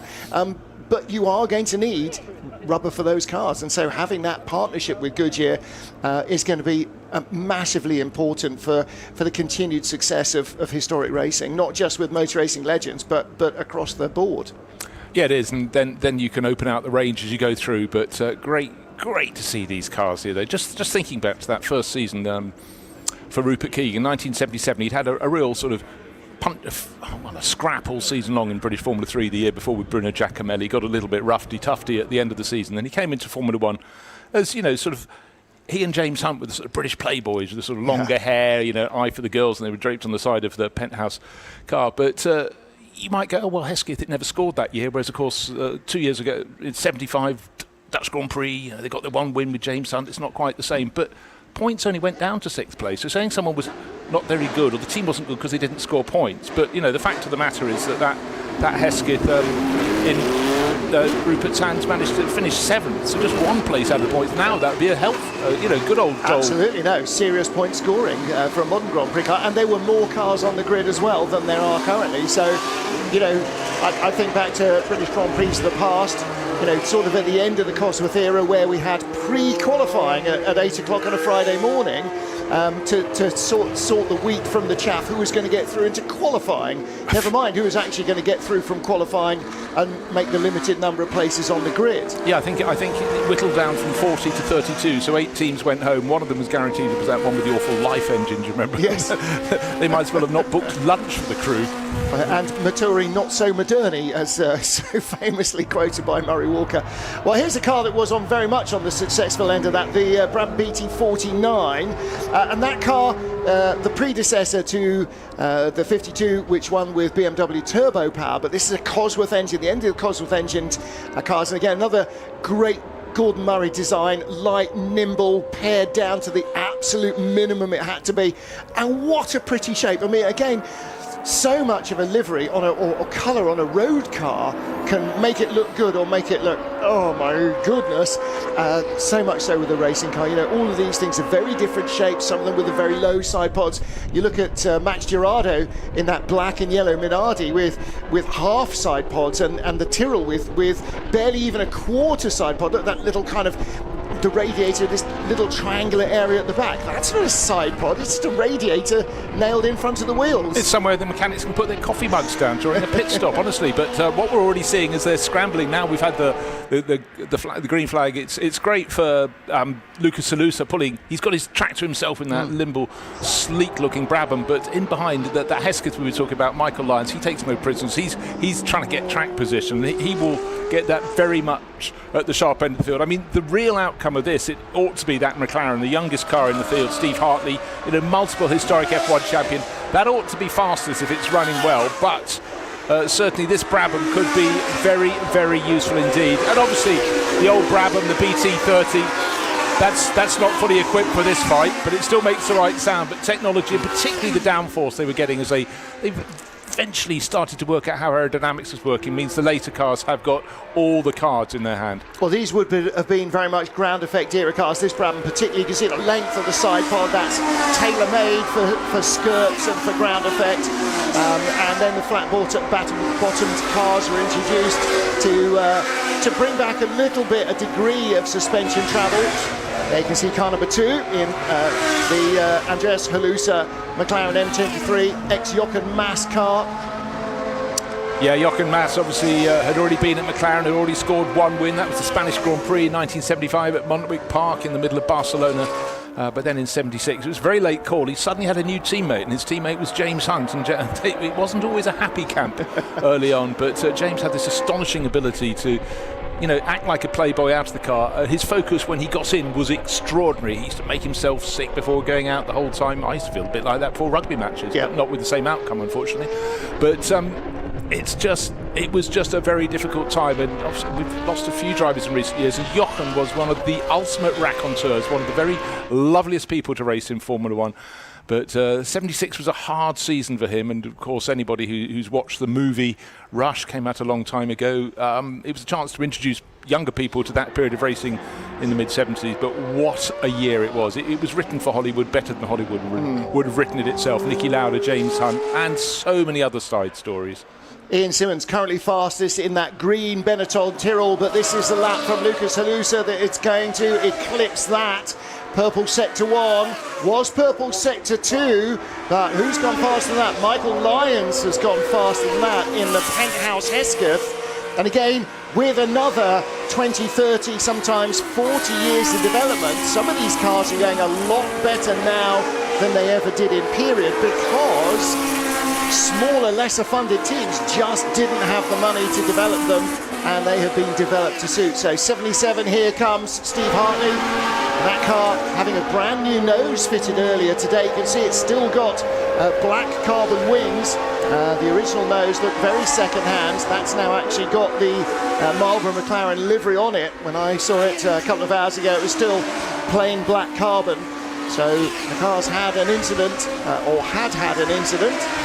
Not a major one, it was just the nose. But there is Hartley, and he's gone third quickest, so top 3 covered by 65 hundredths of a second. Michael Lyons in the ex-Rupert Keegan Hesketh, just 2 tenths off the fastest lap of this man. And flying again, Lucas Halusa, Purple Sector 1, 160.5 miles an hour through the speed traps down the Hangar Straight, honking on in a car that's, 40 odd years old now.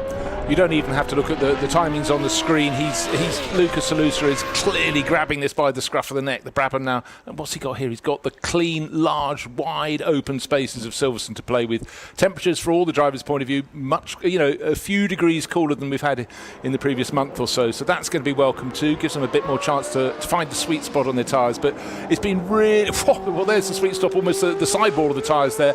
Lucas Halusa driving this more, he's still learning about cars with downforce, about cars with big wings. He, over the years, raced a lot of things with his family. They all be out of those little Lotus 22s in the Formula Junior race, but he's pushing the boundaries, building his way up here, and it's just great to see these cars back out on the circuit and to hear that engine note. This was the music of my childhood because of DFE. Absolutely, still got that familiar flat bark. Lucas Halusa now 1.3 seconds quicker than the rest of the field, a 1 minute 53.6. Michael Lyons, here he is, his best lap of 54.98, and that was the last lap, the one he's just completed. So Halusa easing away. I'd say that's an equitable performance, because in terms of the progress, in terms of downforce between 1977, the Blue Hesketh, and 1981-82, the Brabham BT49, 4 years, but where a lot came through, and the main thing that came through was downforce. Just remember that Lotus 78 had a little go in 1977. People didn't know how Lotus was finding its form. 1978, Mario Andretti, Ronnie Peterson, Lotus 79. Oh, that's what they're doing. It was the great get ahead. Of course, motor racing, people caught up the following year. It's getting hard. Someone's got a misfire out on the circuit. But you look at this Hesketh, and it looks like it's from a different era, for a very good reason it is. And of course, the fact that this car was raced when it was raced doesn't mean that's when it was originally designed. Tony Southgate laid this design down back in end of 1973. So the car is getting on for a decade earlier in design than the Brabham of Lucas Halusa, and with far less money to play with than Bernie Ecclestone's team had at the time. Brabham was a very well-funded organisation. Small, nimble, as they were then, couple of hundred people, was a big, big team. That would have been Ferrari. Brabham would have probably survived with fewer than 60 people. But Hesketh was another, Alexander Hesketh ran the team literally out of the stable block in his house, which is about 10 miles to the east of us here, Eastern Neston, just the far side of ever-growing Toaster, and it was the stable block in which that was built. Okay, it was a lovely courtyard block alongside this fabulous stately home, but yeah, it was built not small. a purpose-built factory like Ferrari might have had, and very few did. I mean, most were in kind of big lockups and warehouses and so on. And again, when Frank Williams started, his office was a local telephone box. He didn't even have an office, but by the time these cars came around, the 06, the first car to win for Williams, the 07, the one that really set their hat at World Championship efforts, and the 08s, they were a hugely successful team dominating in Formula One. Yeah, but again, it was all down to one very, very good sponsorship deal with Sadia, and that is with Saudia, and it brought them forward, gave them the footage to develop their works at Didcot. Again, that's just iteration. Hesketh's just around the corner to one way, not too far south of Oxford. The other side is Didcot, and we still have this golden triangle, the horseshoe around London. As you come into Silverstone Circuit now, you've got, I even spotted, you've got Lola just got a new base, you've got the Aston Martin Formula One team, etc., etc. Even a McLaren base up here, I noticed as well. Yep. Talking McLaren, here's Steve Hartley, third fastest. He's got to find 2 seconds. But this is the car, the first carbon fibre tub we had, a monocoque we had in Formula One, and boy, did that change the game. A bit like when the first monocoques arrived with the Lotus 25, that stiffened up the middle of the car, made the suspension so much easier to work on. This did exactly the same. But I had a very interesting conversation with on radio a few weeks ago at Goodwood with John Watson, describing this car and talking about what it was like when you suddenly had carbon fibre, the difference to that. And then we were talking to James Hayden, the motorbike racer, about how it is on the frames, as John pointed out, not chassis on a motorbike, and how it was. And it was one of those things you sit back and go at it, guys, because it was phenomenal.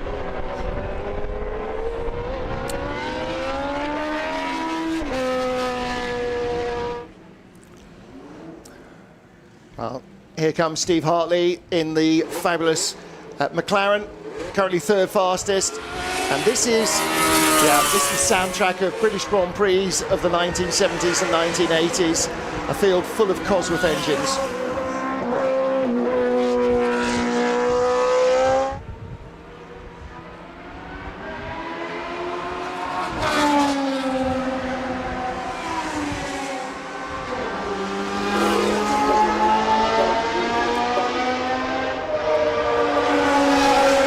Sound still works for me, and I lived about 12 miles from Brands Hatch in my later teens, and if the wind was blowing in a certain direction, which you hoped it was, I could hear them from home. Well, it's as distinctive as a tuned Mini or a Ford Escort, isn't it? There's absolutely never a question of what it is, and it wasn't an immediate dominant force, but it worked immediately. When it was introduced in Zandvoort in 1968 in the back of the Lotus 49, it worked immediately. It won on its first outing, and it came to be the go-to. If you had the ability to get a Cosworth V8 and a Hewland Mark 9 gearbox, you could build the rest yourself. And it was that kit of parts. Goodyear tyres, Mark 9 gearbox, Cosworth DFE, and suddenly you were designing a Formula One car, because so much of the grid was. The big teams, Ferrari, Alfa Romeo, Renault, would build their own engines, but predominantly everybody else went and knocked on the door of an office in Northampton and got one of the world's greatest ever Grand Prix motors. Yeah, it took, I think it was in the end, 155 Grand Prix wins. Of course, it appeared in sports car racing, but it wasn't so good for that. It was known as the vibrator, because they eventually took a long stroke version, because obviously sports car races go on a little bit longer, and the last thing you wanted was the driver's teeth rattling away. Williams, though, this is the car with the Saudia sponsorship. Great deal done by Sheridan Tim.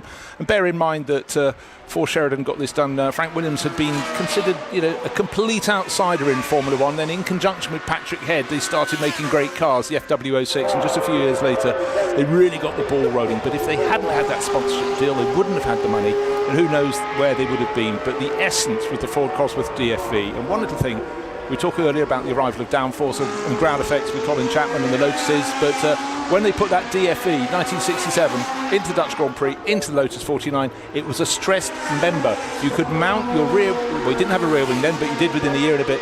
You could mount your rear suspension directly on it. That made life simple and so much more structure and rigidity for the car, which is exactly what you want. Yep, and continues to this day. The engine is bolted to the chassis, the gearbox is bolted to the engine, the suspension is bolted to the gearbox.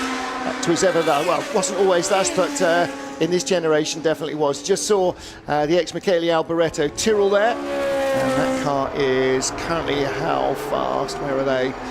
It's down in 8th place. In fact, we'd then be, there it is, Simmons' car. This was a car that followed straight on from the Tyrrell 011 in the same year, and that was the last Ford DFV race winner, hands of Michele Alboreto. And how fittingly was this? Ford financed the Cosworth DFV. Where did that final win come? Detroit, home of American Motor City.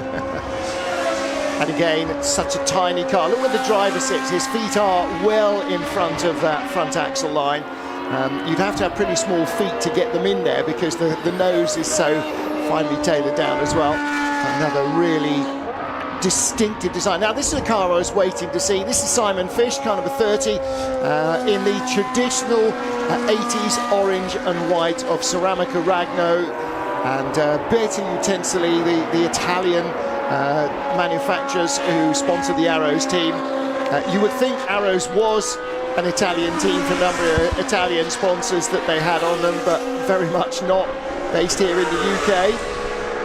And just behind them is the ex-John Surtees and Mike Hailwood Surtees, and that is the TS9B. Driver Ewan Surgison has been racing this car for a number of years, and Ewan with a very period-looking helmet as well. I really like the way a lot of these drivers kind of, I don't want to pretend I'm so-and-so, but, you know, get the look and make it look not like a modern driver driving an older car. Yeah, Ewan works it very hard on the way he dresses up the team, dresses himself. One of his helmets for racing a far earlier car has sort of the drawing of goggles raised up above the front, and if he's racing an ex-Graham Hill car, he'll get a Hill-styled helmet. But this is the time, you know, we've got various, Tony Southgate designed cars in his field. This is not one of them. You might think Arrows, but this was the one Dave Wass produced just after Tony had moved on. But the BRM most certainly is from the pen of Tony Southgate. And you realise that some of these designers moved around as they were, you know, courted and suited. And for the Arrows here, it was a team, of course, sort of begat by Shadow in a bit of an acrimonious shake-up, to the extent that the first car they produced, they had to be told they couldn't race that because it was rather similar to the one that the team they just left. Yeah, see, in the same way that maybe a certain nation's EVs look like they've just run a picture of something through a photocopier and reverse engineered it. That was very much the deal with the initial Shadow. This is a very useful comparison. The BT33 with a simple nose wing and a very small rear wing, and in behind, instead of having the radiator in the front, as you see in this Brabham, wait for it, the red and white, it's just been passed, there we are in the background.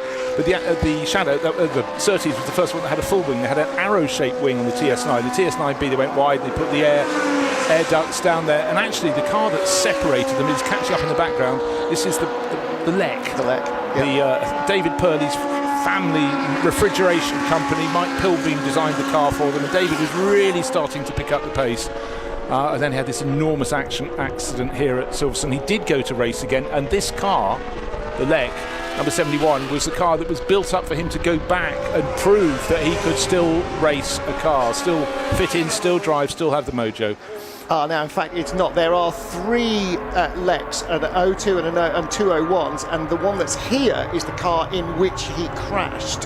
So that was the car that was effectively written off. Yeah, so it was crashed in practice for the 1977 British Grand Prix here at Silverstone, and the rebuilt car. For years, the remains were just that. They were just left, but they have been straightened, rebuilt. I mean, that's one of the things with the aluminium honeycomb chassis that preceded carbon fibre, that they were repairable, patchable, and so on. Carbon fibre nowadays is, you can cut bits off a carbon fibre chassis and bond new bits on, but certainly with an aluminium monocoque, it was a little easier to fix crash damage. What I'm looking forward to seeing, actually, we haven't seen yet, Max Gerardo has just come out of the pit lane. He's down in 15th. With his Motori Moderni engine. Well, has he got Motori Moderni? I think it's probably a Cosworth if it's moving. It's in a Minardi. I'll tell you what is moving, though, is Michael Lyons. I suggested he might be at the sharp end of the field. He's just gone top by over half a second from Lucas Halusa. And certainly that Lek is being driven very, very vigorously indeed. Car 31, Peter Williams, entered for him by Cliff Classics. And again... Ooh, and there's the arrows facing backwards in the gravel.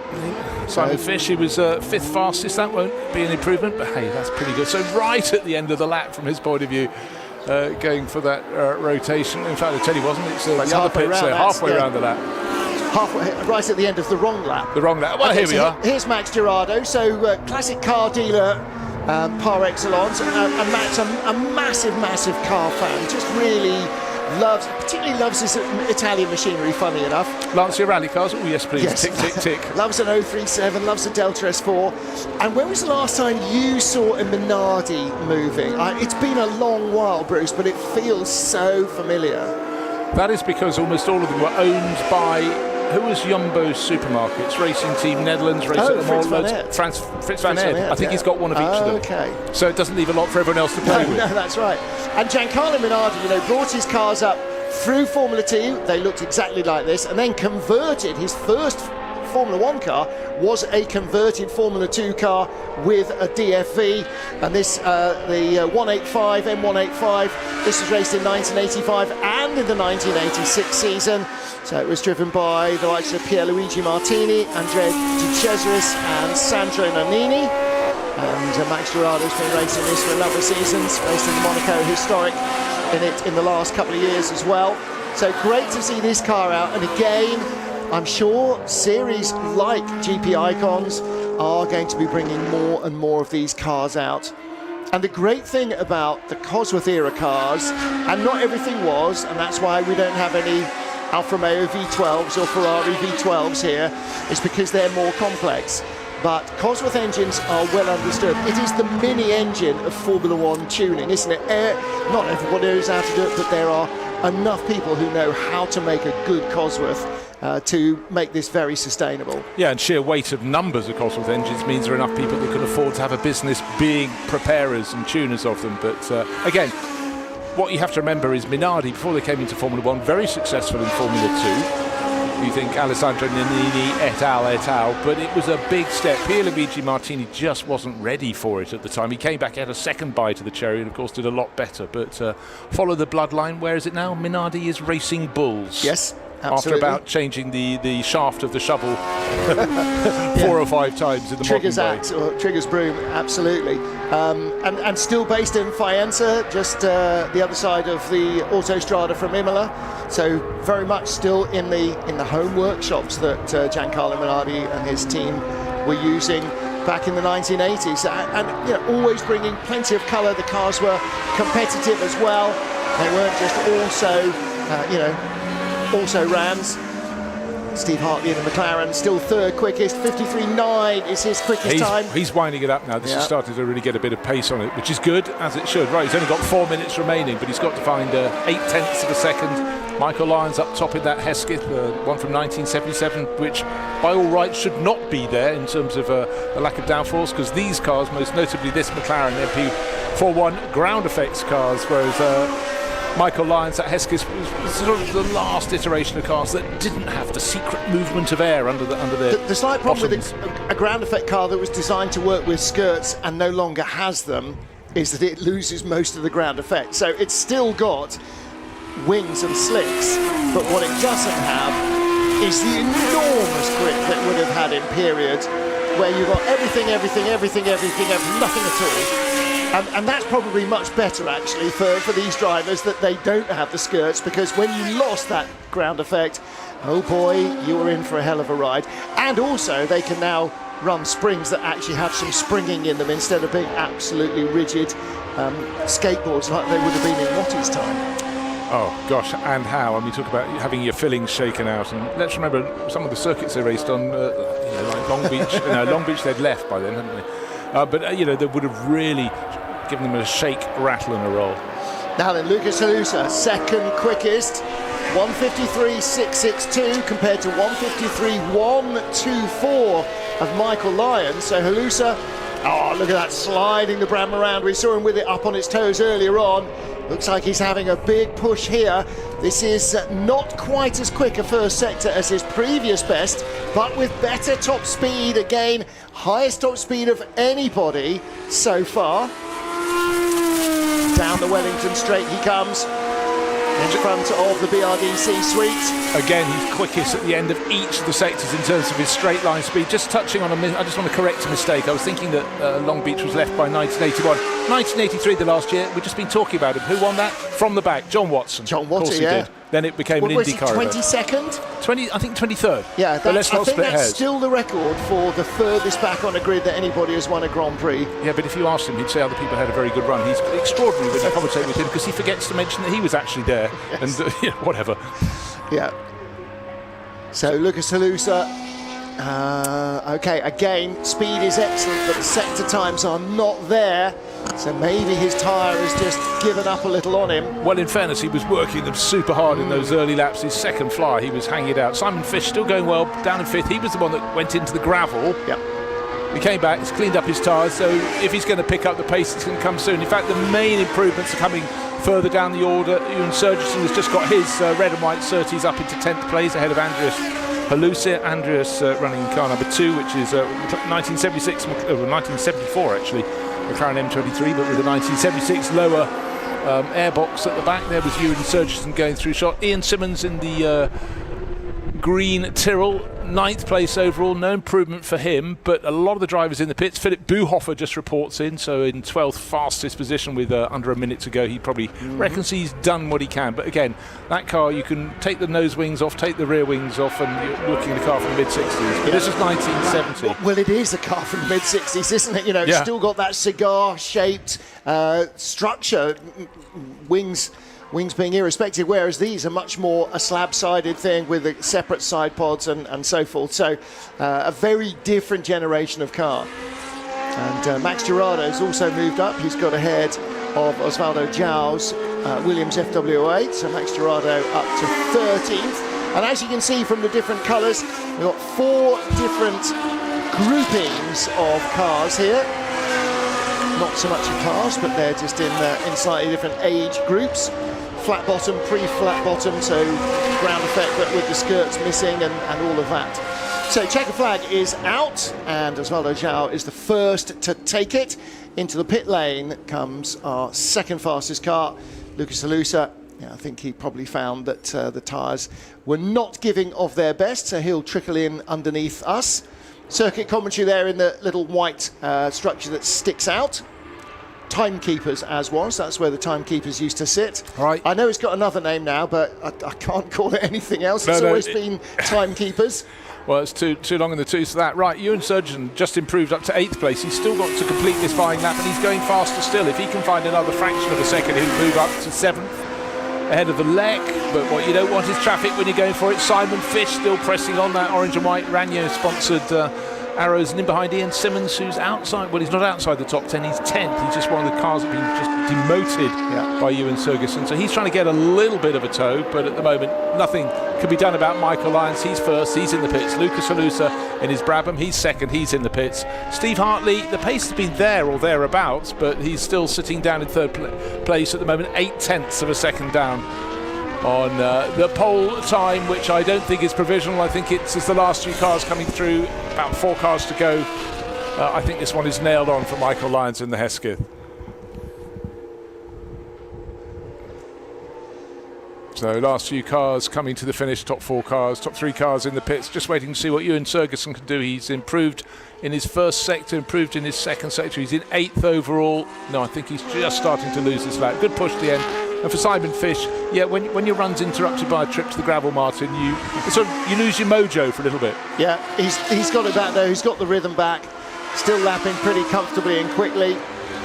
They always said it's got a sort of quite a hard edge to it, the V8 noise of a Cosworth. It's not a kind of American V8. It's a proper racing V8. And they always said that the danger was when it stopped vibrating. That's when you turned it off. No. Oh. Yeah. if the vibration stops, turn it off, because it's just about to let go. So yeah, if it smooths out, that's the end of it. I'm not sure why or what it was that made it a lot smoother, but by all accounts, yeah, if the sort of buzzing vibration of the car stopped, you'd have to turn the engine off. Well, there's Max Girardo and the very pretty Minardi. Such a good looking thing. And that black and yellow colour scheme that he used for years was, so, I mean, really distinctive. It was like the green and white of this era of Williams, like the red and white of the Marlboro McLarens, you know, and the orange and white of everything was and white, wasn't it? And the orange and white of the arrows, you just spotted them so easily. Yeah, I mean, in terms of a commentary delight, cars from the 1970s in particular were wonderful because there was a bit more of them to see, because obviously the cars from the early 60s had no nose wings, no rear wings to put an alternate colour on, but yeah, they were wonderful and just great to see. GP Icons, I think, is something that's going to be going from strength to strength. This is the maiden race this weekend, major maiden meeting here at the BRDC Classic, and I think they've shown themselves very well. Top three cars, Michael Lyons in his Hesketh, Lucas Alusa in his Brabham, and car 77 in the background, Steve Hartley in his McLaren. Three different makes, covered by 0.8 of a second. That is looking very good. And the Alusa family have a Williams up there in fourth place well. An improvement right at the end from Nicholas Alusa, so he's there in the hunt as well. But it looks as if it's going to be a 3-horse race. But we have 16 cars that went out to play. Those numbers will definitely grow going ahead with GP Icons. It's just wonderful to see them again. This is absolutely the start of something. You know, there are Formula One championships and Formula One race meetings, but I think there are enough cars and certainly enough interest to really let this get up and grow. So a good start from GP Icons, and the Surtees heading back. So quick fire here at the BRDC Classic, and just great to see some cars. Some I've seen in recent years, but the numbers are growing for GP Icons, and it's just wonderful, not just to see, but to hear those engine notes as well. Something very special. Coming in past the BRDC Clubhouse, there it is in the background with the Union flag waiting on top. The Jim Clark Grandstand as well. Great viewing points, and as soon as these historic Formula One cars were out on the circuit, certainly more people came and stood trackside to look at the epic shakes like the McLaren M23, the Williams FW08, working their way around. There was a red flag early on because the cones weren't in the right place out at Club Corner. That was sorted out, and then certainly Lucas Alusa started to fly in his Brabham. That went top, but I sensed something was coming from Michael Lyons in the blue penthouse Hesketh, and it most certainly came. For Steve Hartley, I expected great things in one of the youngest cars in the field, the first carbon fibre monocoque car, the McLaren MP41B. No, not the B, just the MP41. That went up to the top part of the charts, but Michael Lyons went, no, I'm going faster, and he did. No ground effects for him, and he just used his circuit knowledge, just his sheer chutzpah to get the fastest time on the board. And late on, Nicholas Alusa started to get in the mix in number 5. Number 5 was the Jow car, but in number 6, Williams, Nicholas Alusa went fourth fastest in the end. Ewan Surgeon in that red and white Surtees with the broad nose there, car 58, improved towards the end, but it really was all about Michael Lyons. Oh, there was a spin which I didn't see at the time for Mr. Hartley, but he got that McLaren going very quickly indeed. Great big slick tyres. Still think there's a place for them in Formula One in so many ways. They look great, and you could really see a driver leaning on them, and none did more so than Michael Lyons. Typically we have a shot where he's looking completely smooth, but other points early on when he's trying to get the heat into the rubber, he was putting that Hesketh beautifully sideways. Well, good stuff from GP Icons, and we will see them later in the weekend as well. Their race on Saturday, and that will be at 2:45, and again on Sunday at 1:05. So around lunchtime, both on Saturday and Sunday, plenty of Formula One magic. Now then, today's race. This requires me now to run to the back of the room. Yeah. I'll tell you what it is. It's going to be the Royal Automobile Club Woodcote Trophy, but we can offer you more than that. We can offer the Stirling Moss Trophy as well. The Woodcote Trophy part of this event is for sports cars pre-1956, and the Stirling Moss Trophy element is from 1957 to 1961. So we've got a fantastic array of cars, whether you like small, nimble Lotuses, you've got Jaguar D-Type in the background, you've got Cooper Monacos, you have so many glorious cars, T38s, and but again, Martin, like so many of these events, it's little against large, different ways of doing things, different capacity classes, but we've mixed them together. And here at the BRDC Classic, they are waiting to come out onto the circuit, and it is, I'm sure, about perfect conditions. A weekend ago, it would have been very, very hot indeed, a little bit cooler today, and that has been welcomed by all of the drivers.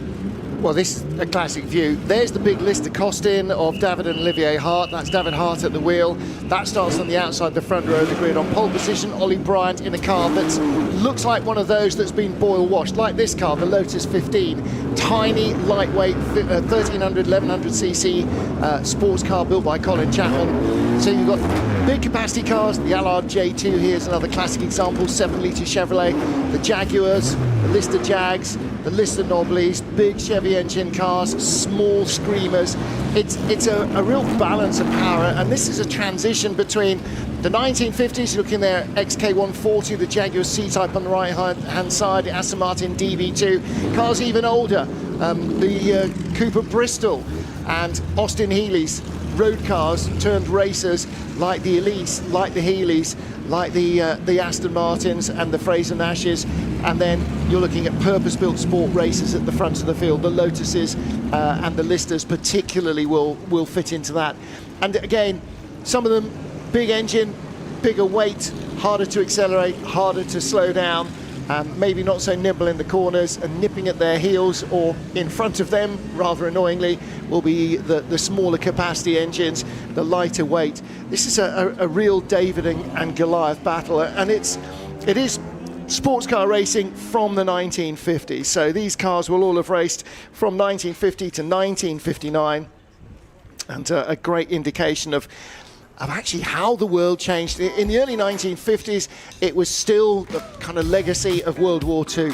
But the more modern cars, the Lotus 15 of Ollie Bryant, the Lister Costin of the Hart family on the front row of the grid. Stirling Moss Trophy cars to the front. Lotus 15 for Johnny Molan, Bon Grimes. And then the Lister Costin, the Lynn and Wolf car ahead of the first of the big Jags. In the Woodcote Trophy, the Royal Automobile Club's Woodcote Trophy, again, similar era of car, but for different regulations. So we have two races at the same time, and similar cars may not actually be racing each other in the same series. So WT, Woodcote Trophy, SMT, Stirling Moss Trophy, and the various different capacity classes, particularly age and capacity, both define where you will end up in each of the race classifications. So Jaguar C and D types from the mid-1950s, the Aston Martin, you saw that, the Reed and Snowden car, DB2 down towards the back, and battling, there it is, 2 or 3 DBs actually, the Feltham Astons, battling with, made for Johnny Molan sharing with long-term partner Bon Grimes. The two have raced in modern cars and in historic cars together, and a very successful combination they are. And their Lotus 15 will start in 3rd place, and there's in 4th place car number 59, which is a Lotus 11, the earlier version of the Lotus sports car, which looks very much like a 15. It's just a little smaller and lighter, and that has got a Climax FVA engine, so again a smaller capacity engine than the Lotus 15. And Michael O'Brien is starting that car, the sort of mid-green, not the bright green car. That's car number 3. That's the Lynn and Wolf Lister Costin with its Chevy V8, so 3.8 litre. So Max Lynn and Andy Wolf in that one. Again, it's potential for a 2-driver race. You don't have to have 2 drivers, but it's common to do so.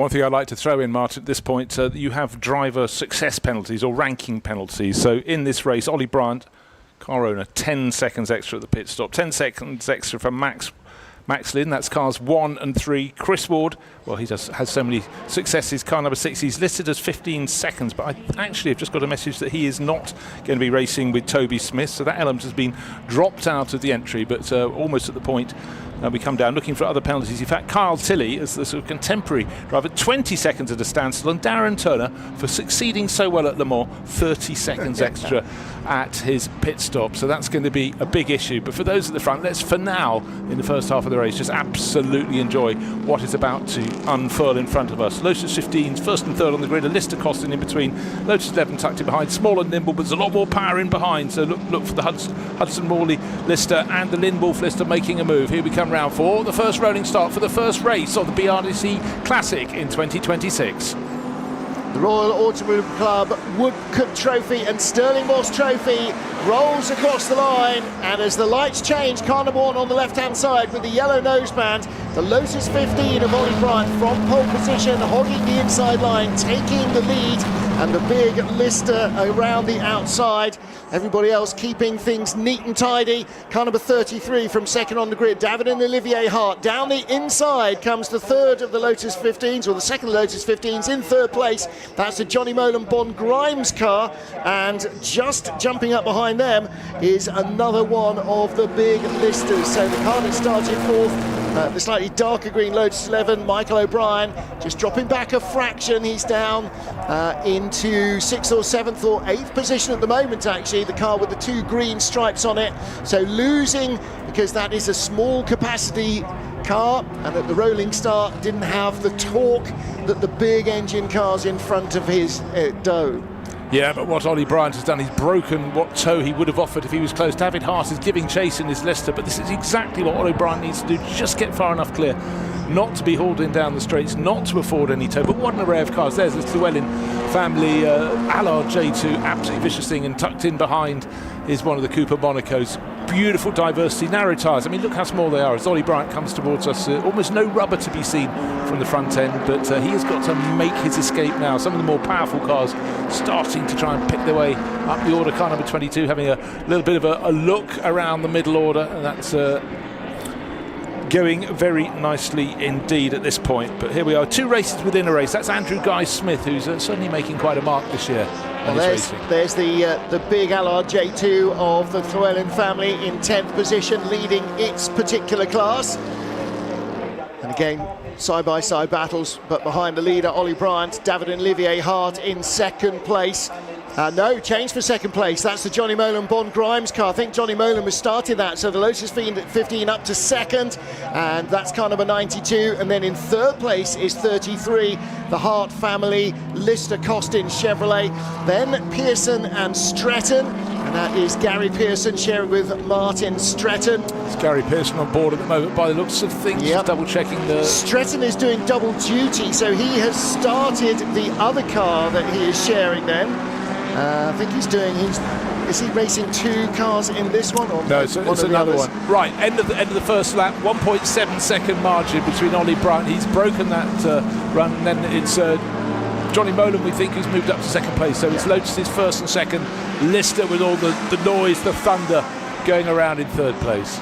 Yeah, Brian Lister's concept with Mike Costin doing the aerodynamics on it. That sort of big high bulbous rear end, not like the Lister Nobblies where the centre section above the engine was dropped down. Right here behind us, you can see that's exactly what it is behind car number 23.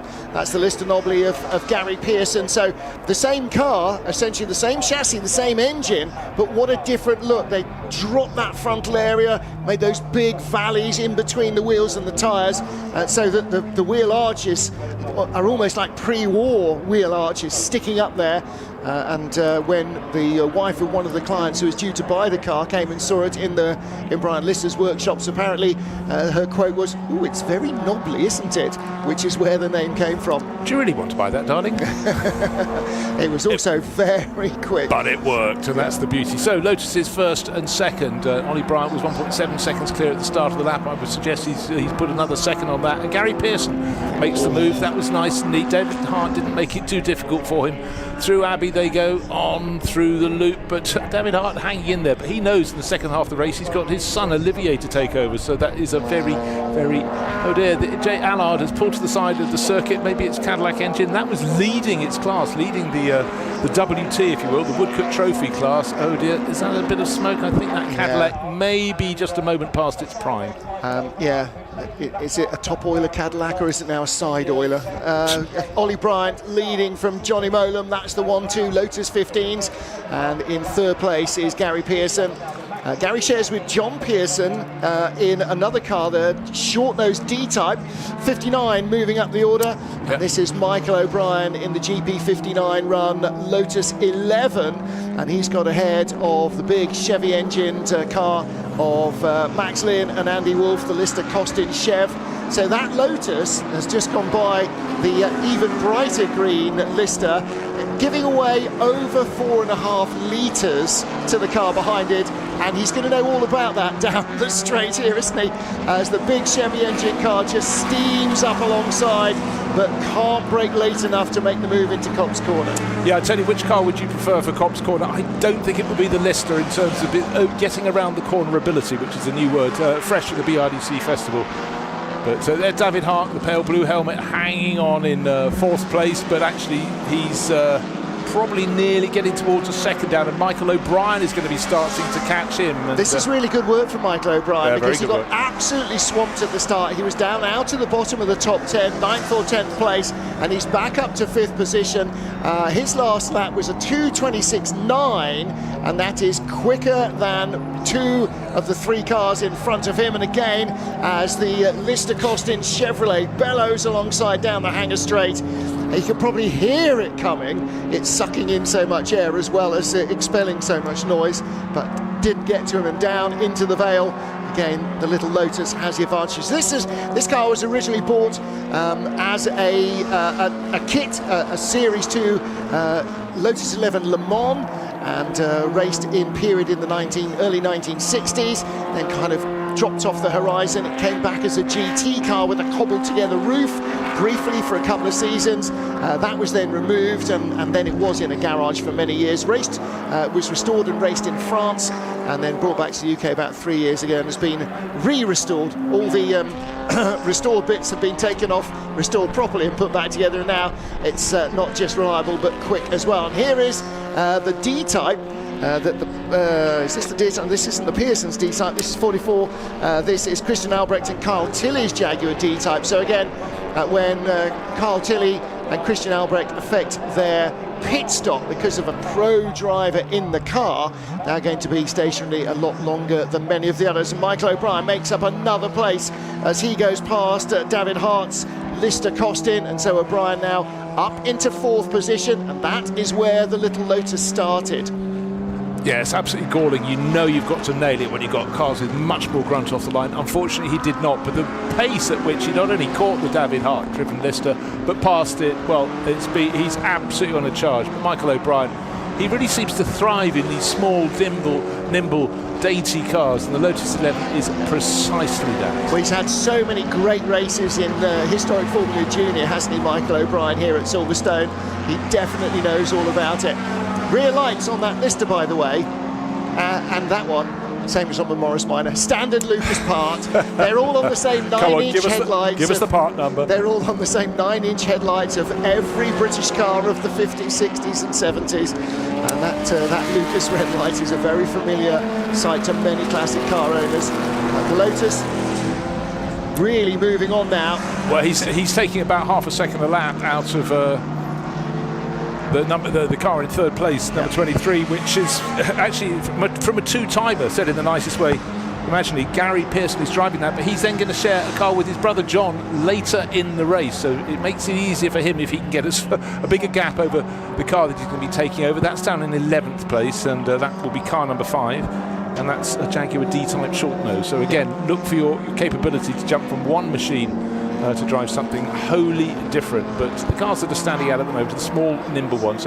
First, second and third. In fact, that's second, third and fourth in shot. That's and I wonder actually whether the high ambient track temperatures isn't just helping them a little bit. You sort of expect if it was drizzling, then suddenly all the lightweight, light-powered cars would be surging to the fore against anything that's got too much grunt for its tyres. Maybe that's a little bit the case here.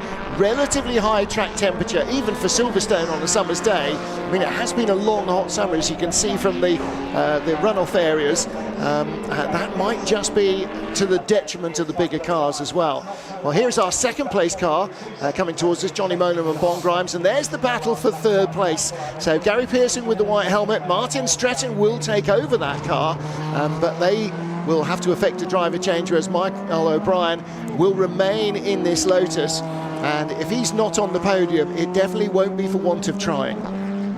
No, I mean, just look at the way he's happy to swing the tail around, and again, that's not something you always want to do, but the tighter corners you can get away with it. On a faster corner, if you go sideways, you lose momentum, you won't be able to get back. But as I said, he's taking half a second off Gary Pearson on every lap. Our race leader, by the way, more than 6 seconds clear. He's got the job done on the opening lap, got a second and a half, 1.7 seconds margin.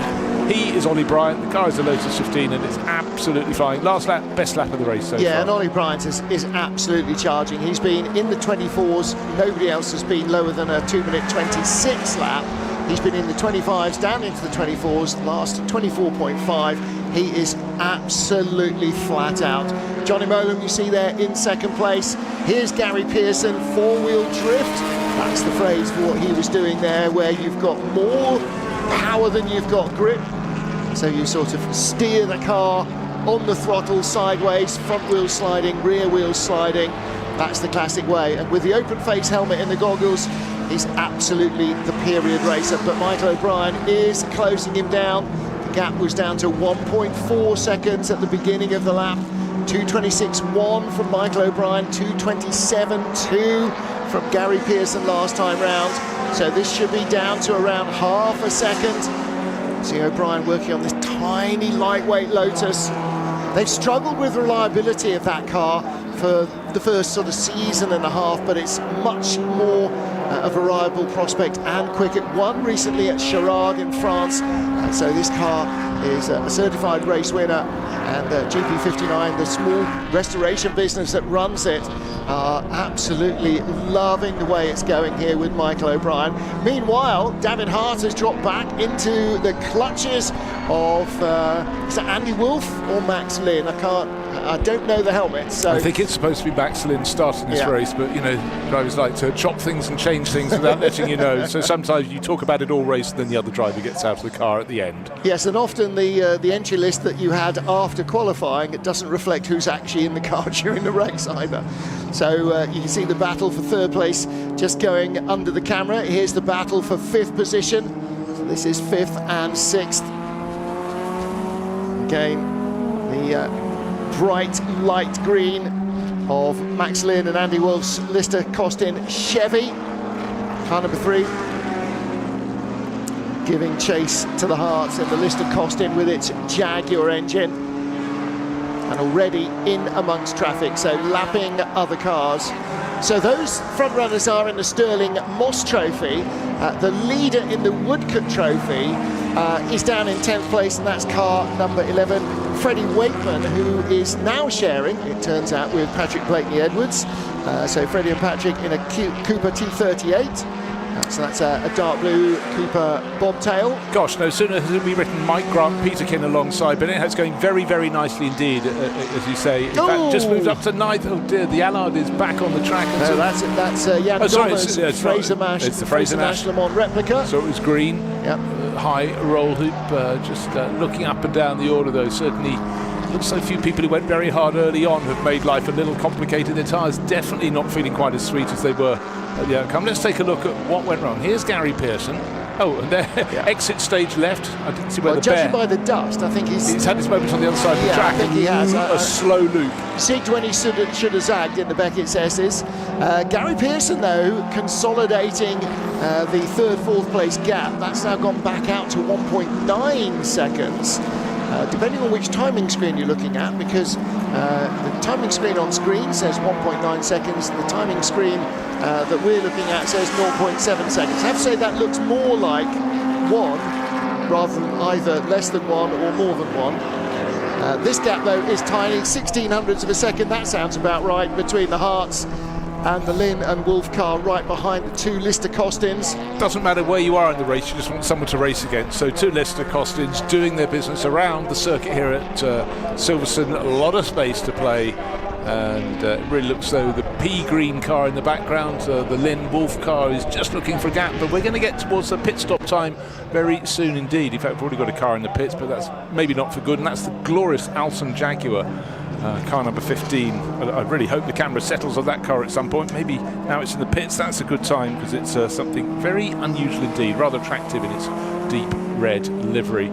Our race lead has actually come down a tiny bit, because Johnny Molan was a little quicker last time around in his Lotus. That's car number 92, chasing down Ollie Bryant, who did the hard yards in the early laps. Now it's bobbed up to 6.4 seconds. So I think what we saw there, Martin, was simply a case of traffic as they start to get in among the lapping that made that gap go up and then down again. Yeah, I think that's probably going to be the case. They go by another of the DB2 Astons. Still very familiar looking grille shape, very much taller with the 6-cylinder engine in the DB2 and the DB24, that sort of centre section of the grille, but that sort of wide mouth and smiling Aston Martin grille you'll still see on every current Aston Martin. So yeah, family face very much alive. And again, in the twisty stuff, Michael O'Brien really able to close down Gary Pearson. And they get out onto the hanger straight, out to the chapel curve, and that's where the speed and the power of the Lister really start to tell. And Gary Pearson just starts to cruise away a little. That 3.8 litre Jaguar engine, and these aren't just straightforward standard road car Jaguar engines. These are all the being, twin plug C-type, D-type type engines.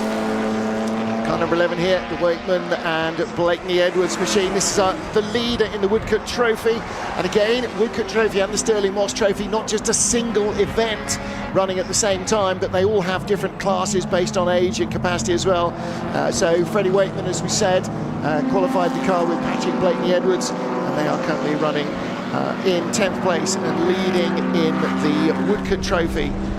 And the name of the Woodcote Trophy, the name of Woodcote Corner here, comes from the Royal Automobile Club's Surrey base, which is their country house rather than the Royal Automobile Club in on Pall Mall in London.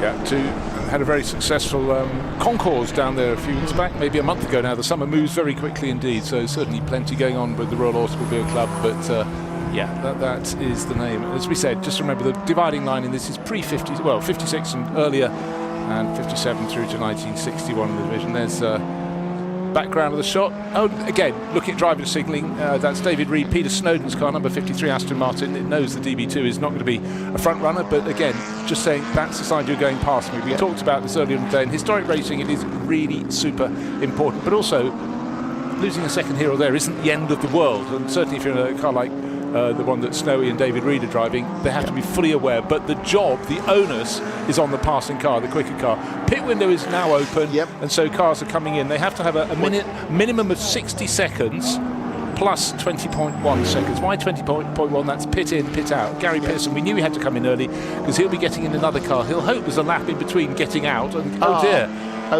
So that's the Paul Pocciol James Hansen D-type, and didn't get around towards its pit stop. No. Heading towards its pit stop, but Paul walks away from the car. He was due to share with ex-touring car ace James Hansen. So short-nosed D-type prepared by the Pearsons, Gary and John Pearson, Pearson Engineering. There's Martin Stretton in the familiar dark and light green helmet with Danger Mouse on the back. Mighty Mouse, he's been called for many years, Martin Stretton. More of the Colin Chapman size than the Jem Marsh size. And there's your race leader, Ollie Bryant, still out there. He doesn't have to worry about when his teammate is going to get in the car because he's being rather greedy and driving it all the way himself. He doesn't have a teammate, so he will make his pit stop as and when. So Michael O'Brien now up to second place because the Pearson-Stretton car has pitted. So too the Hearts. We saw them coming into the pit lane. So Davin handing over to Olivier, and something else big and bellowy just comes in underneath us. Didn't quite see what that was, but certainly heard him downshifting.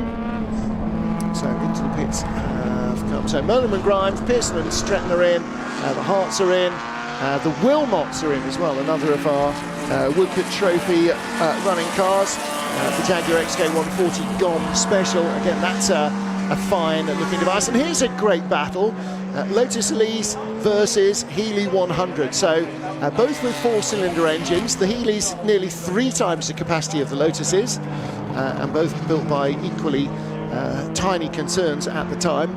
I think Donald Healey would probably argue that he was much tinier than Lotus, but there we go. And there's the GP59 car of Michael O'Brien. So this little Lotus 11, that's not the Lotus 15. It looks similar, but put them side by side and you'll see there's all sorts of differences. Michael O'Brien coming into the pit lane at pace as well.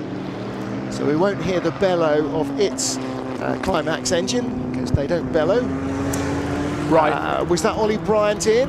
It was. That was Ollie Bryant in. And I just well. want to bring back the fact that he's got an extra 10 seconds at a standstill because of his driver ranking. He's an FIA Silver. Likewise, Maxwell Lynn in the number 3, which obviously, again, was at the front end of the field. That Lister, 15 seconds for Chris Ward. Ignore that, because he's 15 seconds in 2 cars. But he's not showing first. If that makes any semblance of sense, I don't know how it's managed to do so, because he's actually, for this race, decided only to be in with Nigel Webb in the number 6 Racing Jaguar C-Type. Sometimes the logistics of being in 2 cars can just be a little too tricky. And also, I do sense that perhaps one of the drivers who's supposed to be showing with Toby Smith thought, well, if I go solo and I don't have an extra 15 seconds, well, that put me further up the order. Here's Ollie Bryant. He's serving an extra 10 seconds, but the way he pulled a handful of laps, 6 and a bit seconds clear, you feel he's got this all to do all over again. You see from all the various different scrutineering stickers, it ain't the first rodeo for this car or this driver. A little Henry Hope Frost logo on the side as well. So this car has definitely been around. Oh, well, I mean, it has, hasn't it? I mean, let's be honest, it's been around since 1958, but I mean, in historic racing.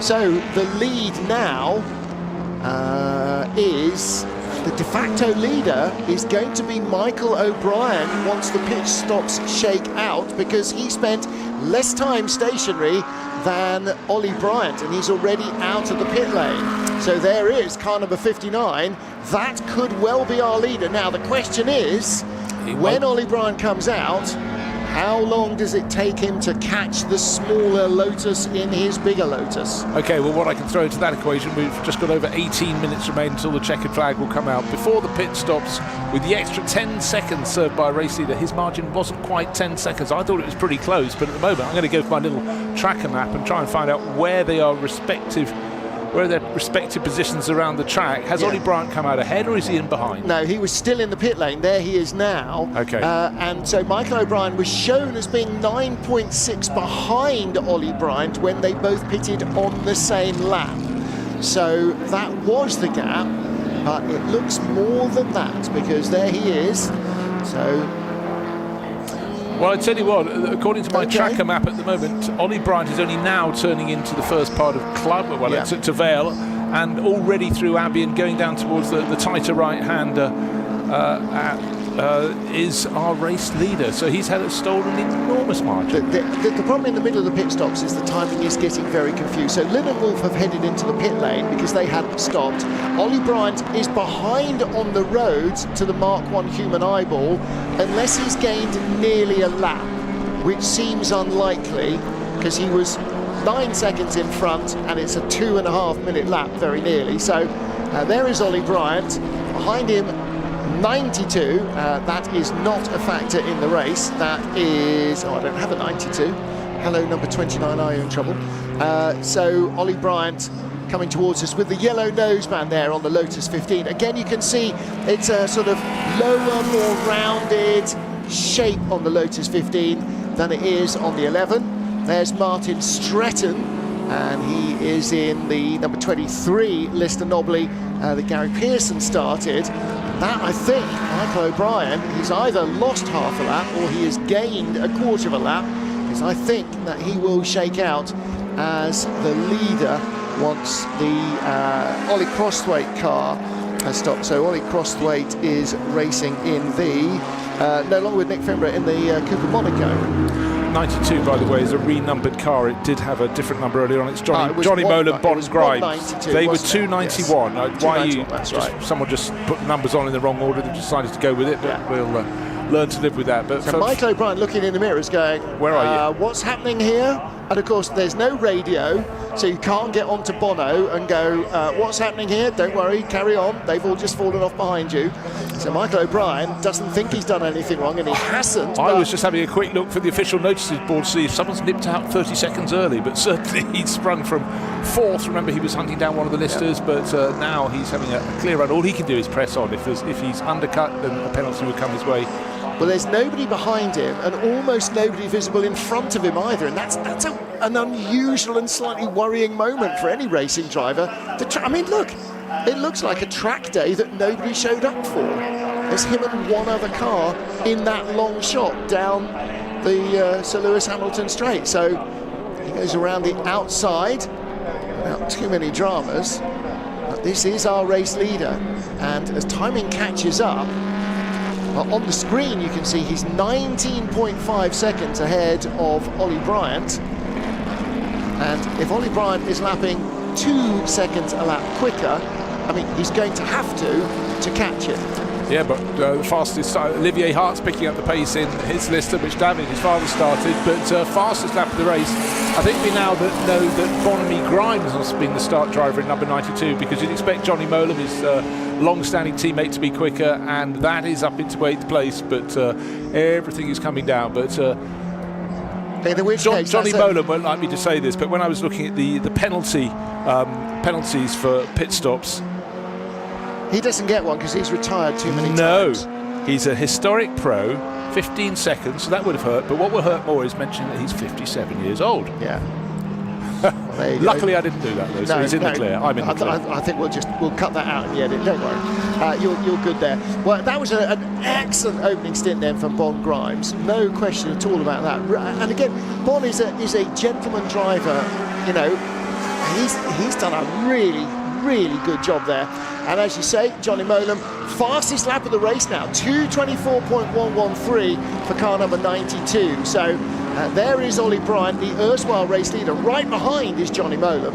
So I apologise to Bon Grimes for not recognising his helmet, but most of the times I've seen Johnny and Bon, they've been in closed cars or haven't had their helmets on. So yeah, whereas Ollie Bryant, generally racing excuse. cars without a roof, you see that helmet with the sort of Union flag design. But I think one of the keys with Bonamy Grimes, his ambition was to compete at Le Mans. It was a long burn project, but some drivers take coaching better than others, and he's chipped away at his performance, but it's an incredibly strong relationship if it's going to work. Yep. And an example in the World Endurance Championship is Darren Lung, who's come in and in no time at all, he's listened, he's learned, he's a clever guy, and he goes away and he crunches the numbers, looks at the data.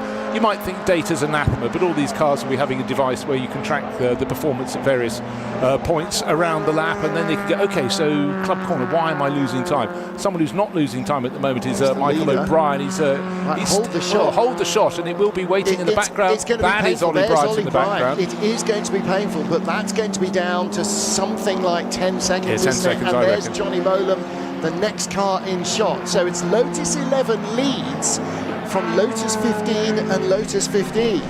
That's really interesting. I don't think we've seen a battle like this. We're used to seeing the Lotus 15s at places like Silverstone and at Goodwood, you know, totally different racetracks, taking it to the big cars very successfully. But this is the Lotus 11. This is a very different car indeed. It's a smaller capacity engine for a start. And the Lotus 11, so successful at Le Mans with Colin Chapman, multiple years the winner of thermal efficiency, the index of thermal efficiency, which is something that the French introduced for small capacity French cars so that they too could win prizes. And then Chapman realised that actually a well-driven Climax engine 1100cc Lotus would thrash a Didier Bonnet or similar DB Panhard, and in terms of going further on less fuel. It seems extraordinary now looking across back, you know, over sort of around 65 years to think that they were racing cars with 1100cc engines or 750cc engines at Le Mans. Imagine how long it took to get down the Mulsanne straight there with your engine going tick, tick, tick, tick. There's a great bit, I don't know if anybody's seen it on YouTube, of Mike Hawthorne driving a D-Type around Le Mans and doing commentary with a lip mic strapped to his chest. And he's in a racing D-Type, talking his way around the one. Oh, there's a bicycle in the way, and there's a cart in the way, and all of this stuff going on. Hold on, I tell you what is going on. This battle for second place, because definitely the helmet there of Johnny Molam in the background, all over the tail of the erstwhile race leader Ollie Bryant, the driver who ran away in the first part of the race. Both of these drivers had a longer pit stop because of their driver ranking, and Michael O'Brien 13-14 seconds the good. But this duo could potentially catch it, but not if they fight, unless they go into an agreement. Okay, Ollie will say, get on my tail, but don't run away from me. You know, we can work together to pull ourselves up towards Michael O'Brien, but I think the clock is ticking a little bit too fast. Second and third close together, but our race leader, he's lapping. Actually, I tell you what, his last lap was 3.5 seconds slower, so they have got the pace. Just don't want to trip themselves up. This is second, this is third, this is Ollie Bryant in number 1, 92, Johnny Molam. Well, the thing for Ollie Bryant, and the thing he doesn't want to do really, is it would be better if he let the quicker car through and slipstreamed along behind Johnny Molam. And Johnny Molam might be a fraction quicker because he's getting a tow from Ollie Bryant. That will obviously help. But yeah, the two of them need to work together, or they're not going to catch this man, Michael O'Brien. So I know the guys very well from Garage, from GP59. And they will be barely daring to breathe now for the last 10 minutes of this race. This could be a massive result for them. Yeah, Graham Goodwin's just done the numbers. He said at this pace, the second and third place battle ought to be able to catch race leader. Just noticed half a lap or so ago that driver 92 starting to get a little... Oh dear. Race is over for the leader. A short stop for the Garage GP59 car. That's a real shame. Okay, but notwithstanding, I suddenly think it's looking very good for Ollie Bryant, because obviously that will mean he'll be in the lead. But more than that, he's starting to drop Johnny Molam. Johnny had been getting a little bit loose in behind, a lock up here and a running wide there. Saw them coming out of Aintree onto the middle of the circuit straight, and Johnny was a little bit loose in the background. So he's pushed really hard. He set the fastest lap of the race. And then Ollie Bryant's gone, you know what, I can go faster than that, and he has just done that. Built a bit of breathing space. 2:23.406 for Ollie Bryant with the yellow noseband. He's just creeping away from Johnny Molam, but heartbreak for GP59 and for Michael O'Brien. A pit stop that was too short, and they, I'm sure, felt that they had done everything correctly, and they got him out in the lead. Both these cars had longer pit stops as a result of having pro driver penalties, but nevertheless a drive-through penalty for car number 59. And again, without the radio, I'm not quite sure how you signal that to the driver. Not many pitboard kits don't come with drive-through penalty board markers on them. So it may well be that he's not informed of that until the end of the race. What we don't know is how much they undercut the time for. Just remember, without any driver penalty times, it should be 80.1 seconds. That's 60 seconds at a standstill plus 20.1 seconds added to it, which is the time it will take you from the pit-in area to pit out. But here and now, it's Ollie Bryant leading this race by 0.8 of a second. Here he is, car number 1, green Lotus 15 with the yellow noseband. And in behind 92, Johnny Molam could still take this. And of course, they don't know, I would suggest, just yet they're fighting for the lead of the race. They'll be thinking, we're just going to catch that runaway car. In fact, they may not have been aware how far ahead Michael O'Brien was, because he was so far clear they couldn't see him when they came out of the pits. They go past the absolute behemoth that is the Cooper Jaguar of Guy Harmon. It's an absolute monster of a car, isn't it? The blue whale of 1950 sports car racing. And still Ollie Bryant ahead of Johnny Molam. 2:23.406 last time around, and an even faster first sector on this lap, but they're in traffic now, and that's going to take a little bit of a sting out of the tail. Going by Ben Eastick's long nose D-type. So the second iteration of the Le Mans D-Type with the fin and the long nose, more aerodynamic. And again, it absolutely shows. I mean, the D-Type was the bee's knees at Le Mans, but it was robust enough and great down the straights. But around here, just cars from a few years later, like these Lotus 15s, just so much more nimble. And Ben knows that D-Type just unbelievably well. Been racing it for years and years and years, but you cannot keep the tide back when it's flowing like this. Johnny Molem's come right back into this equation. Yeah. And I do hope they both know they're fighting for the lead, not for second place overall. Admittedly, maybe it wouldn't change anything, but just something in your psyche. Shall I go for an outright, is thinking Johnny Molem. Well, Johnny Molem has just gone faster again, 2:23.2, the new fastest race lap last time round, so he is now breathing in the exhaust fumes, few that they are, from the Lotus of Ollie Bryant.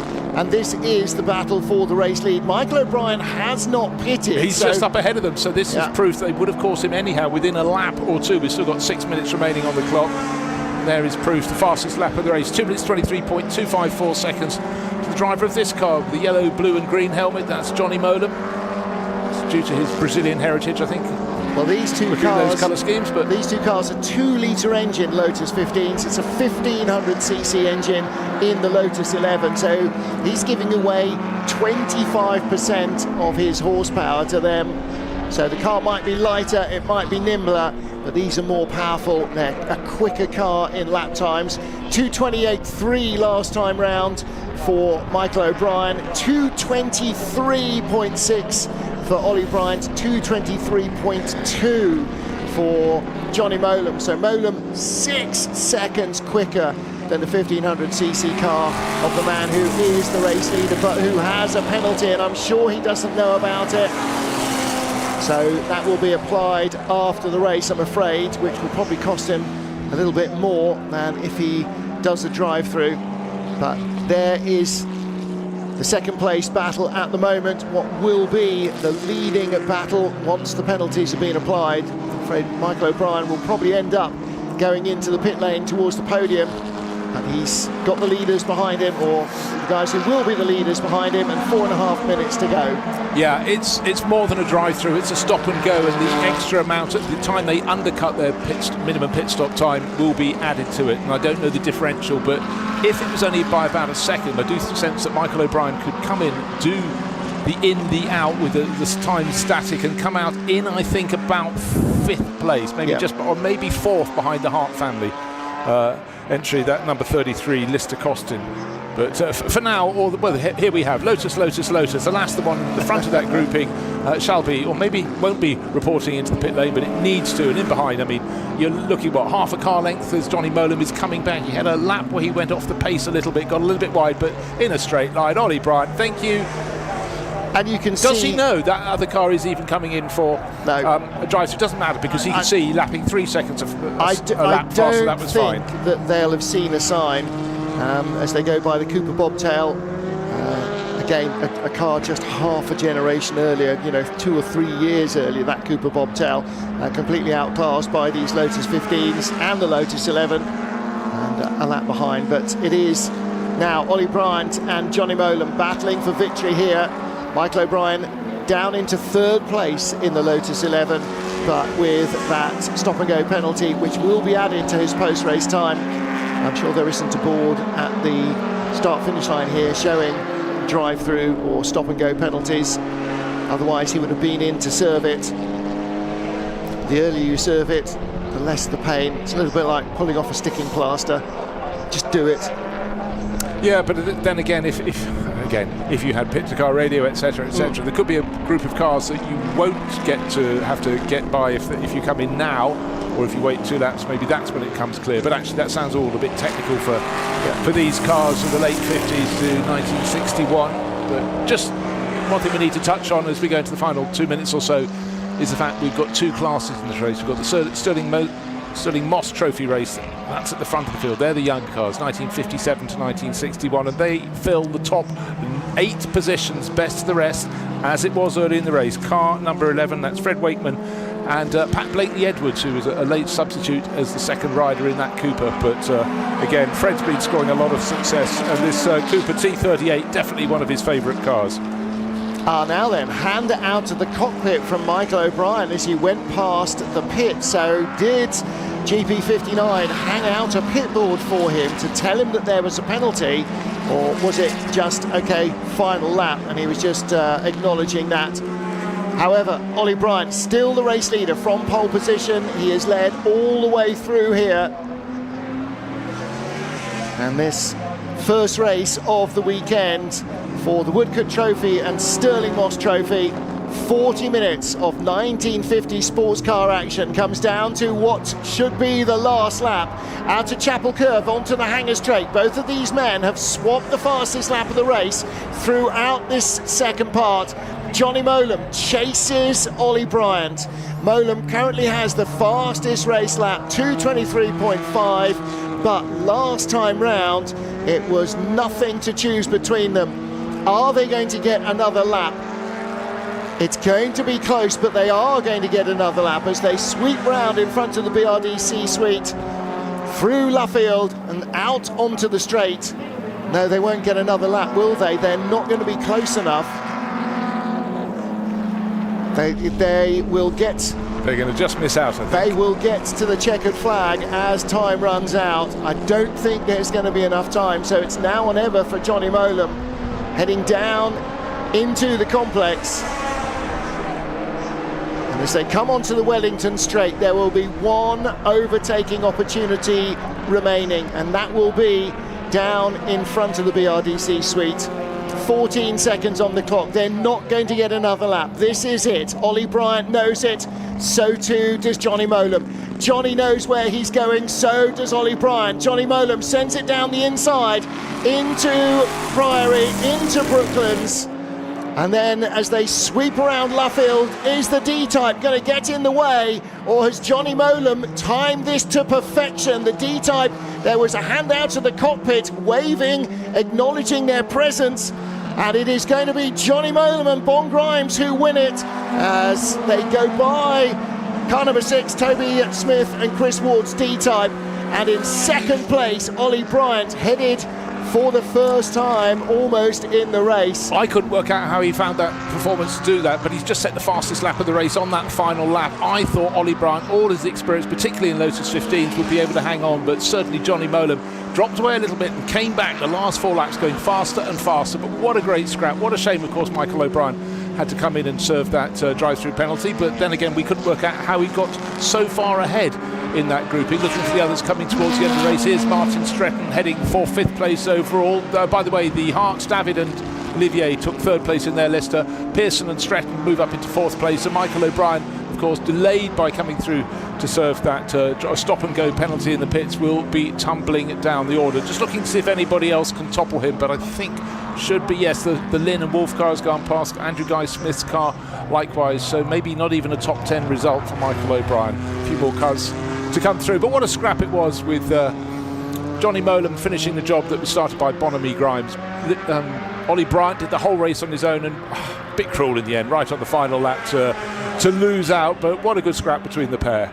But it could, yeah, I mean, there is some suggestion maybe. I'm looking at his last lap time, 2 minutes 23.6. I don't know if there was a problem, but maybe he missed a down change going into Brooklands, maybe ifs and buts. But beautifully driven by Ollie Bryant. And for Bonamy Grimes and Johnny Molam, well, what a stint they had. A 2-driver combination for them, and they made it work. Car number 11 is going to come home. That's the car that wins the class for the older cars, and great to see the Woodcote Trophy race will go to Pat Blakeney-Edwards, who brings it home, and Fred Wakeman, who started.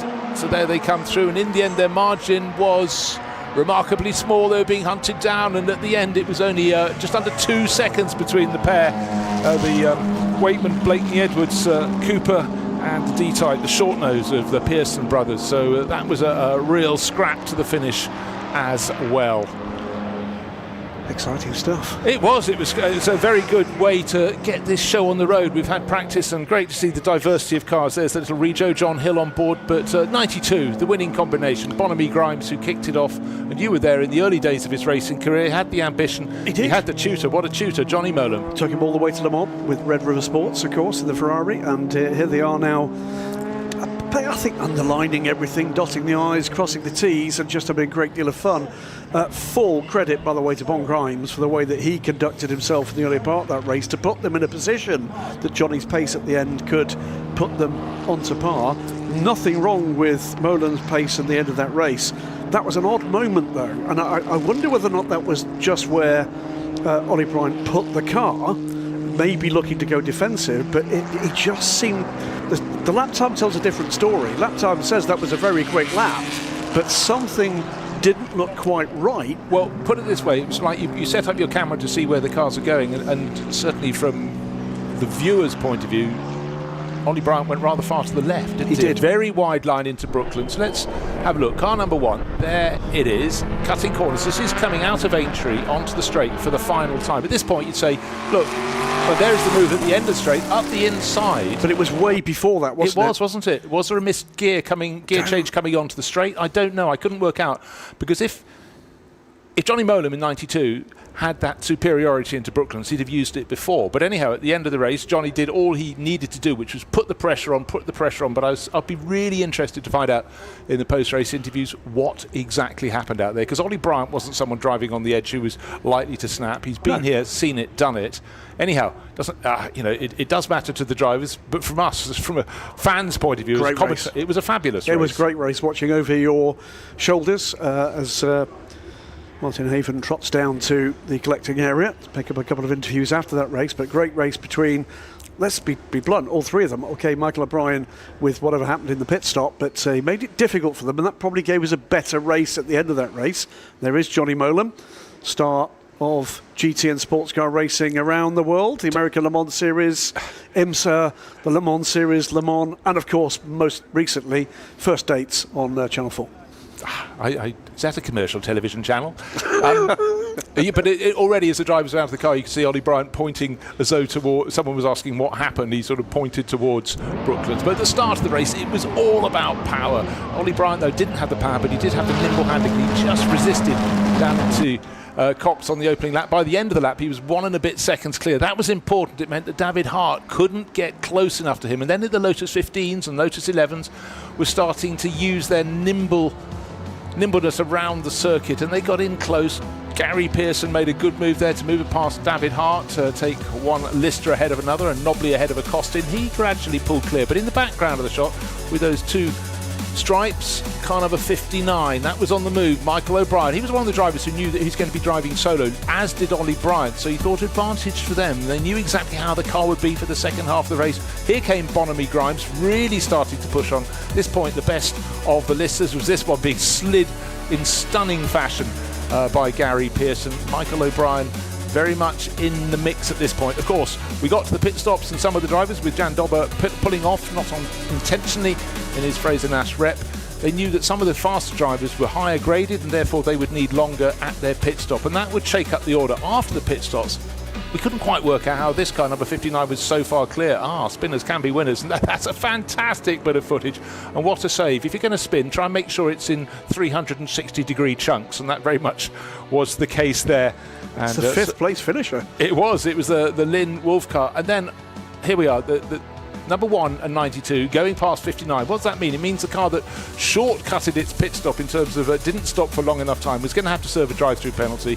Michael O'Brien came in, but that scrap went all the way to the finish. What fun, and the people looking down from the BRD suites would have enjoyed that very much. But eventually, victory by just about nothing, under half a second. Bonamy Grimes and Johnny Molim ahead of Ollie Bryant, 2 Lotus 15s at the front. The best of the big bangers in behind, if you can call them that. The Lister costing of David and son Olivier Hart, and then certainly getting in towards the end, Gary Pearson, Martin Stretton, they were making progress. Maxwell Lynn, that car having a spin. Andy Wolf sharing that. 5th place for them. Andrew Guy Smith in his Cooper Monaco 6th. And Michael O'Brien chastened and 7th at the end. The stop and go hurt him big time, just finishing ahead of Ollie Crossway. Down in 9th place overall, winning the Woodcote Trophy by a small margin, 1.7 seconds I think it was. Fred Wakeman, Platt Bateney Edwards in their Cooper, just ahead of the Pearson brothers, John and Gary, in their Jaguar D-Type, who took 10th. So 2 battles within an overall race, plenty of entertainment, and as you can see, the results are listed as provisional, but that would be, I challenge anybody competing in that race not to have had fun. That was great stuff. Great to watch. Beautifully called by yourself and Martin.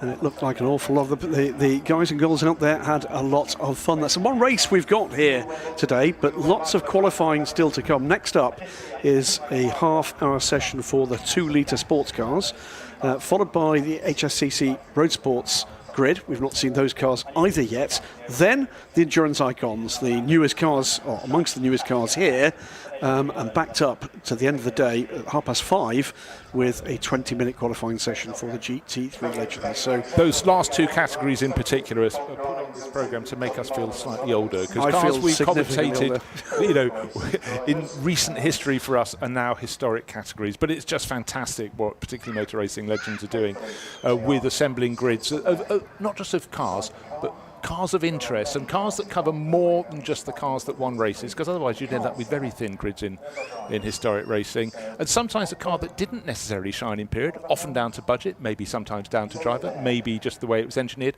can have another life in which they can be far more successful. We've seen that in historic Formula 1 racing over the years, and in fact look at our GP Icons grid and it's very different indeed. But Bonamy Grimes and Johnny Molam, Johnny doesn't even look as though he's been out in a race, but they certainly had a race through to the finish.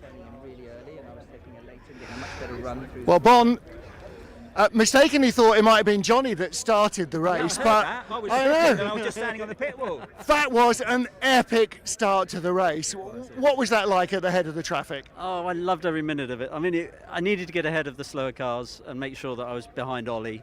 So it was quite tight through the first few corners, but everybody gave everybody room, and then we kind of broke the toe, and then we were off. And then it was a question of trying to be consistent in that car. She's tricky to get consistent, and that was my problem yesterday in testing. So I just tried to get my head down and follow Ollie as close as possible.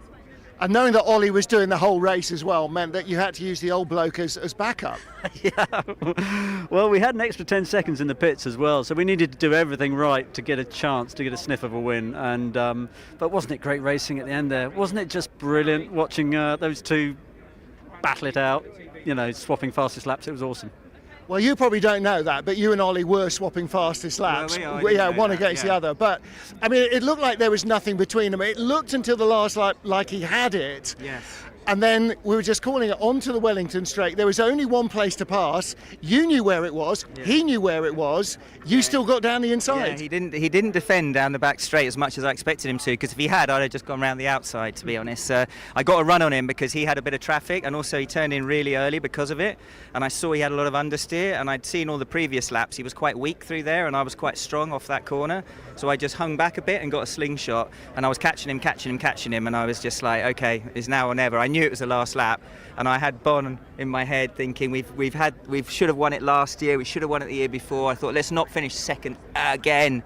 So I just sent it down the inside, and then of course with this car, just trying to, as Bon will tell you, trying to get the thing stopped when you've got more steering angle on. But Ollie gave me a bit of room on the outside, and I was relieved to see the checkered flag, I'll be honest. That's what great racing is all about, though. Mutual respect and equally balanced cars. I mean, it was fantastic to watch. It must have been great to drive it. It was lovely, and I have to take my hat off to Bon, because we worked out with the extra penalty that we had, and I hate it when I have more penalty because I feel like I'm dragging him back if I've got a penalty because he's driving with me longer than some of the others. But when I came out, I pushed like mad, and I watched Ollie's times, and they weren't that quick. And Bon was able to match him within a second and stay within 6 or 7 seconds, and I thought, you know what? I can maybe do this if I can lap at the pace I know I can. And when Ollie saw me behind me, he picked up the pace pretty quickly, so I think maybe he'll regret not pushing harder in the first stint. But it was just a sweet moment, but Bon set it up beautifully to allow me to do that. Fantastic race to start the racing action here at the BRDC Classic. Congratulations to Bon Grimes and Johnny Molam, our race winners in the Stirling Moss Trophy. Well, thank you very much. It's great when you get a sort of forensic answer to a question. And again, it's a great interview from Martin Haven down there, but it's drivers who can analyse why they achieved what they achieved. It's always a sort of helping hand. But, you know, they had to fight for that. Well, that's the beauty, isn't it, of having full professional drivers, international quality drivers like Johnny Molam, involved in this, and he told the tale perfectly. But for me, he did it beautifully as well, not just as the driver coach, but as the team player. He's absolutely right. Bon Graham set that up beautifully. And Johnny, taking a look at just what pace was going on with Ollie Bryant, realised the opportunity was there after, he said, 2 years of finishing second at the race meeting here. Not the same race meeting, but the same effective fixture. They come away as winners in, well, what for now will absolutely stand as the race of the weekend. Yeah, it's right up there, right up there. So, yeah, 3 days of racing. This is the only race. Again, maybe a slightly delayed start to the next qualifying session, which is for the glorious 2-litre sports cars.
So, just waiting. This was the Paul Pochchiol Jaguar, which is just being waited to be lifted. It sort of parked on the exit, well, the approach to Maggots, if you will, so it didn't quite commit to the corner. Clearly driven smoothly into retirement. I wonder if they're going to tow it rather than lift it. It has got a lift bar on it, hasn't it? But they are going to tow it. So that is a very valuable motor car, so whatever they're doing, they're going to do it very carefully. Yeah, if you're the owner, don't look now. And then the next item out on the track, qualifying for the 2-litre sports cars, exquisite little sports cars from the early 1970s that anybody who gets on board them now just absolutely raves about them. Well, a great tale I'm going to tell once we get these cars on track. I did have a conversation a little earlier with a very well-known driver. Was he Danish? No, but there's another tale about him. There you go. Don't watch, don't look. Oh, it's fine. Just about how, despite how old these cars now are, how much they're a crossover to modern racing.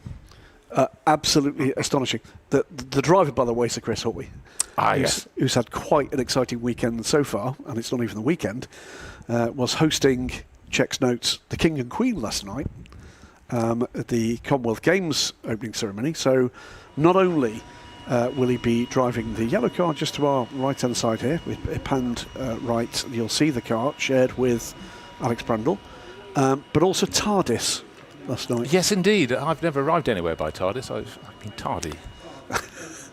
But was explaining, he's done a short test in this car with Alex, and it's one of our other big name cars, magnifying glass, blah, blah, blah.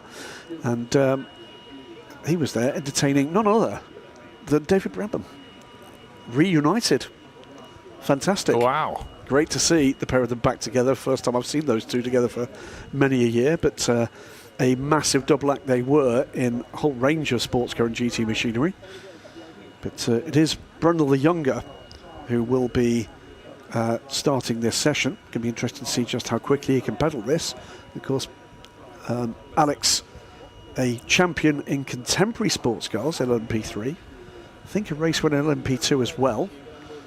And now, with the help of Adrian Flux, a major force in historic racing. He has a lot of machinery. He's got a Ford Mustang here. A driver who shared that car, in fact drove it in the first half of the race at Brands Hatch a few weeks ago for the London Trophy, was Chris Harris, of course, a man who can drive and talk at the same time, and he absolutely raves about it. And he was originally supposed to be on this entry list for this weekend, but then Chris Hoy, threw his trump card into the ring and has been given a go. And what they rave about these cars isn't just how nimble they are, it's also the engines are exquisite. So this is the podium ceremony. And again, there'll be engine notes. We like engine notes. They'll be in the background. And Jeremy Vaughan of the Royal Automobile Club out there to welcome on. Here comes Gary Pearson and John behind him. So the brothers, this is the Woodcut Trophy. This is for the older cars. Remember, they chased down Fred Wakeman and Pat Bakeney. It was 1.5 seconds they fell short. But here comes Fred Wakeman, and in behind is not Pat Bakeney Edwards, so maybe it was Mike Grant Peterkin after all. So we had some very late changes, but certainly Fred is the driver on the left-hand side of the shot there. And it is Mike Grant Peterkin. So thank you very much who changed the change, but victory for them in the Woodcut Trophy. Yep, so this is the podium for the older cars. And Toby Moody sachets in there with, I'm sure, some fantastic questions for these guys for trackside audience. And they had a very close finish indeed, didn't they? Was it 1.7 seconds? 1.7 seconds, so it was closing. But now the only car in the 2-litre sports car race with the roof is the Chevron, just going out of shot. But think Lola's by and large, and there's an ex-Joe Bonnier livery, but also some unusual ones in the mix as well. Car number 63 is the very little known Vogue, not Vague, it's the Vogue. And that was a car that sort of raced on in Thunder Sports afterwards. But this was a championship that started in 1970. Joe Bonnier won it. He was in a Lola. He became like the Lola agent in many ways, particularly to the American market. The following year, 71, certain Helmut Marko took victory. 72, not in a Lola this time, it was Arturo Mezzario who took the title. 73, Chris Craft of the Lola, the Crown Racing entry. 74, it was all about Alpine. And they took first, second and third of the championship. Alain Sepaggi beating Gerard Larousse and Jean-Pierre Jabouille. And it was a time in which they decided with the Alpine Renault money to invest big time, and nobody else could live with the money that was being put in. But here's Jan Magnussen leading the way around, and he's had some epic races over the last couple of years for in the 2-litre classes. He hops from Lola T70s without a blink of an eye into a little Lola sports car. It just goes so well, but they're small, they're neat, and as you said, they still could look modern. They do look modern, and I say, chatting to Chris Hoy, remember Chris has raced a near contemporary LMP2 car at Le Mans and finished famously in 2016, the famous race where the Toyota stopped on the line for the start of the final lap. And he says, look, I was massively surprised. It's something like, what, 280, 300 horsepower from the 2-litre engines in these cars. Massively surprised by just how many touch points there were to the cars he got to race. He said, it's basically like a little high-powered Radical. Yeah, in fact, you could. The dynamics of each would be interchangeable, but they're glorious-looking cars. The Chevron there is very pretty, and when you want to explain aerodynamics, you can see the airflow over the top, and what gives it the downforce back, that tiny little gurney flap, just literally sitting up by about an inch proud of the bodywork. Other cars doing things differently. The Lolas, it's always great when you've got particularly a couple of manufacturers building cars for lots of people, and it was really Lola against Chevron. They were the sort of the bulk of the runners, the odder seller too, but have always been popular. A lot of these raced on for years. They very quickly went from being contemporary to being on the historic scene. But this is qualifying. Just remember, it's not a race. We've just had the Royal Automobile Club Stirling Moss Trophy and Woodcut Trophies, but this is qualifying for these runners. Talk to Jan Magnussen about driving these cars. He thinks they're fantastic. One thing he pointed out when I spoke to him at Spa, he said, you're quite exposed, even someone as short as Jan in the cockpit, because look at my thumbnail. And a great ball of rubber had come in and whacked him on the thumb when he was holding the steering wheel. Wow. So I thought, maybe it's me being a little taller, because I've always adored these cars, could have a crack, but Jan drives these really well across Europe. What's been lovely in Jan Magnussen's era with these cars is it's lifted his spirits again.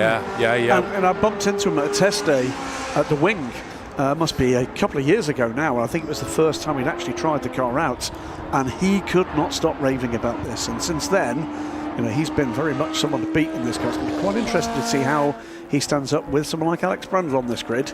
Oh, yeah. I mean, he gets to race these cars more because he races in the Le Mans Classic series around Europe in these, often chasing down cars with 3-litre engines with his 2-litre, and with his driver handicap, they make him have a longer pit stop. So if he's going to come good, it's going to be in the final few laps. This is going to be good fun. This is an ex-Guy Edwards car, which obviously is prescient because Guy just died about a month ago, didn't he? But typical of the period. Look at that blue chip sponsorship. Barclays International, other people got their local garage to sponsor them, but Guy Edwards went far further up the tree, or shook the tree harder to get the money out, and Guy went very, very well in the European 2-litre series in period. As I said, it was a short run series, but it certainly was impressive. But really, as you've seen, Graham, over the years, if you have someone that comes in with a big budget and they steamroller the championship, what happened with Alpine when they came in 1974, they decided to try Formula 3. They were trying Formula 2. They went on to Formula 2 the year after this. They went in with a big budget with top young French drivers, and the others just couldn't compete with it, and in many ways it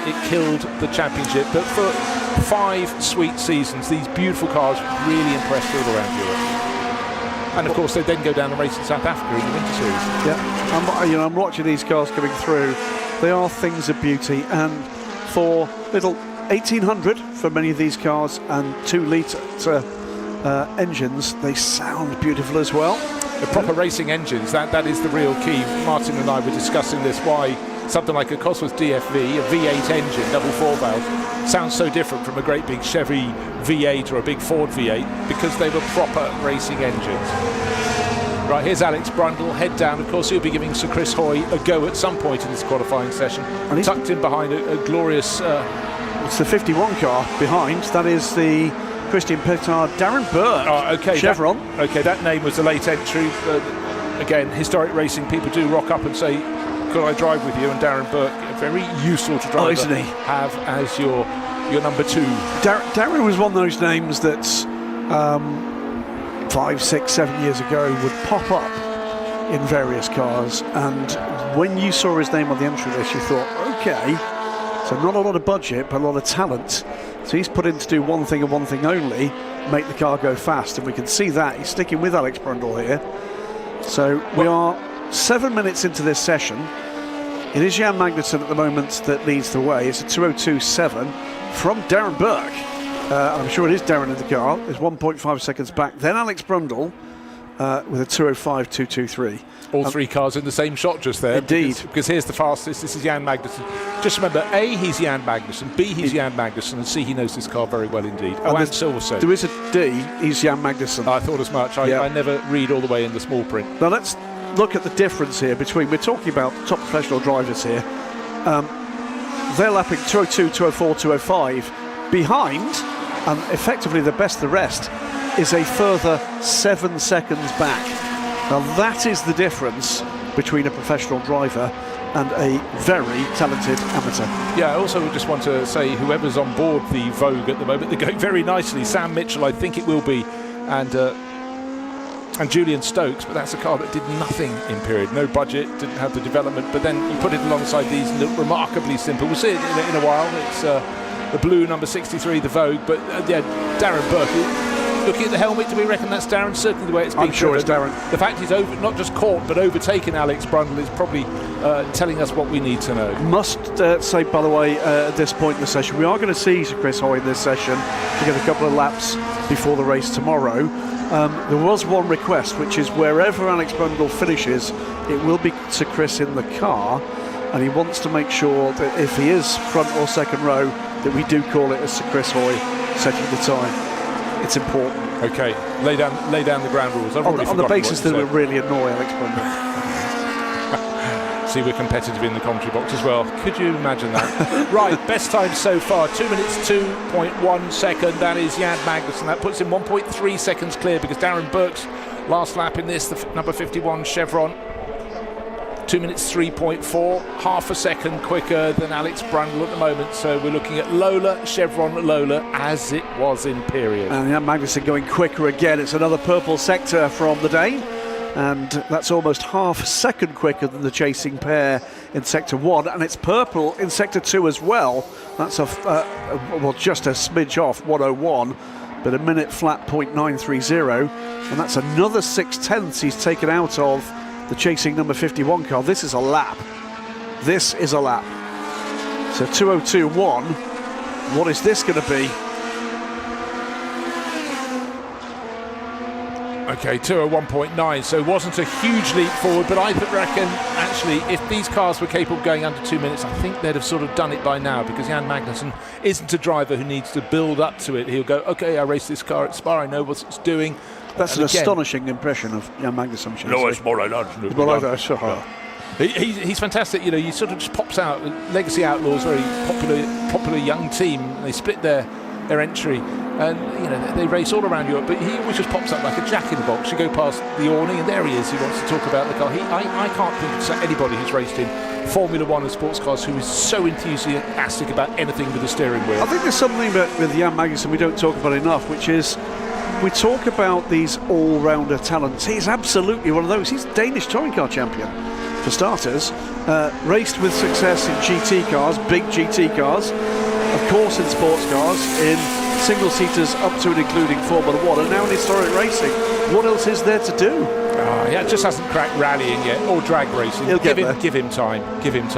Right, great to see some of these historic liveries as well. Kind of a 65, one of the many Lolas. That's Diogo Ferral's car. He's shown with Martin Stretton, so that'll be well balanced. But it's oh dearie me, didn't expect the 7 car. Yeah, this is one that I hadn't seen before. Maybe it hasn't had as much preparation. Graham Edelman sharing with George McDonald.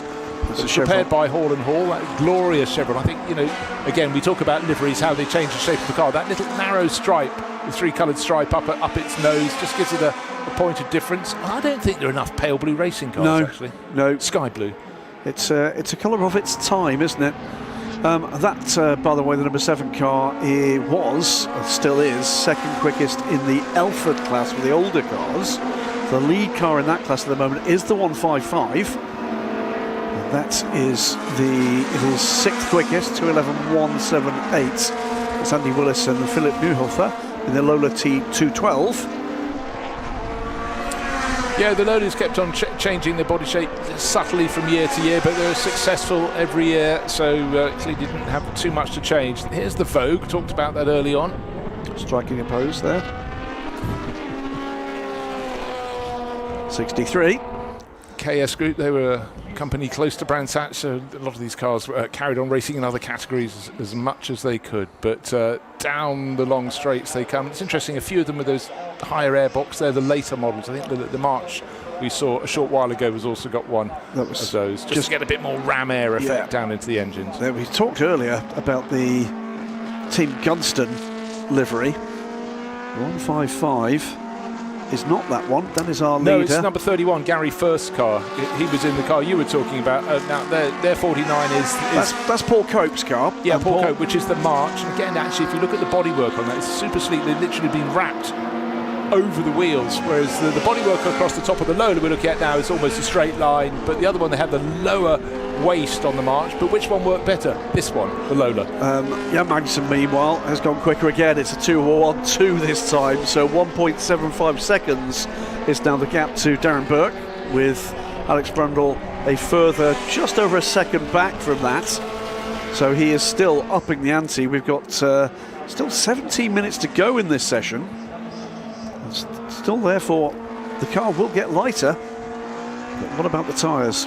And the tyres, Bruce. And the tyres indeed. I want to go back to the number 31, the Gary First car with the Gunston livery. That was because it went down and raced in the Springbok Series in South Africa.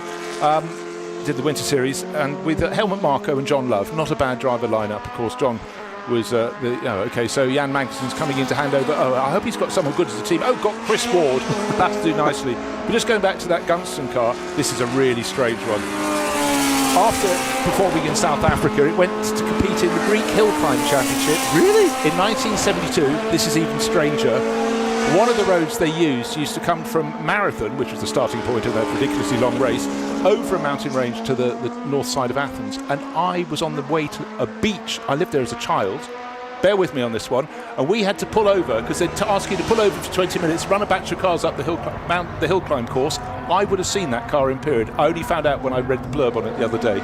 I mean, where does that stand in terms of your introduction to proper international motorsport? I would have watched in the very late 60s, no, maybe start of 1970, then we moved to Greece when I was a child. That's astonishing story. And that's the first time I saw Alpines. Alpine Renaults, the A110s.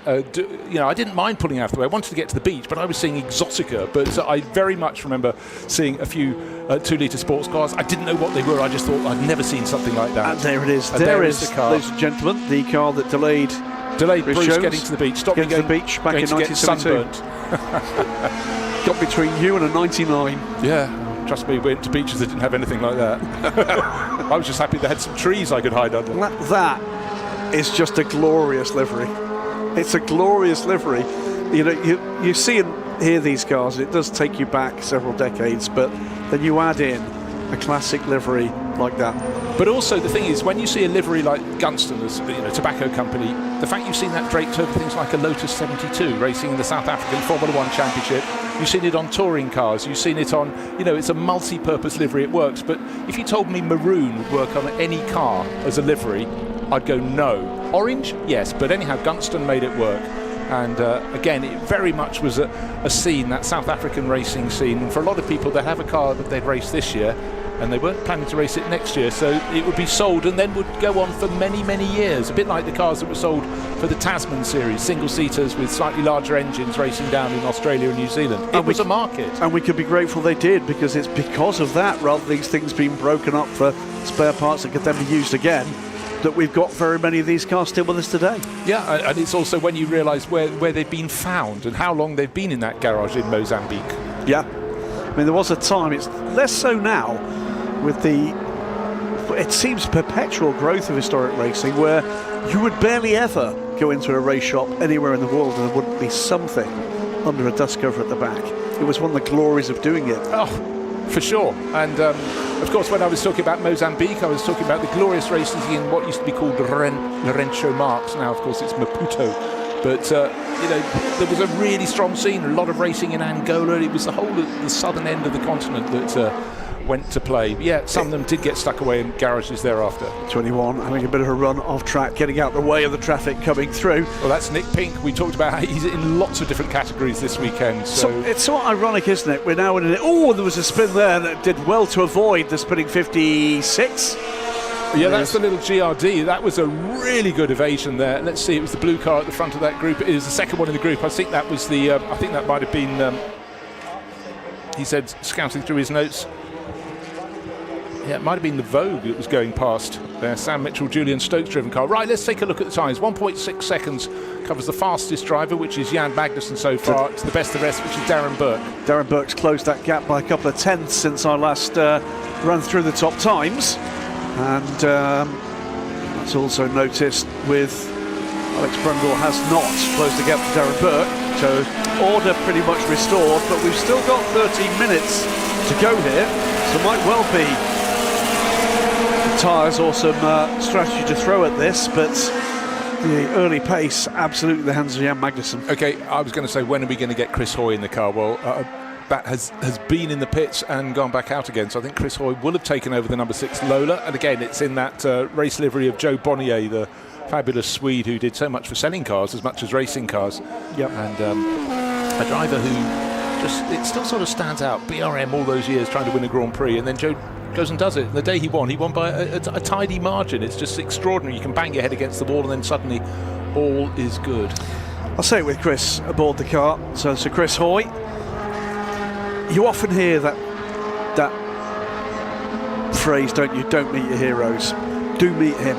Absolutely. He is an astonishing man, and the world is aware of Sir Chris's travails health-wise, his cancer diagnosis, and the tireless work he's done since then to raise funds for cancer charities. Came in and talked to us at Le Mans on the World Feed a couple of years ago after taking part in the Mustang Challenge, and we'd all said, myself and Martin and Davidson. We're not going to ask him about his health, but he raised it. I tell you something, I was in bits after that interview, absolutely in pieces. That is one astonishing human being. What astonishing.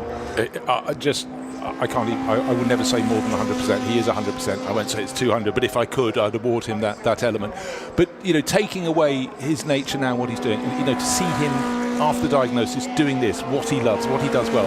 I remember when he crossed across, you'd have met him exactly the same time. He came across LMP3, I think I met him at Imola, and he was just the nicest guy. My main concern was how could he get his thighs in the cockpit? Because, of course, from cycling, he was supersized. Well, he had to trim himself down. No, they built a Radical SR1 to fit him for his first year. Because you're right, his supersized thighs would not fit in there. And by then, by the time he got to LMP3, he'd trained down with a different kind of, so his body shape completely changed. But I did a little bit of work with him for Nissan. They were stretched thin in those days with GT Academy, and he's remembered me from there. And he's just the loveliest man. I'm privileged to know him. You know what he is? Well, of course you can say this with someone with 5 Olympic gold medals. He's a proper sportsman. But, he understands what is required of him. 6 gold medals just gone up. Thank you very much, Martin Haven, cycling correspondent to Silverstone TV. But still wearing his cycle clips. Indeed. But he's away he goes, just holding up at the moment the 30 car, which is behind him. That is the Pete Fist pedalled Lola T290. Right, I tell you what's going to happen. Remember, the first 3 cars were way clear of the rest. The car in 4th place is closed in. Why? Because they put Martin Stretton on board. It's number 65. He's showing with Diogo Ferrao. It's a 1973 Lola T292. And closing in, well, we'll see what happens later, but the session is into its final 10 minutes. Still the margin 1.6 seconds, but Chris Ward is now in the number 70 Barclays International Lola. That was the one with the pale blue livery. We saw Jan Magnussen get in, get on, and get out clear of the rest of the field early on. This is just watching here with Sir Chris, head of the number 30 car. Well, these are 2 of the non-professional drivers, but obviously experienced drivers. It's what you've got to look forward to the racing to come this weekend. There will be battles up and down the order, whether or not the pros are in the car or they're not. Right, the car that's bottom of the pile, we were just looking at it, it's the topless car, which has got an interesting history. It was sold to Japan in 1972. They didn't have a scene like this, and they wanted to start developing teams to go and compete at Le Mans. So this is a car, like so many, being tucked away, out of sight, out of the historic racing scene, but brought back in. So there are some very clever agents around the world sourcing cars from all sorts of locations. We'll get, when we get to the endurance icons later, we've not got the Porsche RS Spider that is campaigned in the Legends of Le Mans series by Francois Perraudot, but the story behind that car very similar. Francois bought that car, effectively a brand new RS Spider. Why? Because the team that actually raced in period, instead of buying a spares package and a crate, bought an entire second car and never raced it. So bought effectively an unraced, completely fresh Porsche RS Spider, and there are plenty of stories like that around in historic racing. No, there really are. Just don't be confused if you saw a car you thought was Chris Hoy. That's number 6. 86 has the same livery. In fact, it's a car with a more storied history. It's also a Lola, but it's the one that Joe Bonnier used to take that first title, 1975 wins. Big, the seasons were only about 7 or 8 races, so 5 wins showed Joe Bonnier was top of the pile. Sparking away the number 63 car, and that is the 5th place car, Mitchell Stokes machine. And it also gets us prize for the best evasion when a car span in front of it's a 4-car group, and somehow they splintered around that out in the loop and got away with it. So the Martin Stretton car has been in, is back out now. Yeah, it's in and out, isn't it, at the moment? It's the moment looking for a second row start for the race. Great to see these cars in pack action this weekend. 17 2-litre sports cars on this grid. It's a good field, and again, these are the sort of numbers that are going to grow. Now they've got a proper championship under Motor Racing Legends. They will grow because they are exquisite. And I can't think who I was talking to. Someone who doesn't race one of these, looking at them yesterday, he goes, I will race these because these are just fantastic. Yeah, it's a funny thing, isn't it? This community of historic racing. I was chatting away to one of the LMP2 drivers, talking about the costs involved in historic racing. And, you know, this is a very social scene. It's a scene where between the drivers and their partners and their families, and you're seeing a lot of second and third generation racers in historic racing. You know, motor racing legends have completely, it's called the Generations Cup, isn't it? Generations Trophy. It is fantastic. And if you don't know what we're talking about here, it's generations is the clue. Family members. You can have a father and a daughter, father and a son, mother, son, grandfather, grandson. And there's one case where one of the drivers in his 80s, he's not the debutant, his son in his 50s is. But so they're going at all sorts of different paces. In MGBs. In MGBs.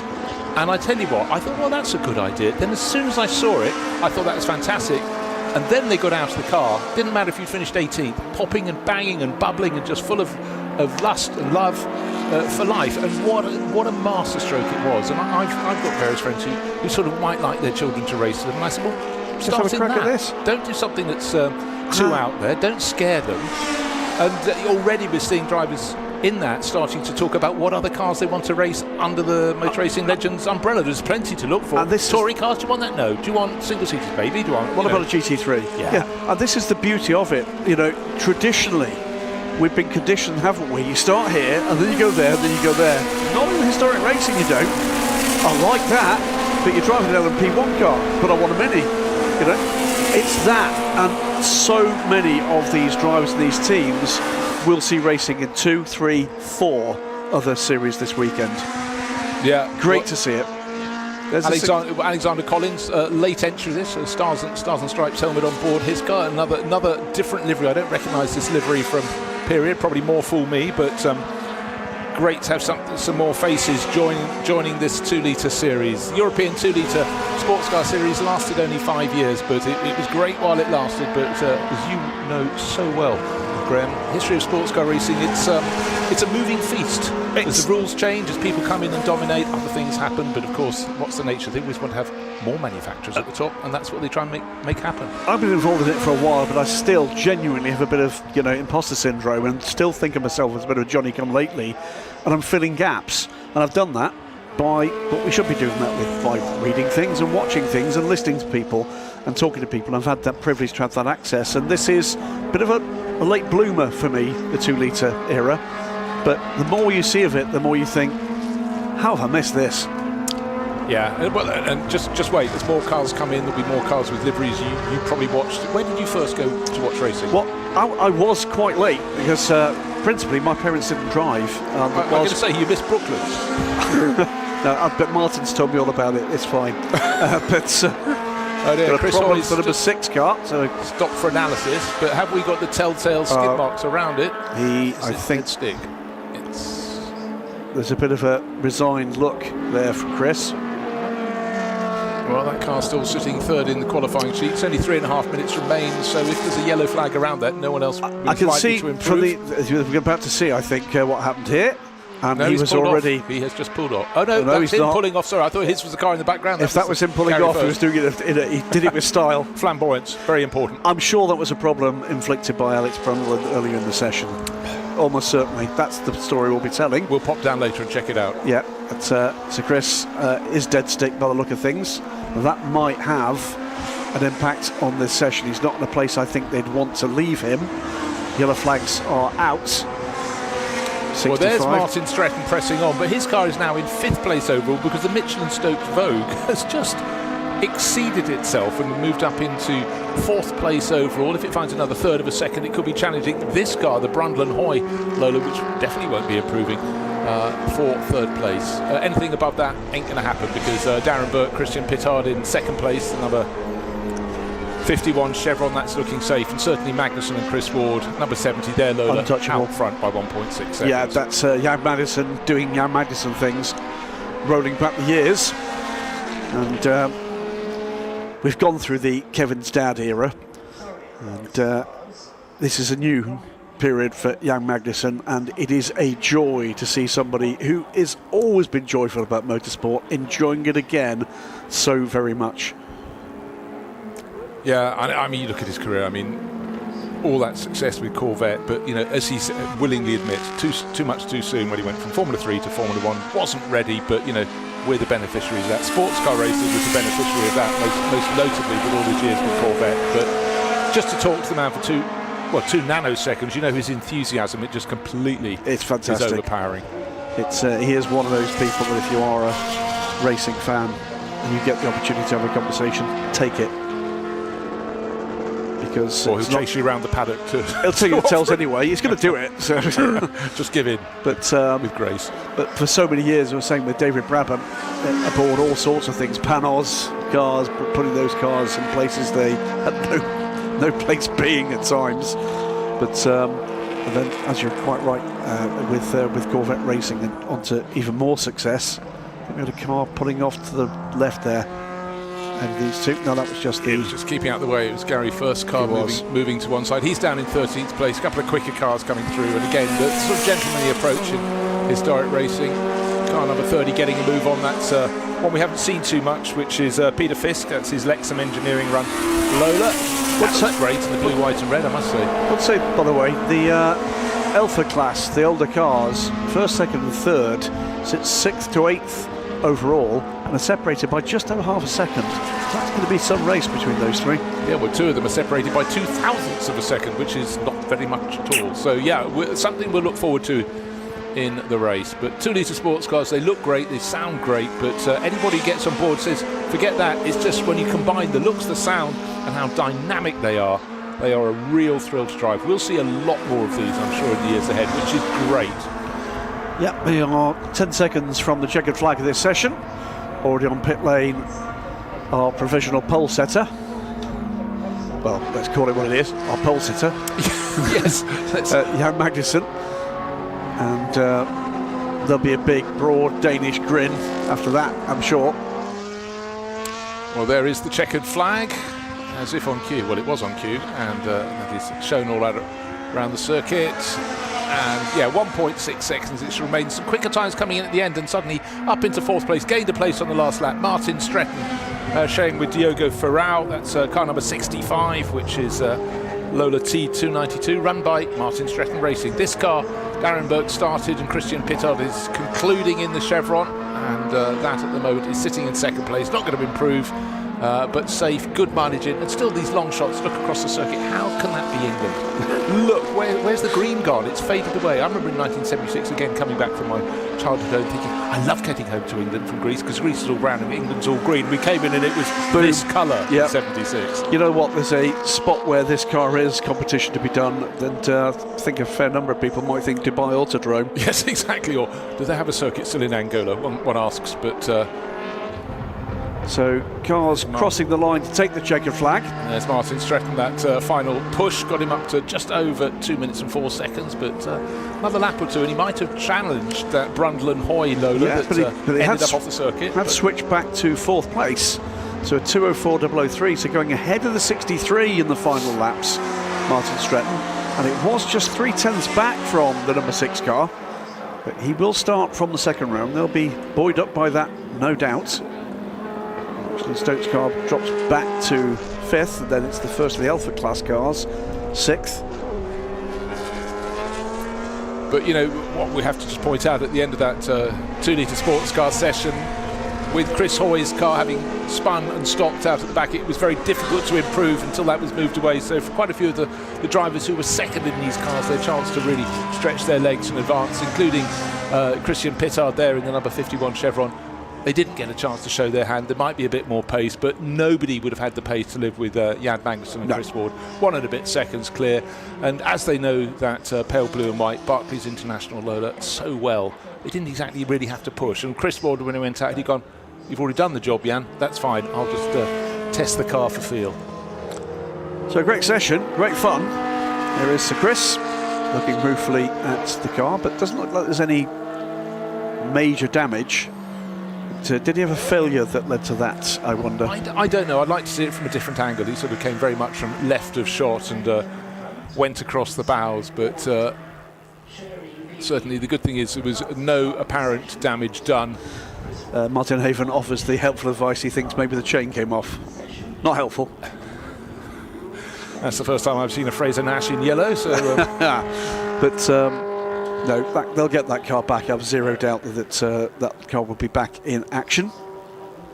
Well, you hope so, because also having heard Chris when he was with Chris Harris talking about testing this car, just loving it, and I think it's so incredibly down. That number, of course, the number 7 Chevron had been sitting quite a while at pit in, just behind the brown grass, on top of the brown grass, our commentary position, just around the left-hand side. It does, doesn't it?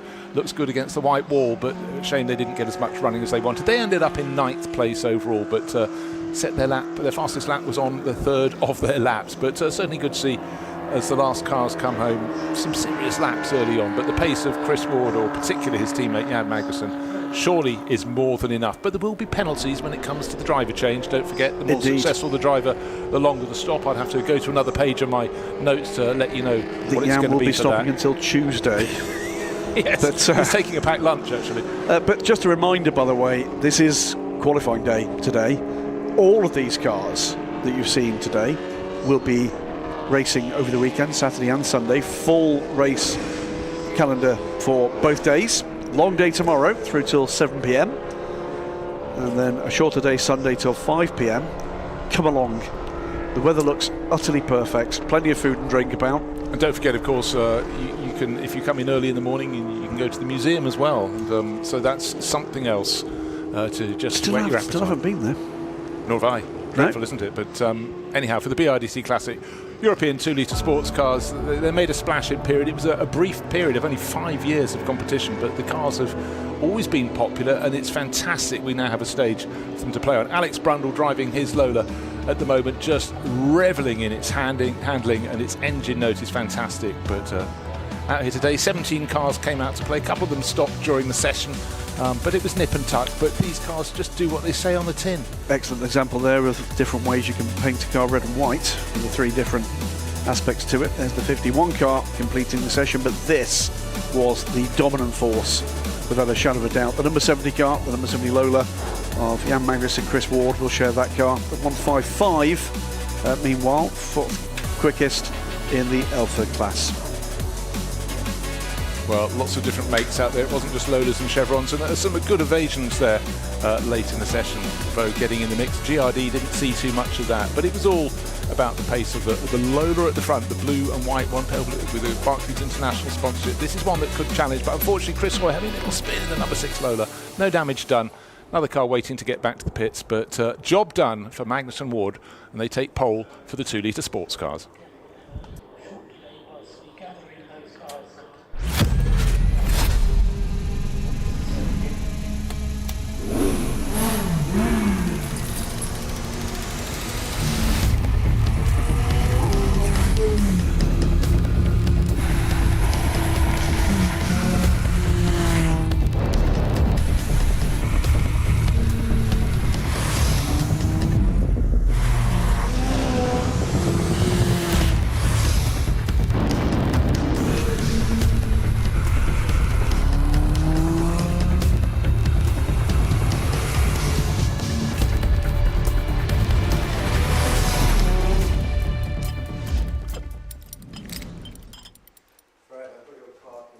Just to think, for 75 years, all the greats have raced around this track.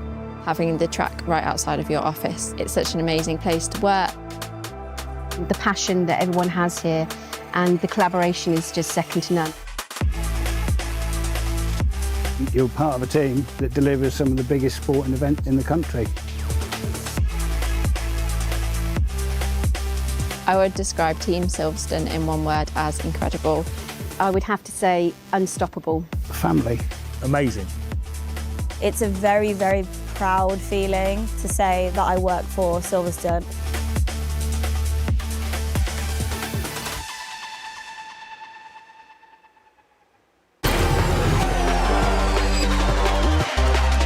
It's lights out.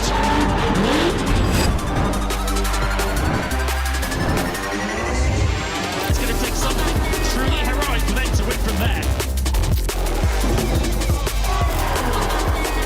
Can you believe what you are seeing here at Silverstone?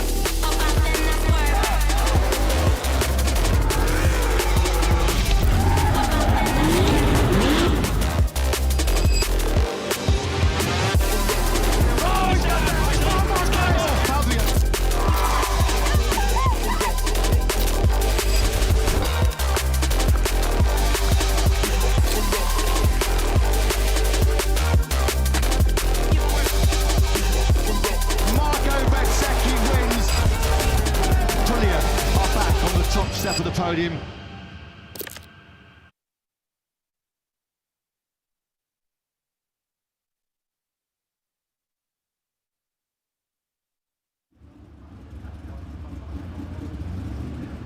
Welcome back to the action at the BRDC Classic here at Silverstone, and time for a smorgasbord of motoring delights with the HSCC's Road Sports category. What on earth is Road Sports? Well, it sort of does what it said on the tin. Basically, racing cars that were originally road cars and not purpose-built prototypes. So as you can see, all right, we've just seen a C3 Corvette, we've just seen a Morgan Plus 8, you've got a Lotus Elan, you've got a TVR Tamar, you've got a Tasman, you've got a GTV Alpha, you've got another Lotus, Porsche 924s. I mean, almost anything you can think of that's got vaguely sporting pretensions, and some that don't, is capable. I can see a mini door open there down there, for instance, car number 800. There on the left, the blue car, the racing stripes. Well, it's a 2-litre Lotus. Let me tell you, the fact that it's a 4-seater is neither here nor there. My memory of this Formula was sitting as a fan well before I got involved professionally with motorsport. With my then young son, almost 40, damn him, top of the stands at Paddock Hill Bend. Your son's older than you? No. And you would just wait to see what came out. That would be wonderful. Alfa Romeo Sprint Veloce. When was the last time, I know exactly when the last time I saw was, it was actually nearly 6 years ago now, but when was the last time you saw one on the road? And some of these cars are a familiar shape, 911, Lotus Elan, so on. You don't often see some of the older ones, the 105 series Alphas, you don't often see GTVs until you get the nice warm weather or Ian Titchmarsh or David Addison around. But a lot of these cars are very familiar shapes, just doing slightly unfamiliar things. Again, we've seen in a couple of our GT racing categories, people out in MGBs doing things that maybe MG didn't necessarily expect MGBs to be doing. And I think a lot of the manufacturers probably never thought that these road car products would be racers. A Reliant Sabre, for instance, has just gone by. Exactly. When was the last time you saw one of those? About 10 minutes ago, but that's not important. Literally just now. Right, you can wrap up, Graham Goodwin, and go and get your entry list off the printer. I'm doing that right now. But I'm just going to glory in... It's just a motor show on wheels, isn't it? It's wonderful to see. Well, what this is club racing at its very best. A car that, for whatever reason, drives you absolutely nuts in all the good ways and occasionally in all the bad ways, that you predominantly have prepared yourself and or maybe with a gang of mates, very unlikely to be run by a professional team, and you go racing in it. And this club racing, club rallying, this is what it's been since I've been aware of it, since the 1970s, and it would have been long before that as well. How did James Hunt start? By racing a road car Mini that he had prepared, being the loose name, filled with fuel himself. And so many drivers who have not become Formula One world champions have done exactly the same. Started in a car that either is their everyday driver. Most of these are not likely to also be daily drivers, but you can see how any of them could be, and probably do occasionally turn up in the work car park. Certainly some of the places that I work, there are often toys in the car park, and these would very much be among that sort of category. So it's a car that started life as a road car, and as you can see, a number of them still have full road car plates. Close to 50 cars, by the way, on this entry, and wide variety, 60s, 70s, 80s. Mm-hmm. 2 seats, 4 seats. No seats. No 3-seaters, unfortunately. So no Matcha Morenas or Matcha Begueras. No. Come on, French carbon fiberglass 3-seat across the car fanciers. Where are they? Because surely they'd be fun. You know, almost a 2-litre Chrysler engine, I'm sure it's tunable. Almost the nicest thing about this is finding out which of these things is going to be quick. There's the Sabre 6, by the way, on the right-hand side. It is a Reliant built car, one of 77 built ever. Yeah. 1962 to 64, so it is literally as old as I am. Now, the biggest engine car will be Gary Lapidou in the C3 Corvette Stingray that we saw, the proper American Coke bottle 1970s Corvette.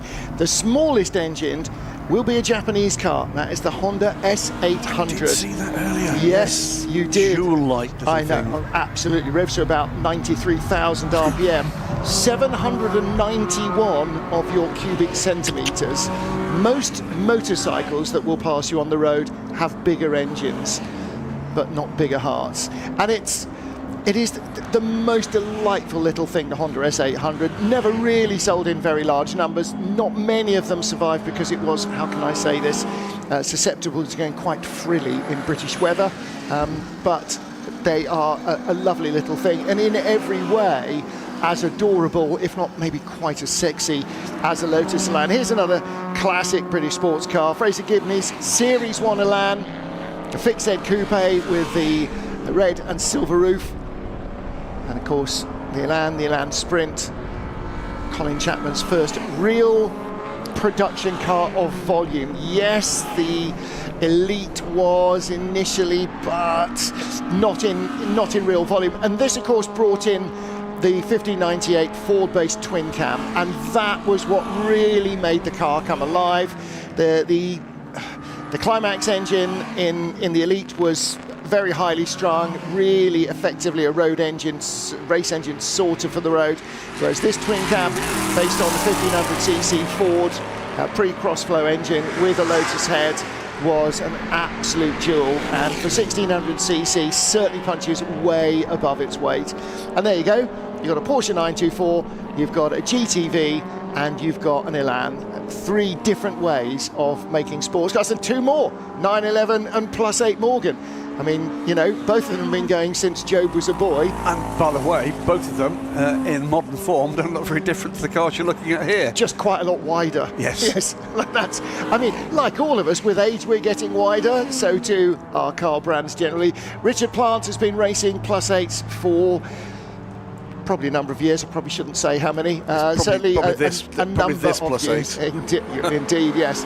And this, I mean, you know, because it tends to be a love affair, doesn't it? You know, you've bought the car, you love the car, you fiddle with the car, you hate the car, then you love it again, and it lets you down, and then it inspires you, and all of those things that love affairs do. And Richard, currently the fastest man out there, thundering around in the mighty +8. I have not a neighbour, but a near neighbour that I pass by on the dog walking evening run, and has had a number of lovely cars that sit either in his garage or undercover.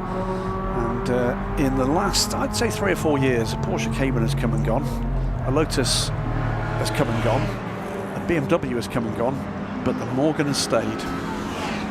And bumped into him, having enjoyed the evening air after the sweltering conditions we've had in the UK for the last few weeks, and big smile on his face. What a lovely thing to be able to take for a drive on a summer's evening in the cooler air. 144. Again, 105 Series Alpha. So this is one of the very early ones. Giulietta Super TI. Harrison Compton Goddard. Name is almost as many syllables as there is in the name of the car as well. So 1964, and again 1600cc twin cam engine, the classic Alpha 1600 twin cam. Someone's had a bit of a moment. Someone's had, yeah, dropped a tyre. In years of COVID, by the way, we were treated with a back-to-back race meeting with the FI World Endurance Championship and the European Le Mans Series group who are staying on. Went to the Alpha Museum and were treated by the curator there to a tour of their reserve collection. And I think it was one of the Julias, who's had it? I think it was one of the Morgans. It was one of the Morgans. Yep. Went very wide. It's followed off by one of the TVRs, by the look of things. A degree of understeer there. Yep. And they're one of the prototype cars, I think, of the Giulia they had there, in rather battered form. The disguise, because the thing was driven around Milan as a prototype, but they just put a Rover grille and a Rover badge on it. Hey, he's Rover, he's Bella, said nobody, because they don't talk like that in Italy. The blue car, obviously, should have lights on the top and be chasing 3 Minis. Absolutely right. It is very much that vintage, the early 60s police special. As they struggle to start it as it runs backwards off the roof. And just in front of him, Fraser Gibney in the Lotus Land. We saw him earlier. He is third quickest. Richard Plant, by the way, in that Carnival 111, Morgan +8 now only second fastest because cubes have worked for Gary Lapidou. The biggest engine is also dragging the fastest car around. 2 minutes 27.4, the fastest lap for Gary Lapidou last time round in that C2 Corvette, the enormous car number 11, and he is one ahead of 111. Yes. See what I did there? Yes, indeed. So by 2.4 seconds, he is quicker than the Morgan. Well, with twice the engine and then some, he probably ought to be, I suppose. How long's the race though? Because he might have filled up with fuel and they don't. Yeah, there is the behemoth that is the Corvette. Almost Greenwood Corvette look, doesn't it? It's America's sports car. The word sport there doing a lot of the heavy lifting. 28 Tom Pringle, another of the Julia Supers. The 105 Series Alphas have their own class here, but they have their own racing cup as well, the 105 Cup, and that's all part of Road Sports as well. As you can see, the red, white and green sticker, windscreen sticker there, the 105 Cup sticker. So these Alphas, Quadrifoglio Vero, it may or may not be. I'm not entirely sure whether that's genuine or just looks nice on the car, but may well have been tuned to a replica of factory spec. And there is the Camaro. It is the monstrous wheels and the monstrous wheel arches on it. That is absolutely not a standard Camaro. And that will be the full 7-litre big block Chevy Corvette. Beg your pardon, Corvette. Doesn't get my Chevys mixed up. C's all over We've the got a place, Camaro here this weekend. There'll be in action.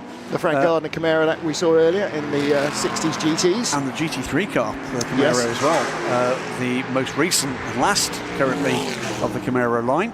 Phil Keane will be in action later with that GT3 Legends session. We've still got Endurance Icons to come. Oh, that's going to be fun as well, because I've walked up and down the garages there several times, and there is some mouth-watering stuff in there. So I was removed from one of the garages. I'm afraid I've left slobber all over the Bentley. I did see that there was an exclusion zone there. I'm not sure how you got in exactly. So this is a very different sort of budgetary constraint here. It's basically what you can afford. In terms of fuel for the Corvette. I was going to say, I imagine the biggest bill for the Corvette is not fixing things, because it's quite robust, but just filling the damn thing up. Coming towards us, green and yellow, that's James Whelan's Alfa Romeo GT Junior. It's a pretty car. So 1600 GTV essentially. But yes, it is 1600. Yeah. Big Norwich City fan apparently, or Inter-Europol if you're talking current sports car parlance, the number 18 car. So GT Junior would originally have been a tax brake 1600. This is a 2-litre car, so it's been up-engined.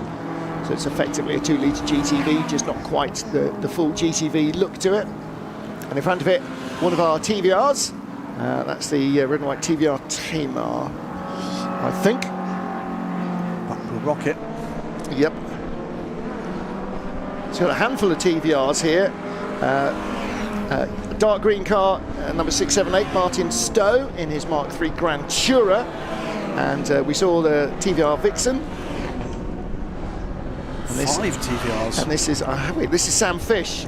No, it's not. Sam Fish, kind of 55, according to my entry list, is Sam Fish in an Alfa Sud. Well, the only thing that's correct there is that it is a red car. That is not an Alfa Sud. So is it 155? Paul Brown in the TVR Vixen Series 2. That may well be. 1600cc car. Yeah. Oh, it's got an added gaffer tape 1 on the edge of the roundel. Can you see that against the red? No, you can't, but it does. See, just there. Zoom in. I can see it. There you go. The one. Well done, crew. That, ladies and gentlemen, is Martin Haven Goes Motor Racing type number editions. We're 55. No, someone's already got it. Oh, you're kidding. Well, what can we do with this? 155? Yeah, get the gaffer tape out. I always felt in that era of TVRs that glorious-looking things at the front, and then they got to the kind of C-pillar and thought, that's enough. What you're suggesting, the front was designed on a Friday morning, and the rest sort of happened organically on Friday afternoon after a trip to the pub at lunchtime. Hello. Can't possibly What's see that. this? This is a Ferrari 308 GTV. What a lovely thing. In Gulf colours. I know. So yeah, the only Ferrari in the field, 308 GTB, driven by Chris Compton Goddard. So it's a 1971 car, and an Alpha facing the wrong way with a novice cross on. That's not going to help his attempts to gain a signature. That 44 Ferrari, by the way, 11th overall in the order. And going well. It would be second if Goddard wasn't driving it and Magnum was, because he'd have like several more gears. Every time somebody got close, he'd just pull another one. Achingly pretty car, the 308. Yes. That was just at a period where Ferrari really did have just excellent stylists. No question. It's certainly in my top 3 Ferraris. But what begat my favourite Ferrari of all time, which is the 288 GTA. Yeah, I love that car. Well, that is also that's a 308 that's been power maxed, steroided, and chrome und flams. But yeah, I mean, amazing looking thing. Yeah, it really is. But again, it's got all of that prettiness of the 288 just brutalised. Yes. 288, 246 Dino, 250 short wheelbase. Yep. You know, it's not much to ask, is it? I'll never be able to afford any of them. It's not much to ask. 5 minutes left, by the way. Still, the Corvette leads, and I don't think he's feeling as if he's under very much pressure to go quicker. But behind, still cars improving, by the way. Well, Richard Planter has gone quicker. He's only 2.1 seconds back, not 5 seconds as was the case previously. Okay, so close that gap. Number 36 up now into 3rd place, and that is Fraser Gibney in the Lotus Elan S1. We've clearly got some alcoholics downstairs. This is Andy Hill's Alfa Romeo GT Am. Now, this is one of the, whether it's a genuine GT Am or not, this is the car that Auto Delta developed from the GTV so successfully to dominate the European Touring Car Championship in the middle of the 70s. The likes of Twan Hazelman's multiple championship winners. The unmistakable shakeable Jaguar E-Type. Again, some heavy lifting there from the gaffer tape. 166 Niall McFadden's 1961 car. So this is a flat floor Series 1, 3.8 straight 6. Hey, Reg. I know. They were a rare beast, weren't they? Yeah. It's younger than the Minor. Looking better on it as well. Fabulous looking thing. And again, that's kind of semi-lightweight. It's got the little the rear oil cooler, the diff cooler, and a little sort of kick up at the back to allow the air out from under the car. Before I lose the opportunity to say it, by the way, when you're talking about the Honda S800, follow up to the S600, of course. Yes. 771 kilos, those cars. And one of those cars in 1 kilo per cc, nearly. Yeah, one of those cars started the 1968 Suzuka 12 hours and finished 3rd overall. Out of 4 finishers. Don't think it probably needed fuel, that might well have been it. Well, yeah. When are you going to stop? It's a one-stopper for us. It's a what? Yeah. Oh dear me. Absolutely. It kind of sort of reminds you of the good old days of the Britcar 24 Hours at this brilliant circuit, by the way. We had the bit of a rotation there. Dialing in the opposite lock on one of Blackpool's finest. Just almost stalled it out there, the number 5 car. I don't have a number 5, so that will be the alternative number 4, Tony Ross, the blue. in his 3000M. Yep, I'm loving the look of this Alfa, car number 29, George Osborne's Alfetta GTV. And again, it's not that George Osborne, is it? It could well be. Being abstemious with the cash, certainly. He's got pop-on rivets, pop-on flares. No, great looking thing. So the GTV, again, the coupe version. With the camtail. That is one of the prettiest Alphas of all time. And then with Auto Delta big Group 4 arches on. So, you know, you get a pretty Alpha and then again you race-ice it and put on the big wide tyres, yeah. But it's got that sort of, looks only a mother could love, but also, yeah, nice. One of the, probably one of the least remembered Bond cars of all time. The Napolina dealer, Alfa Romeo dealer team look very much redolent of early 1980s sort of class 2, class 3 in British touring cars. Yeah, cracking looking thing. Absolutely. Got that stance, hasn't it? Yep. Pretty Anything green could on happen. the Porsche 924 just in front as well. The car of Simon Baines, car number 1. Where's he? He's 18th place. His best lap at 2:42. Great thing about that era of Alphas is literally anything could happen in the next 5 minutes. So the excitement or on the road. nothing at all, Indeed. especially if you're sitting on your driveway waiting to go to work. Alfa Romeo GTV 2.5, GTV6 is still one of the prettiest 1980s cars, and finally starting to get the sort of recognition that never got in the marketplace.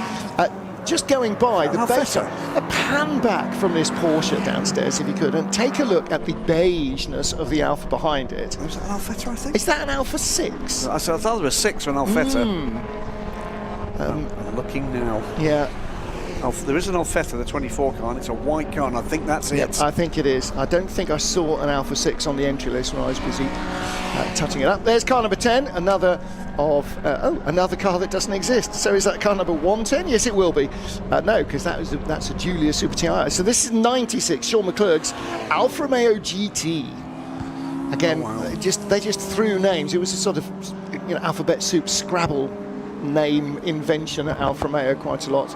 This is the great thing about a grid this deep, because you'll get this deep into a session, and we have 5 seconds to go, by the way, and you'll see a car you've not seen before like that. That is a GTV Junior, isn't it? Can we just make them all go round again for another half an hour so we can see everything?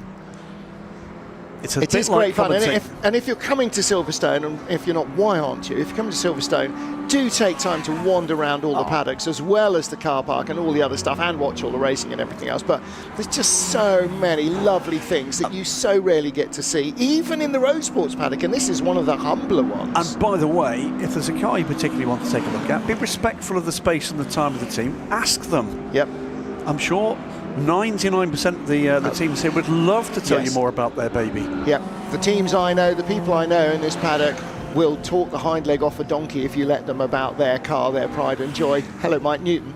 But they will. No, but nobody's doing this for the money. They're all doing this for the passion. They love this stuff. They love these cars, and they'll tell you chapter and verse of the differences between a Giulia TI or a Giulia Super in this case. It's not even a TI, and an Alfetta and a GTV and a GT Junior. And I've made a massive mistake over dinner in Italy once.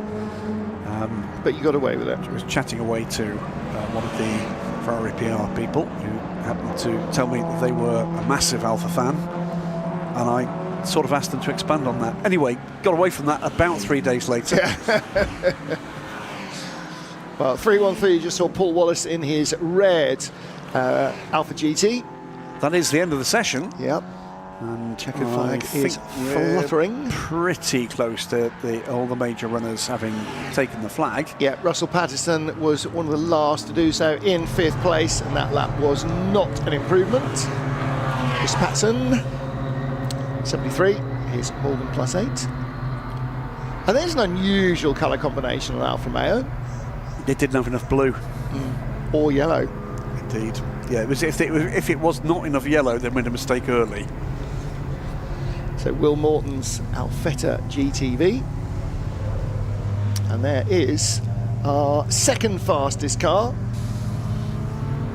Yep, 11 Mog. Richard Plant. It's registration number. Yep, so it should be car number 11. That's already taken by the Corvette. Yeah, but he's clearly got 111 nicely arranged on there, so there we go. So the Corvette, now I wonder what the history of number 11 on the Corvette is as well. I've got to remember to change Tony Ross's TVR from a 4 to a 5, so I shall do that. There's another green and yellow in this case. Alfa Romeo, this time they did have almost enough yellow. Well, that's the Inter-Europol one. There's car number 105. It's an Alfa 105, isn't it? That is a lovely, lovely looking car. Ray Arms, another Alfa Romeo GT. And again, you can see that that's the Alfa Romeo GT, the GT Am that we saw earlier with the big bulging kind of forest arches, Group 4 arches if you like. That was the far more extreme. Developer. There was a GT, then there was a GT-A, and there was a GT Am. And that was the, built by Auto Delta, the tuning arm of Alfa Romeo, the factory tuning arm, who ran their Formula 1 team as well, right up into the 80s. And that was the car that absolutely dominated the European Touring Car Championship in the mid past the 1970s, before Ford and BMW really got their act together. So it is the Corvette that is fastest of all, from the Morgan Plus 8 of Richard Plant. So Gary Lapadou with the fastest lap by 2.1 seconds. And then Fraser Gibney in third place. Fourth for E-Type. Now, we just got a little glimpse of the E-Type, didn't we? Right towards the end of the session of Niall McFadden. So very close from there on down. Yep, very close indeed. And of course, qualifying is different because you tend to find a bit of space or you don't. But in the race, you tend not to find a bit of space. You'll be bunched together. Good to see the 3-litre Ford V6 Marcos up in 10th place. And so, didn't see that car on screen, but that's Nick Strong in his red Marcos GT. There's the Alphas in this group. Slew of Alphas. So the Alfa Sud. So there was an Alfa Sud out there. Now, so was that that was an Alfa Sud Sprint Veloce? There wasn't the Alfa Sud hatchback. There was, yes. Was it? Did you see it? Okay. Yes. Right. Didn't see that. Didn't spot it early on. Not the hatch, the earlier booted version. Little booted version. Oh. Yes. Absolute buzz box and rot box at the same time. Whether it accelerated fast and it rusted is a little bit of a moot point. Only one left. I think so. There's a very few left, but very few indeed. Yeah, so a pair of Porsche 924s will start nose to tail, or sort of diametrically across or diagonally across the grid, 18th and 19th, amongst what is an Alfa-dominated bottom half of the top 20, really. You look at the two Porsche 924s there. As is often the case, the people you're closest to in business and in sports are your closest rivals and your bitterest rivals. If those two literally hate each other, it's 0.86 of a second difference. One of them is having a very bad night tonight. I'm sure that's not the case. No. Because they're the only two Porsche 924 drivers in the field. They probably actually chat a lot. Up there, the Lotus Classic. Is there a third one? Yeah, there's the Lotus Classic. Yeah, that's a very rare car now. Yeah. I can't remember the last time I saw one of those. That was at the NEC at the Classic Restoration Show a few months back. There was a bunch of them. Car. In fact, there was a chap who daily drives his Lotus Classic, and it's now got over 120,000 miles on it. 6th quickest overall for this 2.2 litre. It's a great looking thing though, isn't it? Another really pretty car from the... I coveted the Lotus XL for many years. Yeah, absolutely. So HSCC's Road Sports category has completed its qualifying session. 20 minutes of variety and speed combined. Thoroughly enjoyable. The biggest engine came out fastest. I'm going to answer the obvious question now. No, the smallest engine did not come out slowest. So the Honda S800 was 42nd. 43rd was the number 64 MGB. And that was John Bird. And 44th was the Reliant Sabre 6. But it only did one lap.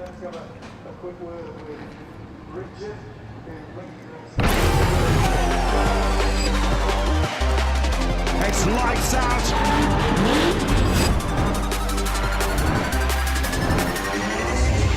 It's going to take something truly heroic for them to win from there. Can you believe what you are seeing here at Silverstone?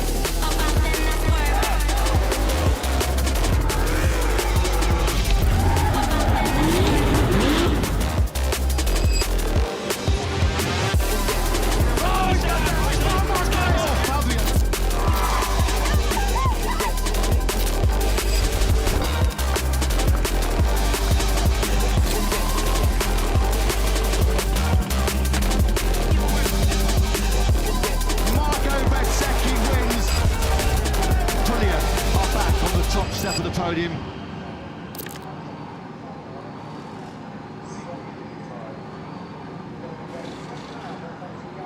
Go!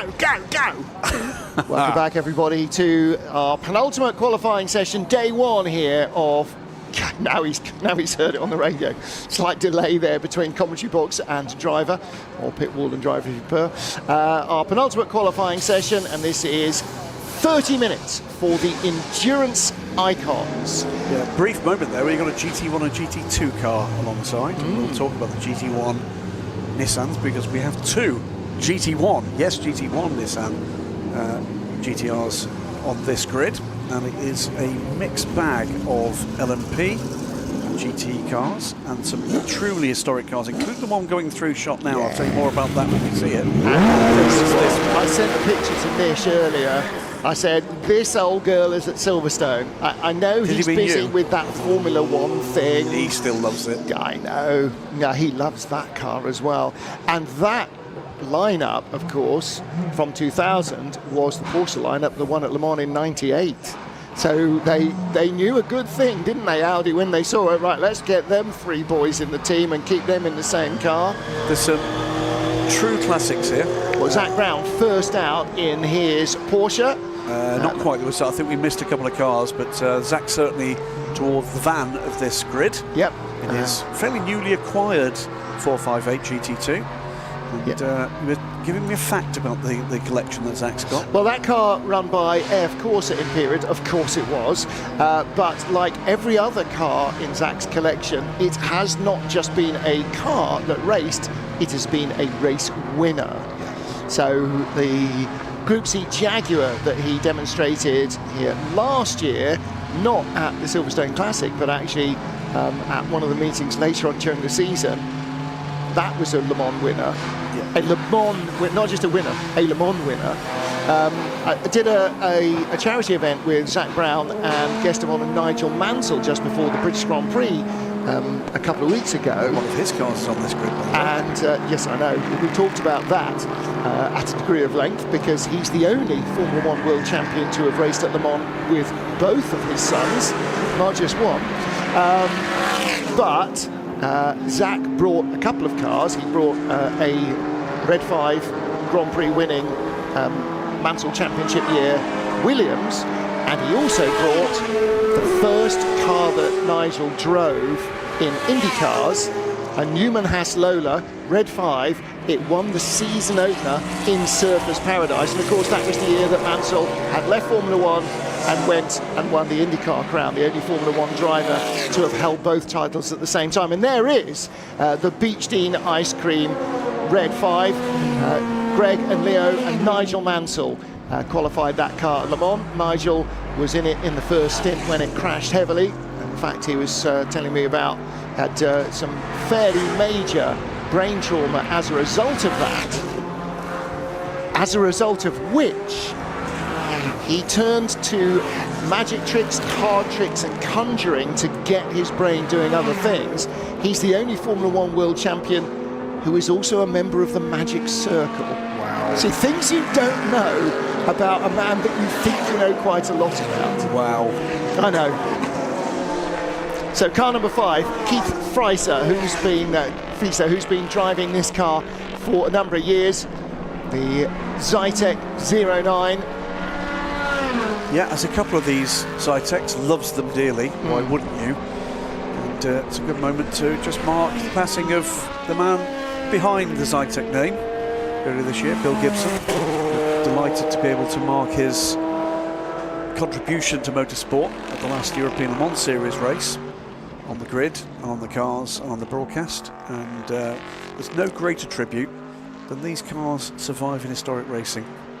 Well, I think you're remembered for your legacy, aren't you? And okay, why is it not a Gibson? Why is it a Zytek? Well, the engine company's name changed to Zytek, and then they manufactured chassis as well, then changed back to Gibson. Well, they sold a fair chunk of the business, yeah. the hybrid and electronic side of the business, to Continental, and then the remaining part of it, the company we now know as Gibson Technology, survived with the Zytek chassis, then renamed, re-homologated as Gibsons, and the engines still bear and will continue to bear Bill's name, and a fair number of his family, 2 further generations of his family, still active in the business. But yeah, amazing. Now legacy. then, you were talking earlier on with Bruce about Generations, the Generations Cup. I think there ought to be a separate class for anybody who can take 3 generations. Well, we've got a number of those. And there's a car in this field that would definitely have that family involvement. That would be the Felbermeyer car. That'll be the Felbermeyer Porsche, indeed. We've got another one here that certainly could do too. This is Sean Lynn aboard his Bentley. Fabulous, fabulous car. 2003 Bentley. I mean, just look at it. You do sort of forget what an animal that thing was. And by the way, lest we forget, the Motor Racing Legends organisation owned by Sean backs a good majority of the fields we've got here, and there's a huge dose of thanks to be given to Sean and his crew for what they've achieved here. 250 or so cars. Steve Fraser goes to the top, by the way, the 153. We're just getting into the quick running here. Yep, Andy Cummings and Bradley Ellis's Morgan Pescarolo is second quickest. 3 cars here under the auspices of Roll Centre Racing. One of them, car number 104, in 8th place. That's the Morgan and Marcus Short Mosler. That's the other Mosler we've got in front there. I was talking to one of the guys down in the pits about this car, and by crossing with Martin Short, he's given them history on that car they never knew. It's got significant history in British GT, then across in America, and all of a sudden the provenance of the car has added chapters to it. This is the 28 car. It's a little Lola P2. Was in the hands of Gulf Racing back in the day, just at the point where Lola were beginning to hit a bit of trouble and was sort of overtaken a little in the stakes here. It's about to be wolfed up by the Bentley, but the 28 car is continuing on. Does look like a miniature version of the Lola Aston that we're enjoying. Well, it is.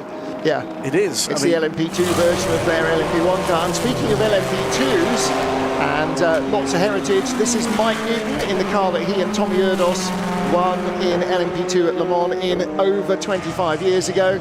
Mike Newton and original crew chief Phil Barker I was chatting to in the pit lane just a little while ago, and they are relishing the thought of racing in GP in endurance icons over the next season. To this day, Phil Barker lives on in modern parlance for one exchange with a pit lane reporter. Are you happy, Phil? Well, I'm not unhappy. That's ecstatic. Never change. Phil Barker. He will never change. He will never change. And Mike Newton loving this car every bit as much. And right behind is the 2000 Audi R8. Mike's just gone quickest, by the way, with that lap at 152.293. So 2/10 up at this stage. But much to come. And again, racing that car, first raced it in period 25 years ago, 26 years ago now this year. And so, you know, he hasn't raced it non-stop ever since, but he's been back in it. I would think probably now the better part of 10 years they've spent racing that car. The Audi goes by, and coming towards us, again, a car that took me right back to early days of American Le Mans Series, a PTG BMW. Yes. So these BMW M3s, built by PTG, were the dominant force in GT racing. Yeah, Tom Milner, Tommy Milner's dad, were the dominant force in GT racing until Corvette, Aston Martin came along.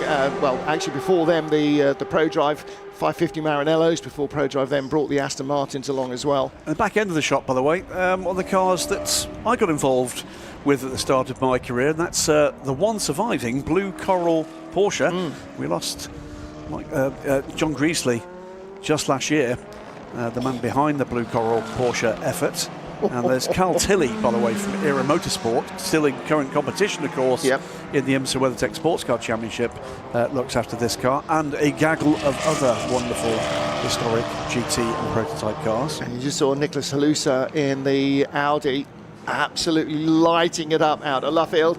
Here is the other Mosler. This is the short. Oh, it's the short Mosler. Short Mosler. Short Mosler. So built by their dad and his company in the UK, the Racing Moslers.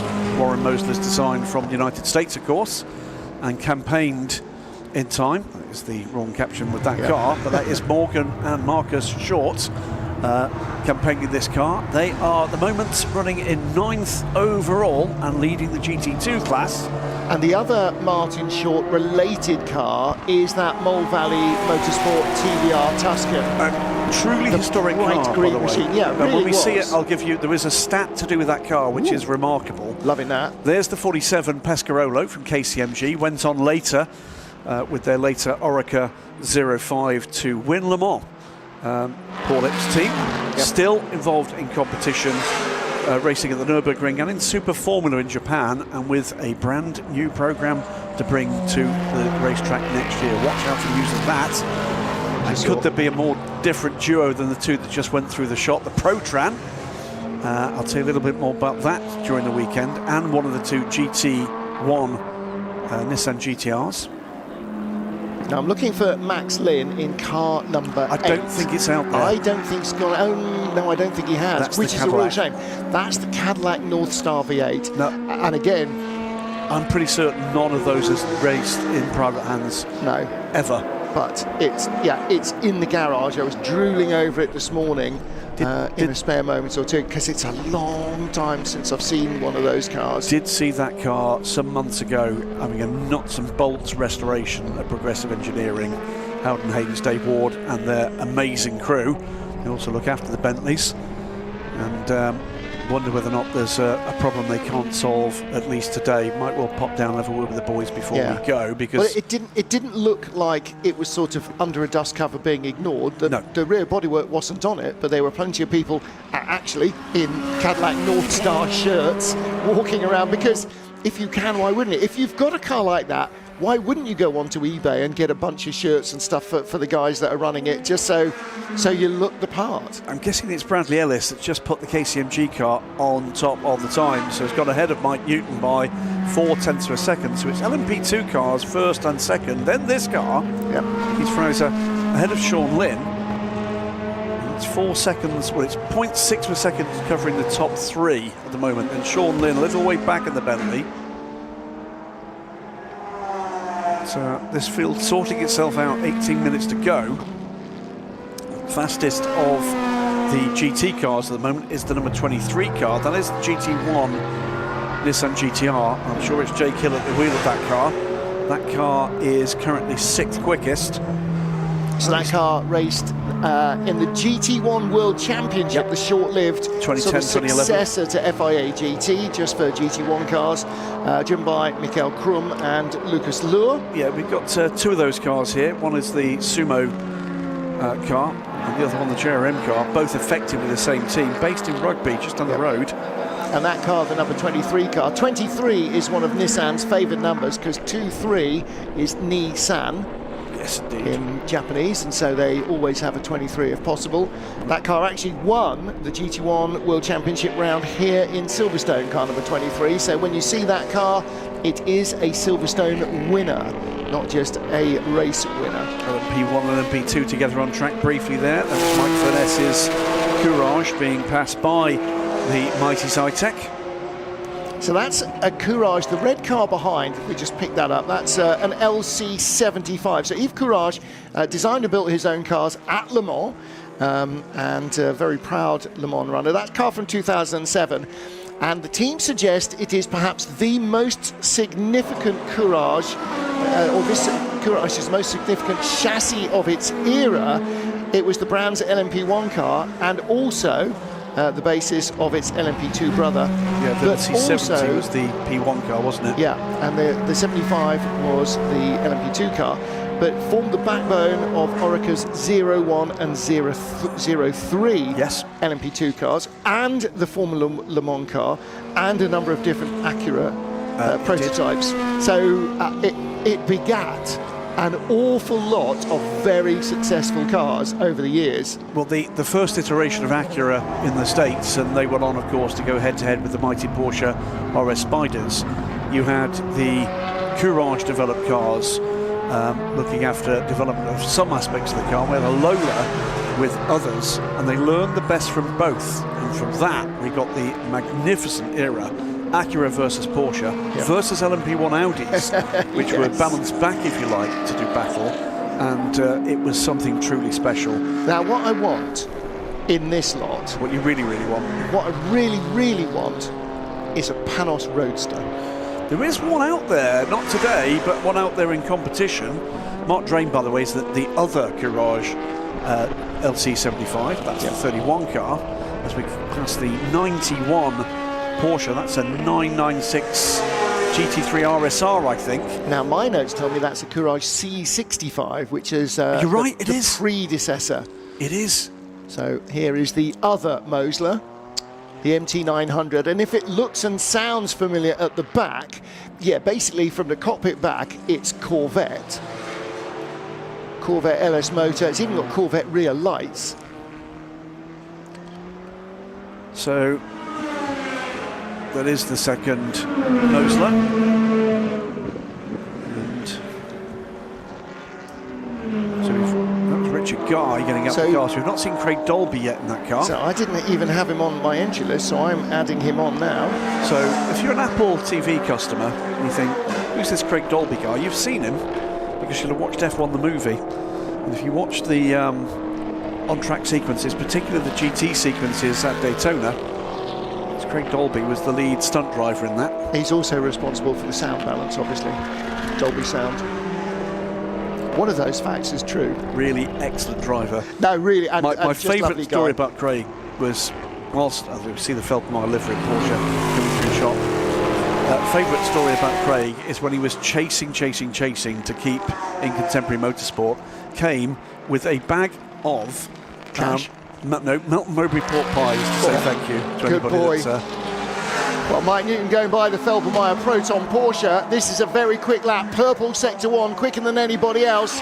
As he comes to the line, goes to the top of the pile. Right, so Get in. Phil Barker's had a fiddle, hasn't he? Yeah, double Le Mans winner in LMP2, Mike Newton.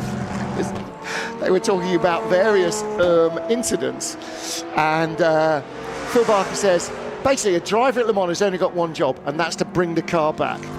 No matter how many bits it's in, just get it back. If you get it back, we can fix it. If you don't get it back, there's not much I can do from here, mate. Is the answer on the radio. I love the outlook and the attitude.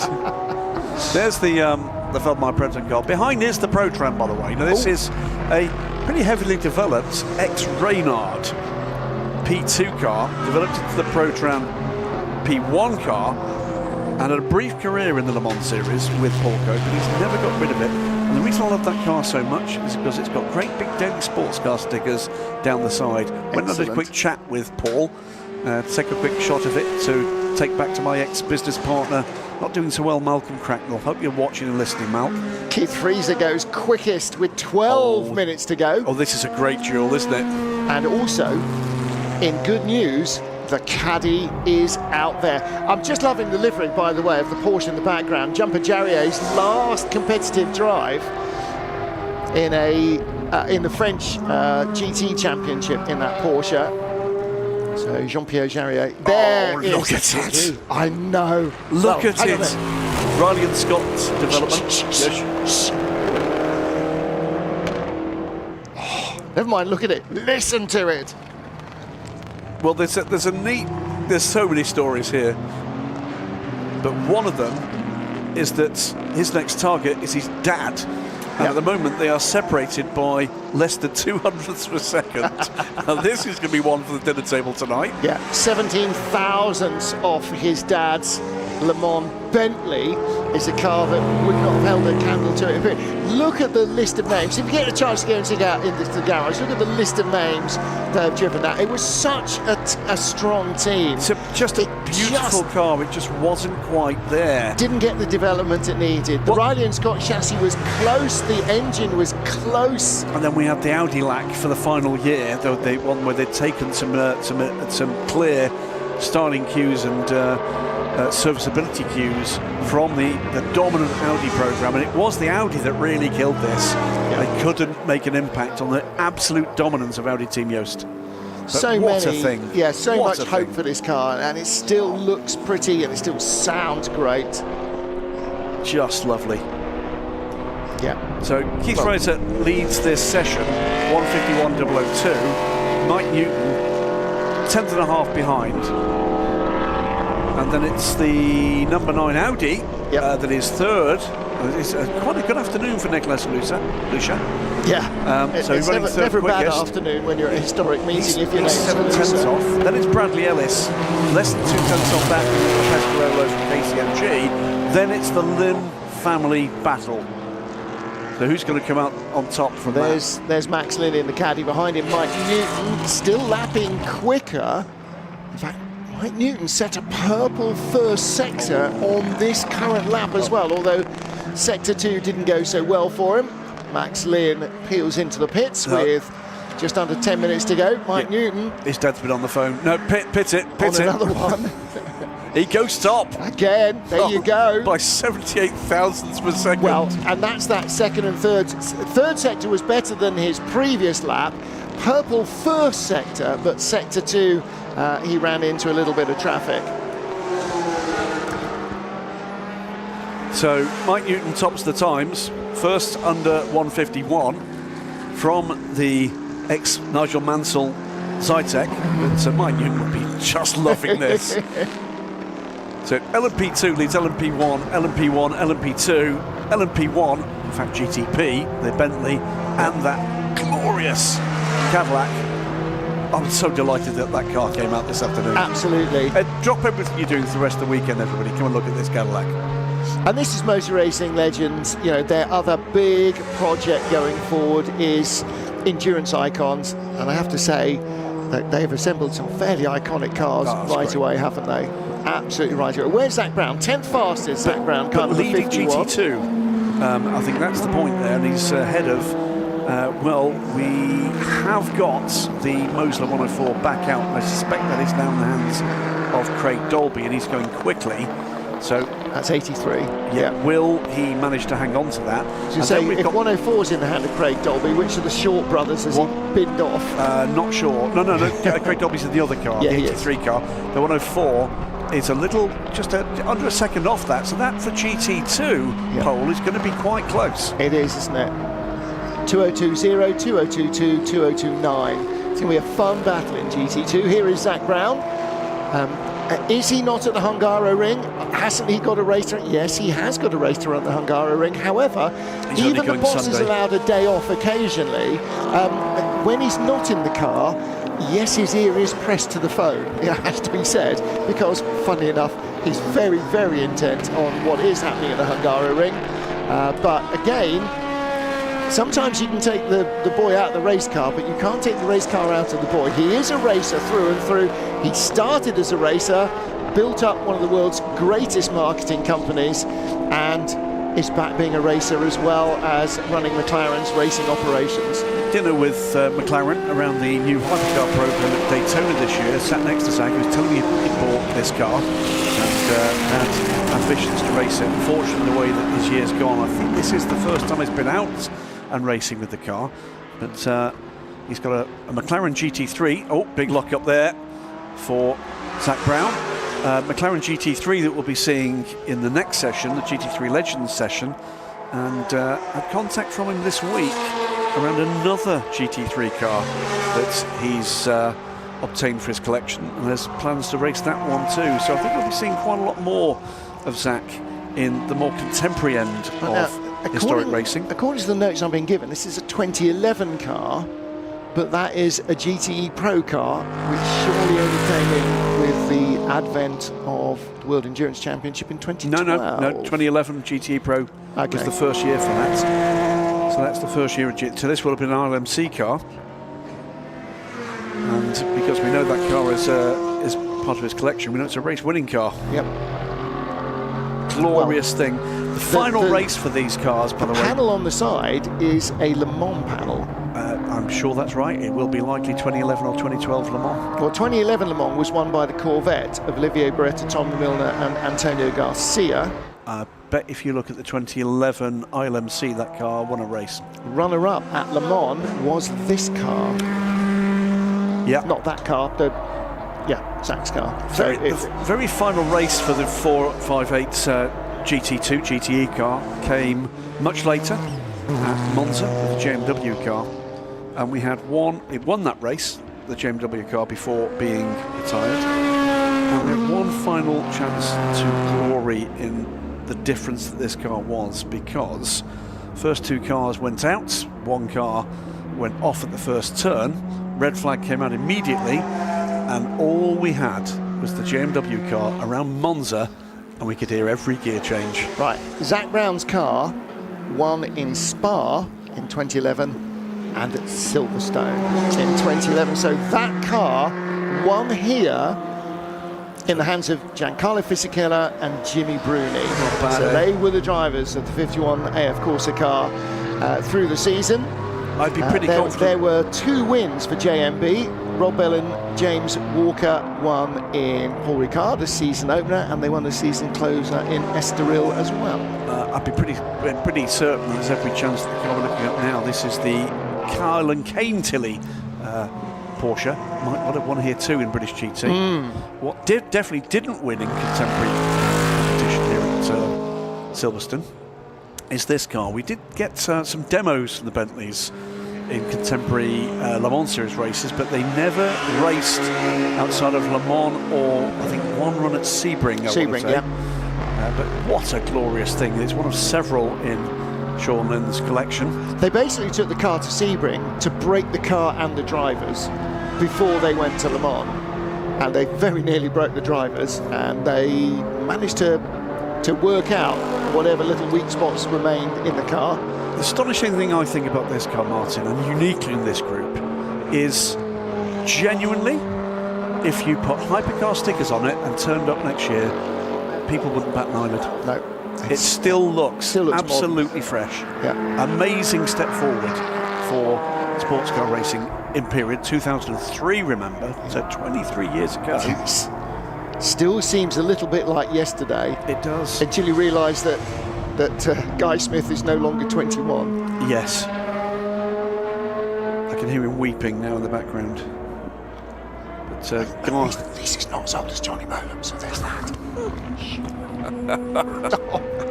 The Johnny Molan retirement tour continues. When I was talking to Bon Grimes, saying, I'm really sorry, I thought it was Johnny's, and Johnny was saying, I know, I could hear you saying it.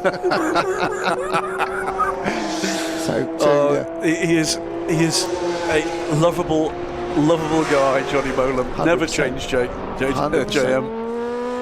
It's Keith Freezer still second quickest. Still pushing 78,000. Quicker again though in Sector 1. So when you keep an eye on this, he's got a clear run ahead of him. Could this be where he snatches it back? It could well be. Mike Newton might have to respond to this. Newton's in the pit lane. And it's a purple second sector, so this is on schedule now to grab pole position with 2 minutes to go. So Newton's in the pits. Nick Halusa is in the pits as well. Who do we think is at the wheel of 47? Bradley Ellis, probably at this stage, the KCMG Morgan. What's he going to do as he comes to the line? Keith Freezer. Oh, hang on a minute, wrong line. There's a pause. That was 2:57.7. He does it. It's a 1:49. It's a big change. It's over a second. That's a full second. It's effectively a full second quicker than his previous lap, because it was 78 thousandths off. It's at 1.043. So all but change puts a second quicker. That's impressive from Keith Freezer. That's a qualifying lap. It is. That's not just a fast lap in practice. That's a quali lap. I remember when he bought the first, I believe he's got 2 of these cars, and Aaron Scott, who looks after this car, and the rest of Keith's fleet, we were talking about these cars and how the drivers just loved them, particularly the LMP2 cars, but the LMP1 cars, he's just turned up to 11. And that it might take him time. And that not to worry too much about his pace initially, but that this was a friendly platform that could let him build confidence, and boy, it hasn't.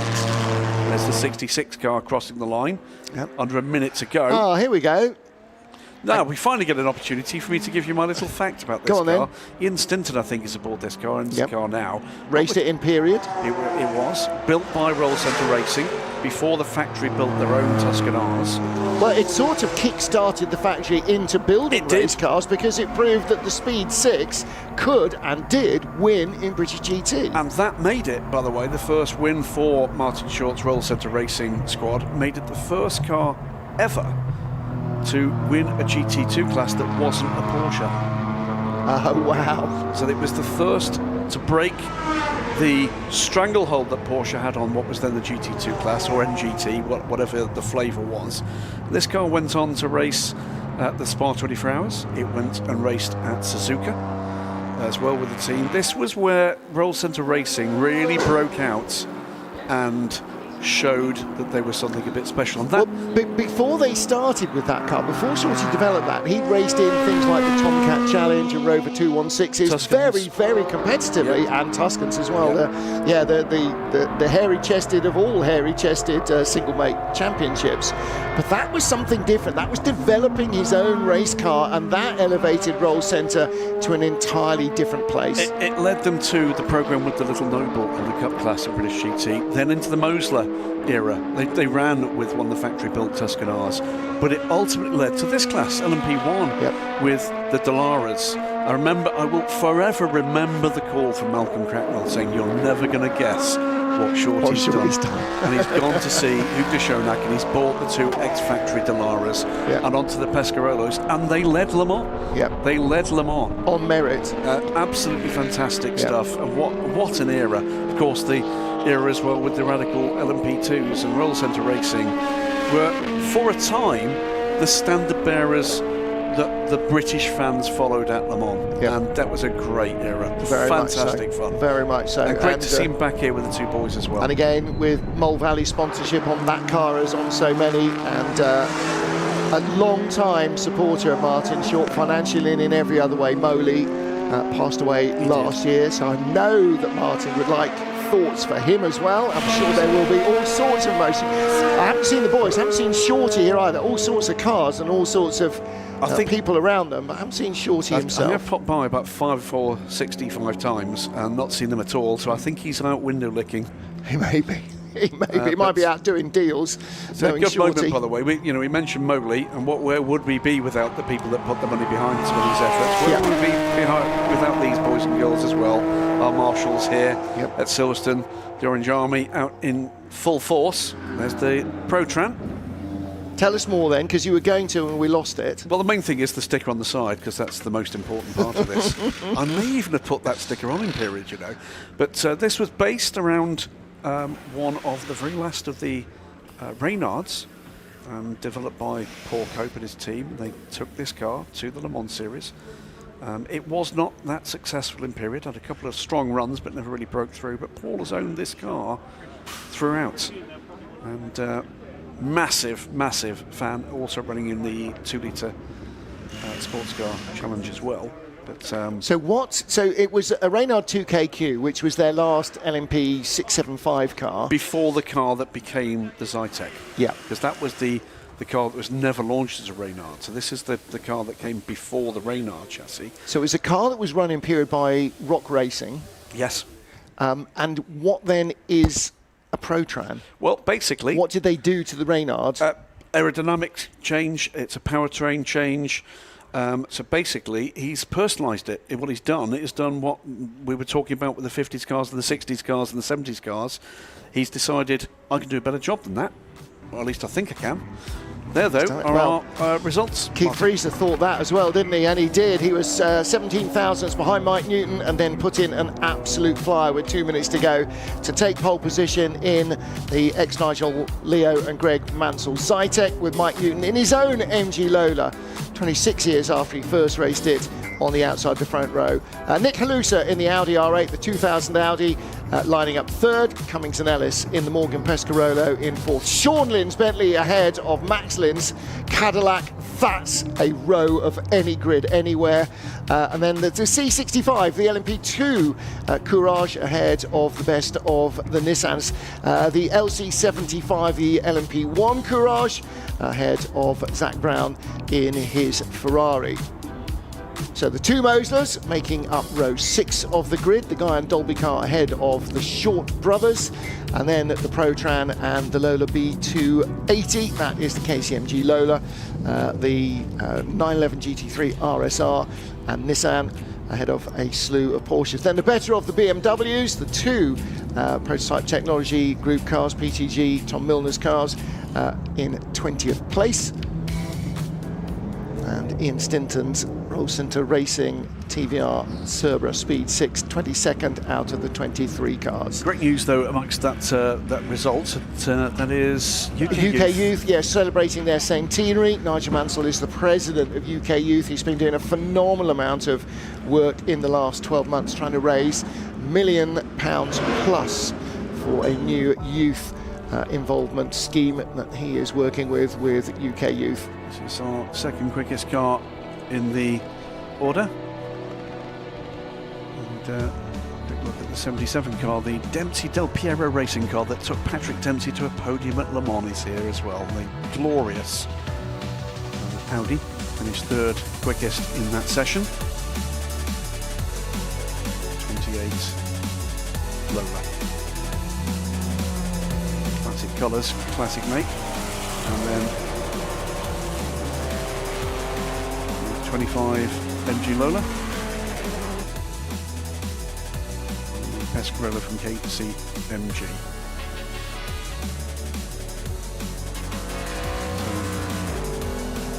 So we thought the end of the first day of this brand new BRDC festival here at Silverstone.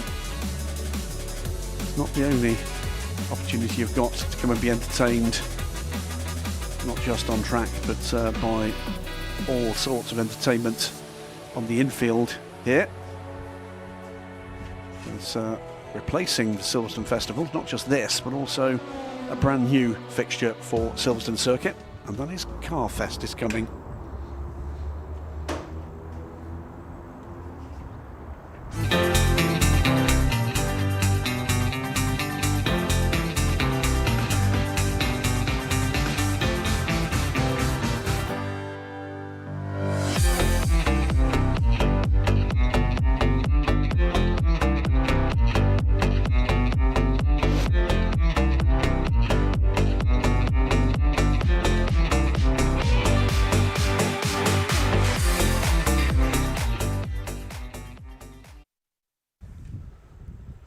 UK's largest family fundraising festival is coming to Silverstone Circuit, and to complete the running this evening, I think we've got some, well, young cars and the re-emergence of a young presenter. Bruce Jones is back with us. Thank you very much. Just finished the Lego model. I did it in about 3 minutes. It's a new record for me, but so much to see and do here. But second chance to see the GT3 Legends cars we saw when they were new. They're not very old now, but they're in historic racing, and it's truly fabulous. And again, I was just interviewing people up and down the pit lane in the last two sessions, and so many people I said, okay, so you're racing your like Andy Middlehurst. You fancy a crack at GT3? Would I ever? Yeah. You know, it's always the thing at events like the BRDC Classic meeting. People who race cars like to look at other cars, and certain things pique their interest. It's still extraordinary. These are historic racing cars. 2006, 20 years ago, this came to be. This whole category started here at Silverstone, which they were little more than stepped up from road cars. But well, a bit more than that, but you know what I mean. But in terms of where it went and how quickly it went, it's been staggering. It is indeed. And you know, we were telling the stories earlier of that very first race meeting here, with each of these garages full of brand new race cars. It shocked a lot of people. I think we can safely say that. And you know what? It's a funny thing, literally just popping into my head is a personal fact. I've got the winner's cap from that very first race, gifted to me by the late, very great Alan Simonson, and that sits on my desk, pride of place, signed by himself and Hector Lester, his gentleman driver at the time and long-time friend. What an era we have had in 2 decades. What cars, what racing we have seen, and it's still in rude health now. Some challenges ahead for it, without a doubt, with the direction that the automotive industry is going. No, certainly coming that way, but I just want to wind the clock back to 2006. I just have here a list of the cars that took part. Gaggle of 997 GT3 Cup Porsches. So again, yep, that was the baseline car. That was the baseline car, but we also had Dodge Vipers, we also had Lamborghini Gallardos, we had Chevrolet Corvette Z06s, quite a lot of those actually, a real cluster, Aston Martin DBRS9s. Let's go on down the list. More Dodge Vipers, quite a lot more Dodge Vipers. A Ferrari 430 Challenge GT3 cars in the mix. One, yes. Maserati Grand Sport Light, just really one or so of those. Two of those actually, but remember Bayro was in one. It was the diversity in those early days. Oh, did I mention the Ascaris? Whole cluster of Ascaris in that mix as well. And let's go on to the end, a few more Maserati Grand Sport Lights. So it was a real mix. Cars brought a little bit from other categories, but the formula was right, and the formula just springboarded from there. And the great thing about it was not only the variety, but what became the sustainability. Of course, you put any car in the hands of anybody in motorsport, and they want to go faster, and that happened very quickly. The Aston Martins turned up, 2 races later with what looked very like GT1 error on the front of the cars, and the pace just accelerated so fast. But what it gave us is the basis for what we're looking at here, effectively a celebration of the first decade of GT3. Frankly, this is from the middle of the first decade of GT3, because if you put the earlier cars in amongst this lot, they would be so far behind on pace. Yeah, I mean, the race for pace was astonishing, but the change of shapes, we've just seen actually in the endurance icons, you've had a couple of these Nissans, but obviously those were slightly more powerful GT1 versions, but it was something that worked. But it was the way that these cars got together. Right, the Neris went really well early on. They have been one of the first cars to set a good flying lap, but qualifying is set in this session, effectively, for GT3 legends. And again, you think of Richard Neri in particular, Sam, I got that right eventually, and Mercedes through and through across the years with ABBA Racing, but this model you were telling me is that this car is new to them, I gather. It is brand new to them. This is the next Ram racing car. This is the car that Ram, based here at Silverstone, raced at the 24 Hours of Dubai, and I'm told by Richard is the first ever Preventic 24H Series championship winning car. Fabulous thing, this, the Gullwing car. He owns, I believe, a road car as well as this one, and learned early on, by the way, after, I believe, an incident in one of the early Blancpain races raced by this car, that they needed to fit explosive bolts to the hinges of the car in case they had a rollover accident, couldn't get out the car. Well, there is really quite a thought. It's better you have that thought before the occasion arises. But the other problem with the SLS is, I remember in some of those 24H series races, if the door wasn't quite closed properly at pit stop and you were driving around and it sprung up, you couldn't reach it as the driver. And I saw one driver in particular trying to go around Sandal, and he was doing what drivers do to warm up their tyres. He was trying to shake the door just down enough while driving at pace to grab it and pull it down. So that wasn't a strong design feature. Give you an idea as well about the pace. Big twitch about the pace of development in the slipstream, and a significant slipstream of what is a very big car is an even bigger car, the Nissan GTR, the R35 version of the GT3 car. This is one of the earlier cars, 2011-2012 homologation. We had in one of those Blancpain races the opportunity to see the 2015 car. I've got a video somewhere, I think on YouTube, that I shot of the two cars. I only ever saw them side by side once. Open up the front of those cars, and you'll see on the cars in the group we've got here, this is the ex-Massive Motorsport ELMS car, the 68 Aston Martin. The engine pretty much fills the engine bay. It's right there under the bonnet of the car. The 15 car, you can barely see it. Yeah. It's so far down and so far backwards. It's a different car. That was 3 years. That was how fast they realised you had to up the game. And what came with that? Wins at Bathurst, for instance. That is the thing. You think something is similar, and then you look at the evolution, but then you look at the stopwatch and you go, oh, those changes, no wonder they cost so much, but they're really working. But here we are. Aston Martin's always been very much in the mix in GT3. Some marques didn't really support GT3 to the extent, but Aston Martin certainly did. A lot of people wanted to race them because of the badge on the body. One person who goes really well, number 7, Jonathan Mitchell, fantastic racer in a Jaguar E-Type, but he just has something. Graham Davidson topping the charts in his at the moment. Of course, he comes with a little bit of a pedigree, to put it mildly. British GT champion. 2019 that was, with Johnny Adam. And Johnny Adam, what's he do these days? Oh, he's still winning things. There we are.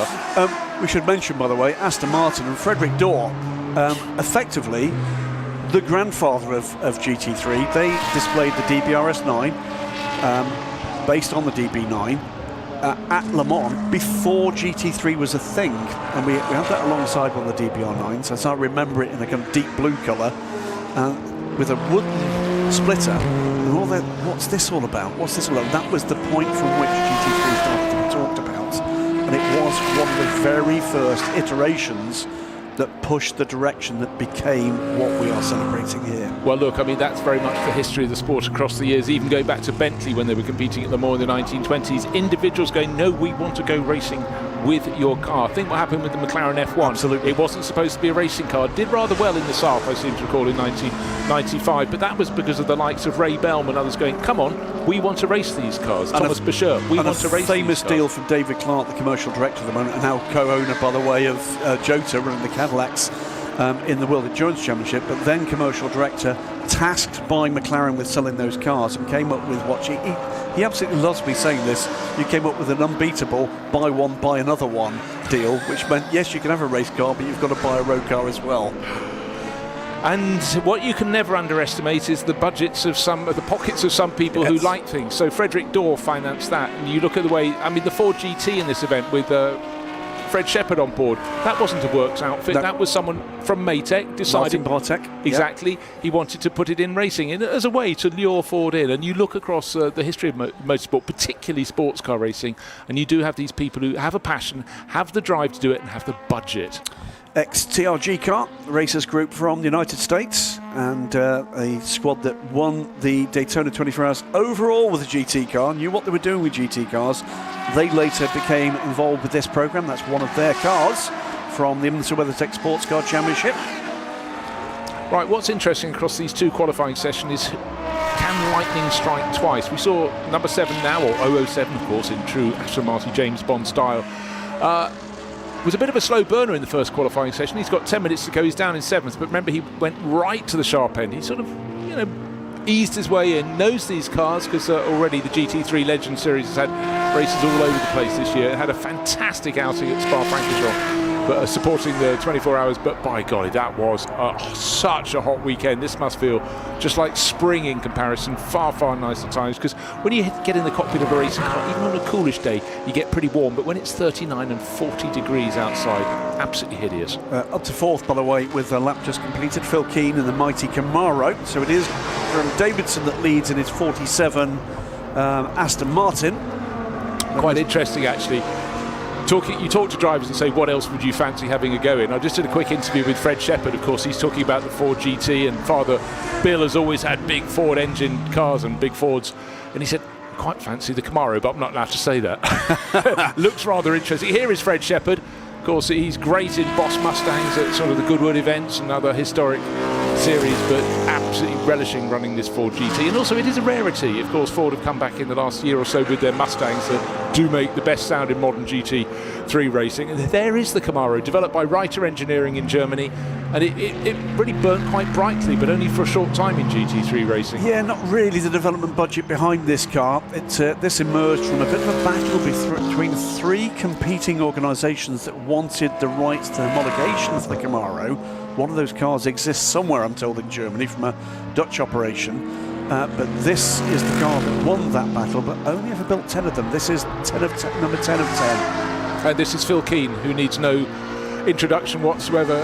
Fast in ancients, fast in moderns, and he's 4th fastest at the moment. Did I say 4th? I mean 5th, because Jonathan Mitchell of that number 7 Aston Martin has done what he did before. He's moved up to the very sharp end of the field to 2nd overall. We've now got 0.3 of a second between Graham Davidson, 2019 British GT Championship in his Aston Martin, head of Jonathan Mitchell, and down to 3rd place, making an Aston Martin 1-2-3 is Nick Sampson in the ex-Massive Motorsport red and white liveried Aston Martin. Best the rest, car number 78. This is a bit of a change there. Danny Winstanley, best of the Audis, best of the rest for now. 1.1 seconds down on the ultimate pace. Yeah, great to see and hear these cars in action and being pushed really, really hard. Aston Martin 1-2 it is. And in fact, an Aston Martin 1-2-3 now. 47 7, 007, 68. Yeah, and the 78, the Audi, is the first interloper before we get to Phil Keane and this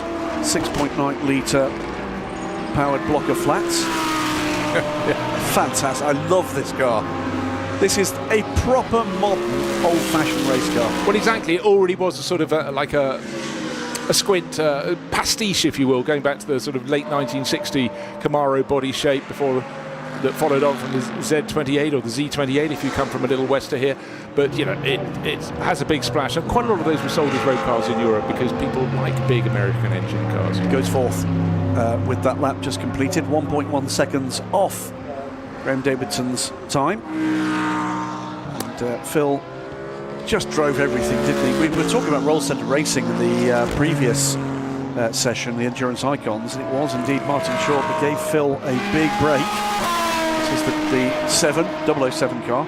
Pole-setting car, by the way, in GTD at Daytona in 2015 rather, this car. And it just has its own engine note. What a rasp that makes. High-pitched, but hard. A hard engine note, but really sweet one. Last of the V12 engined Aston Martins. And he's gone fastest, so 1 minute 57.2. He's moved ahead by 0.1 of a second from Graham Davidson. So it's still Aston Martin from Aston Martin from Aston Martin. Still those top 3 positions. Phil Keane, though, closing in, but he's got to find half a second to catch up. But Jonathan Mitchell, he's just having a really good few seasons in racing. He has a day job. Imagine that, a day job and going racing, but does it very well indeed. I've just checked the internet. They'll be moaning about BOP. But I don't care. This is historic racing. This is great. It's great to watch. 007. Oh, trouble for the 77 Lamborghini. That is the Thompson Parker car. Yeah, well, that went very well in this morning's session. I think it was fourth, if I recall rightly. It's certainly at the sharp end, but you will eventually get to see it. But that has gone around. So who was on board? Was it Bobby Thompson? This whoever's aboard the car. This is the car, the ex-Pirelli World Challenge car, campaigned by Reiter in the Pirelli World Challenge with Thomas Enger and Nicky Katzberg. Well, how did it happen? Was it all on its own? I think it might well have been. So just simply running a little bit wide and realising it wasn't going to get round the corner, round the tail went. At that point you're thinking, can I just stay on the green painted tarmac, and nearly rotated back round. But that is how dusty and hot it's been this summer, isn't it? Look at that. Epic dust cloud. Red flag, not a surprise. Okay, that's not where you want a car stranded. 5 minutes 20 seconds remaining, so it means it's going to be a mighty scramble when we get back out. There may be a time for a handful of drivers to get another flying lap in, but it's going to be opportunity. It might be an opportunity. You keep some life in these tyres on the slowing down lap, and we get the traditionally rapid recovery for this car. There might just be time. Team Parker attending to the 05 Nissan. Now this.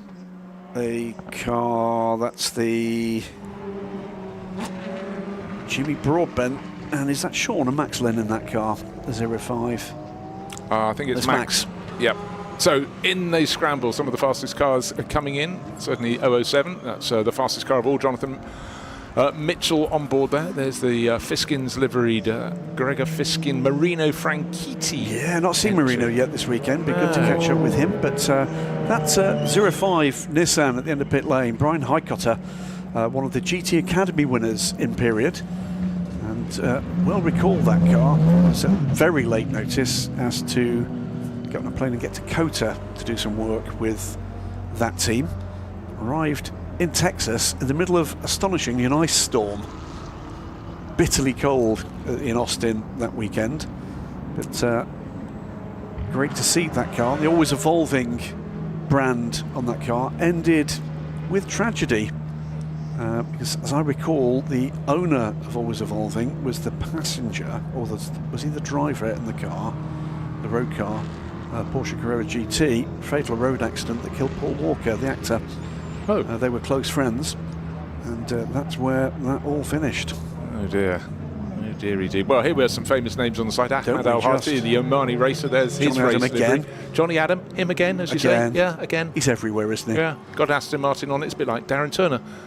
Everywhere. Everywhere. Every historic meeting there he is. The only car he drives that's not an Aston Martin is the Turner, which is rather sweet and ties in. Right, we all like BMW Z4 GT3s. They look purposeful and they sound 10 times better than they look. And Christoph Weinhausen definitely in the mix. So again, this is just the diversity as you look from side to side. That Z4, by the way, raced in period by I have no idea where he's gone to. Joe Osborne, remember him?